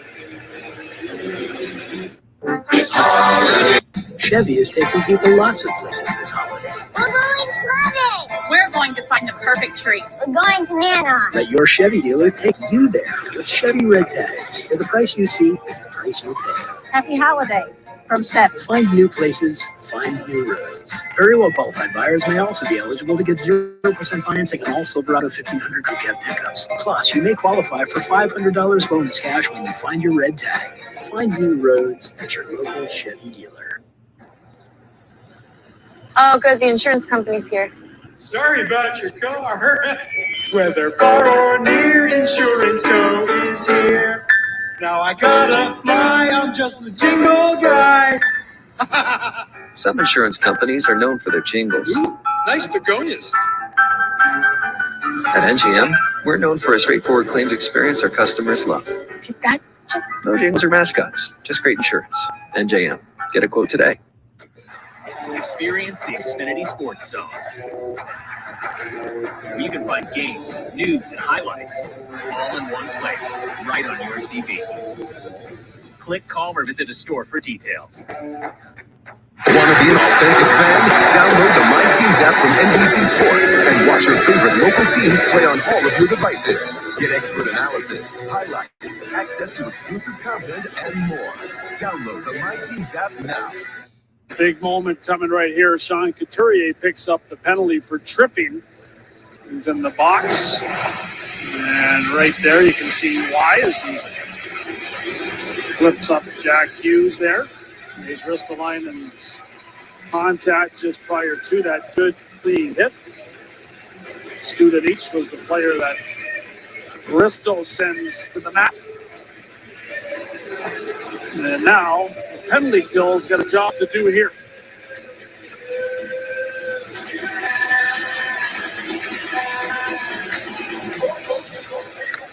they win the draw. There's Smith. And the puck to Mercer along the wall, and then back out to Ty Smith. A couple of the promising youngsters for the Devils. The youngest team in the NHL. Here's Mercer with a shot blocked by Braun. To Ty, one of the few veterans. Gets it into the corner. The puck tipped free. Giroux is swinging a miss. Didn't clear, but now a chance here. And the Flyers will move it to center, and Provorov guides it all the way down. So 30 seconds already having elapsed off the power plays. We tick down 5 minutes remaining in the second period. Smith drops to Tatar. Traveled better. Was with Montreal last year. Backhanded pass across, intercepted.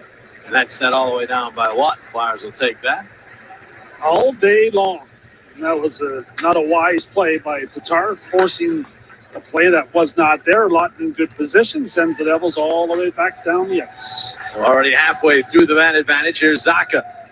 Off to Hughes. Check, but it went right to Johnson, who gets it back to Hughes. They whip it around the wall for Bratt. His pass tipped by Hamilton. Hughes has it. Back to Hamilton. And now the pass back across ice to Bratt. Side of the net, it goes to Johnson. This unit looks very sharp. That pass broken up. And a chance here. Rusla's going to carry this puck to center. Going to continue carrying it. The left wing feed handcuffs Brown, and the Flyers end up offside. And so a face-off in the neutral zone. 33 seconds remaining. Jack Hughes almost lights up on the power play. Yes, he does. Oh, nice. Body language seems different. Yep, and that's why you want to stay out of the box. You can get a young star player that knows how to turn it up. Making some plays out there, but his teammates didn't make very smart plays with the puck. It was Johnson that made the last ill-advised play to the middle of the ice that turned into a turnover. Bratt will throw the puck to Zacha as they move up again. One last push for this man advantage. 18 seconds remaining on it. Johnson would get it completely. That puck. Oh, they say it stayed in the zone. Doesn't matter. Flyers have it. Here's Atkinson moving up. 2-on-1 with Lindblom. Atkinson the shot. He scores! Atkinson rifles it home, his second of the night, and the Flyers are back up by 3. Well, he's flying, isn't he? Third time in this game that he's been in alone. And this time he looks off. Lindblom knows exactly what he wants to do with this puck. Devils right there, turn it over. Good heads-up play by Provorov, and watch the play by Atkinson. Took a peek over at Lindblom, give the goaltender something to think about. Hamilton not even going near Atkinson on the play. Dan makes the right decision, blasts it to the blocker's side, and picks up his second of the game. And his second shorthanded goal of the year. The Flyers' 5th shorthanded goal of the year, which is right up among the league leaders. Cam had 4 shorthanded goals last year. He is a guy who looks for his opportunities even when his team is down a man. The Flyers are back to full strength. Pass off the mark.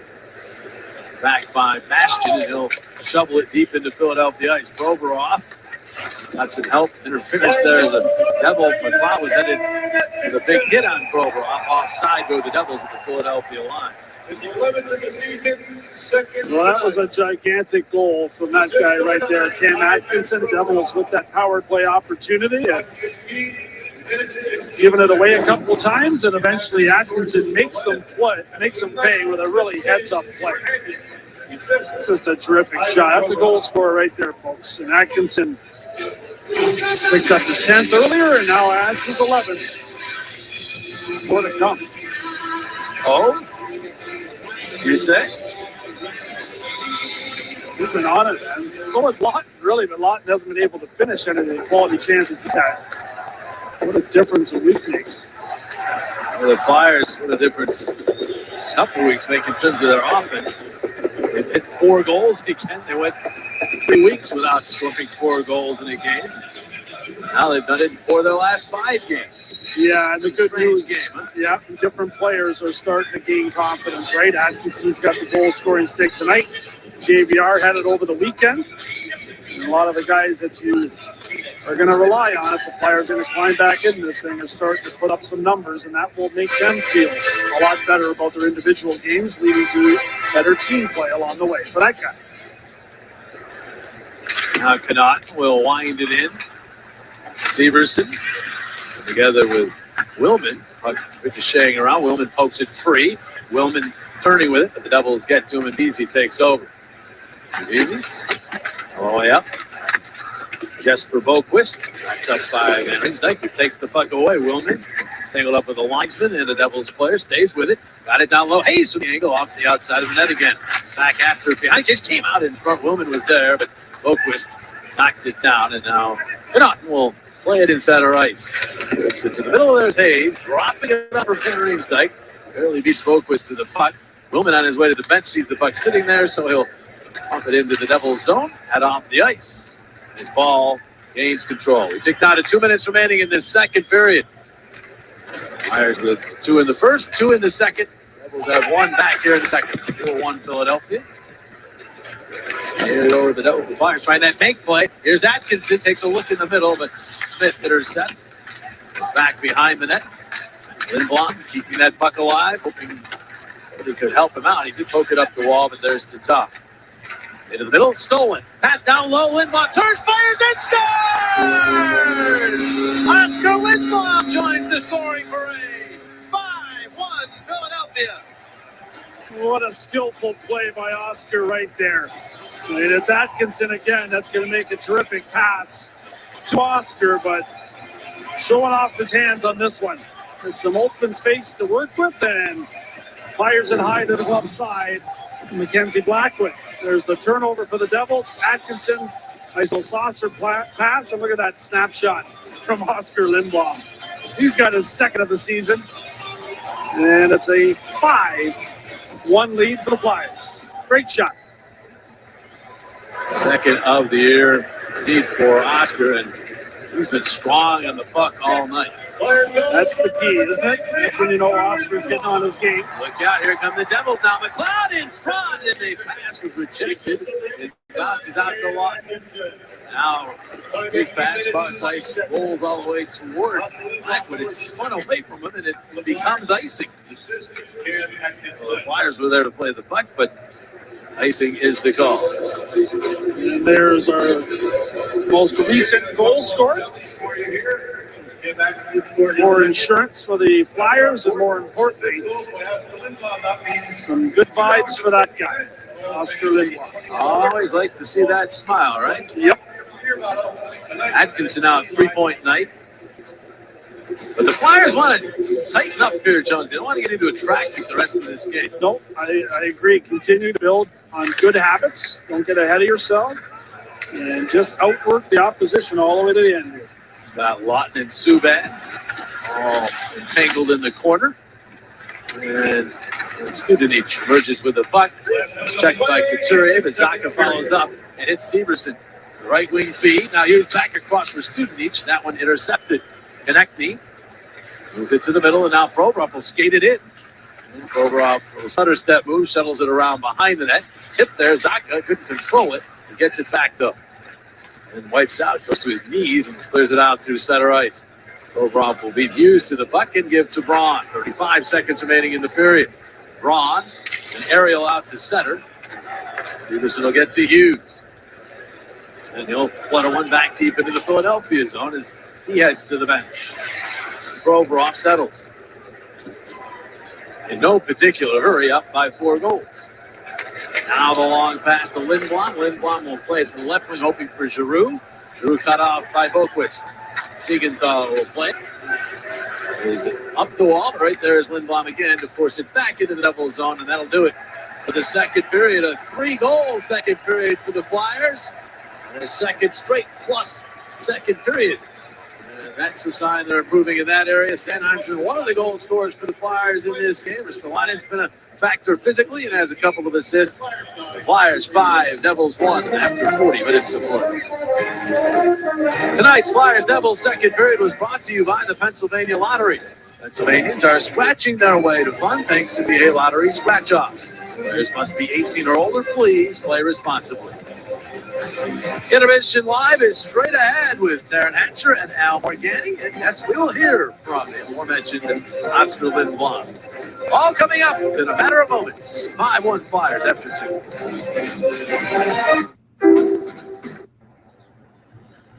Oh, good. The insurance company's here.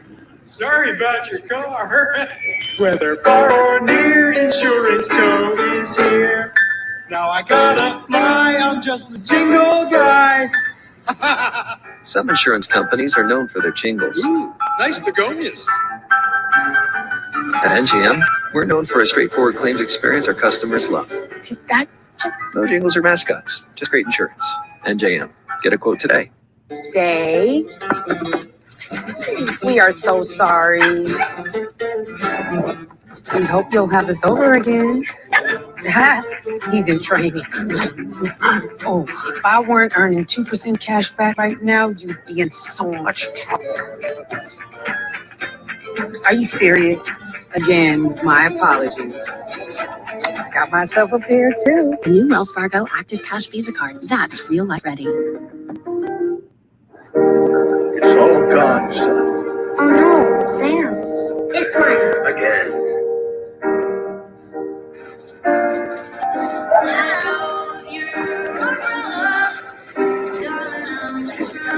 What's all this?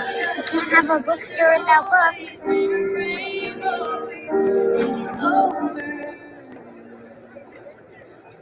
Thank you so much. Chevy is taking people lots of places this holiday. We're going swimming. We're going to find the perfect tree. We're going to Nana. Let your Chevy dealer take you there with Chevy Red Tags, where the price you see is the price you pay. Happy holiday from Chevy. Find new places, find new roads. Very well qualified buyers may also be eligible to get 0% financing on all Silverado 1500 crew cab pickups. Plus, you may qualify for $500 bonus cash when you find your red tag.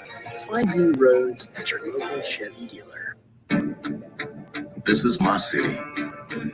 This is a city that knows how to play. A city that's in it for the win. So I go to the place that gets that. Where they know how Philly likes to play. And where I know my seat is always ready. This is my place.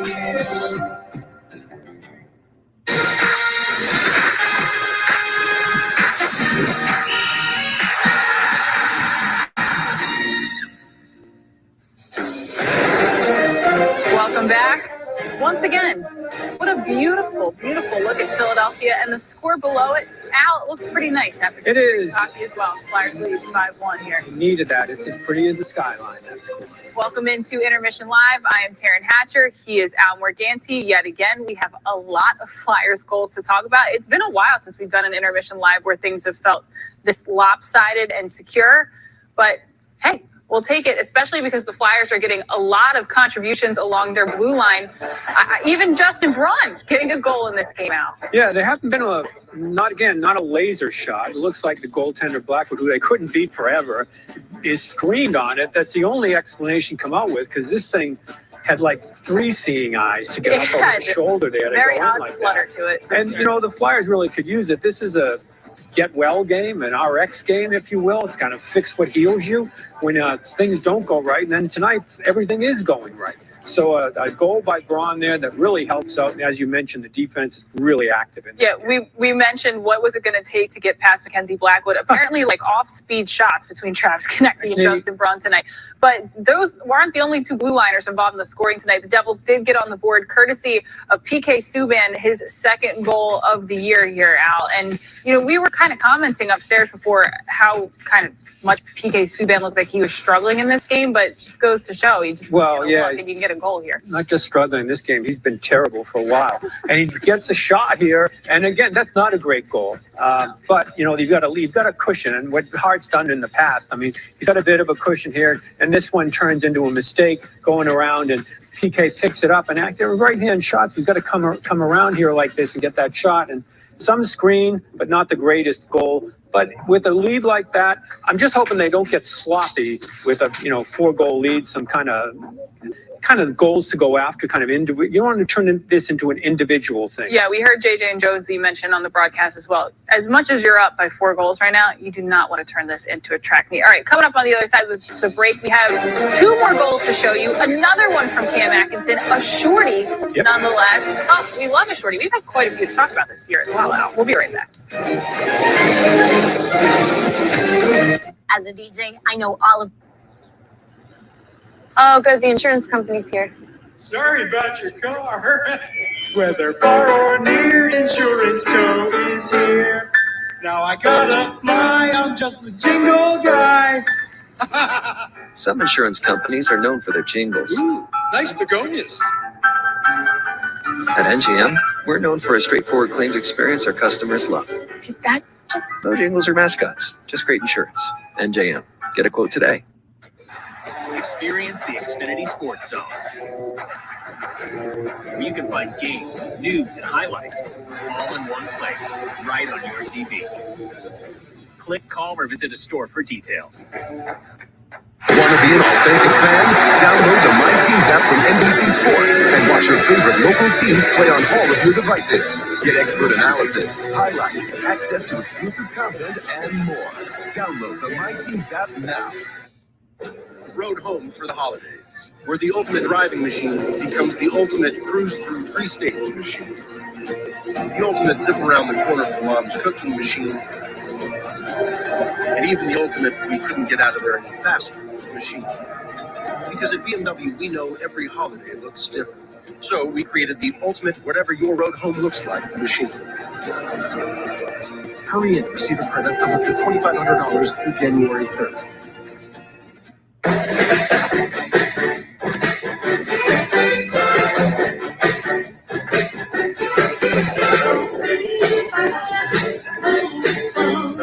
With a Ford F-150 and an available Pro Power onboard generator, you're not just ready, you're holiday ready.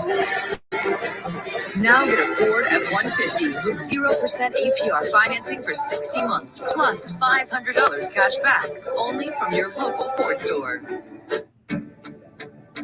For me, luxury is convenience, comfort, with my drink at the ready, a fun night out with my friends by my side, in my city, at my place, where they know how Philly likes to play. To me. Just give me my jeans and a machine that sings to me. That's music to my ears.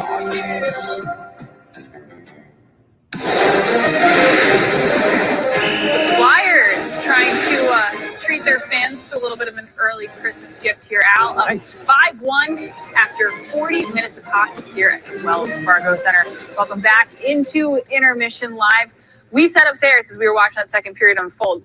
Cam wants another one. He wants another one really badly. And when the Flyers went on the PK, I don't know that that was the moment where I was anticipating as good as Cam Atkinson is on the penalty kill. I don't know if that was the moment I was anticipating that Cam would add yet another goal to his total tonight here, Al. But, I mean, leave it to him with a beautiful finish there. Yeah, nice decision. Take that shot. He's flying. We know him before. We saw early in the season the energy.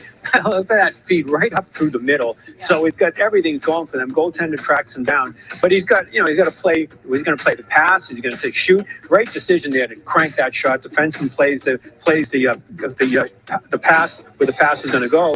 So he's got an open, see him look over, he's got that better shot there. So the goaltender's going with his eyes right up over it. And that energy, as much as anything, is what he brings. We're seeing that start of the season, Cam, that was relentless towards the net. And it's nice to see it, and it's resulting in goals. And he's once again involved on a play. Now, he wouldn't get the goal here. He'd end up with an assist on Oscar Lindblom's second of the year here, Al. Yeah, turnover by the Devils. The Devils are having the devil of the night, so to speak. And here's that nice pass. Not perfect. So Oscar's having a nice play to kind of pick it from behind him, behind his skates a little bit. There's the turnover off the stick. Here's that pass over. Beautiful shot.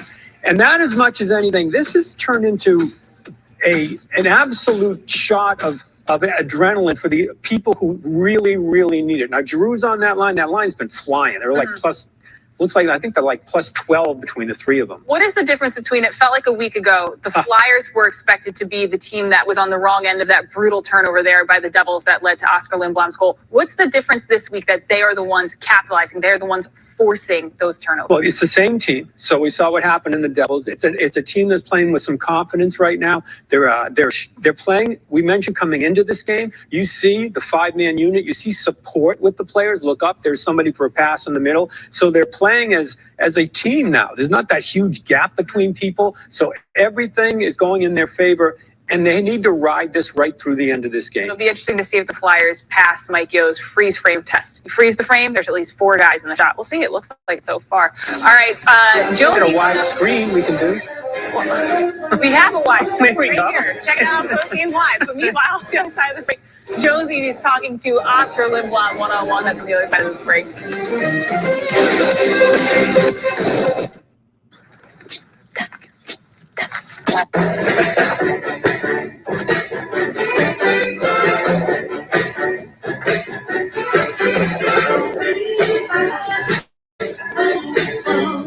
With a Ford F-150 and an available Pro Power onboard generator, you're not just ready, you're holiday ready. Now get a Ford F-150 with 0% APR financing for 60 months, plus $500 cash back, only from your local Ford store. It's all gone, son. Oh no, Sam's. This one. Again.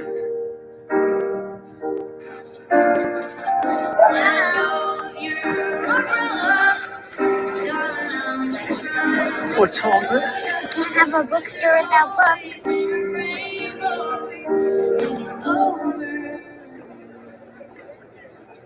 Thank you so much. There is no label for a place like this. You could call it a hospital, except it's so much more than that. This is where we will discover life-saving solutions no one else has, so that more people can live to watch their children grow and defeat diseases they've never been able to. Penn Medicine's new pavilion, on course to change the world.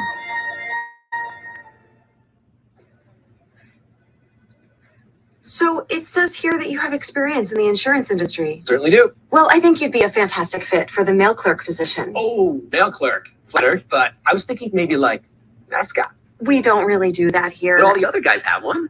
Check this out. Some insurance companies are known for their mascots. At NJM, we're known for a straightforward claims experience our customers love. Woohoo! No jingles or mascots, just great insurance. NJM. Get a quote today.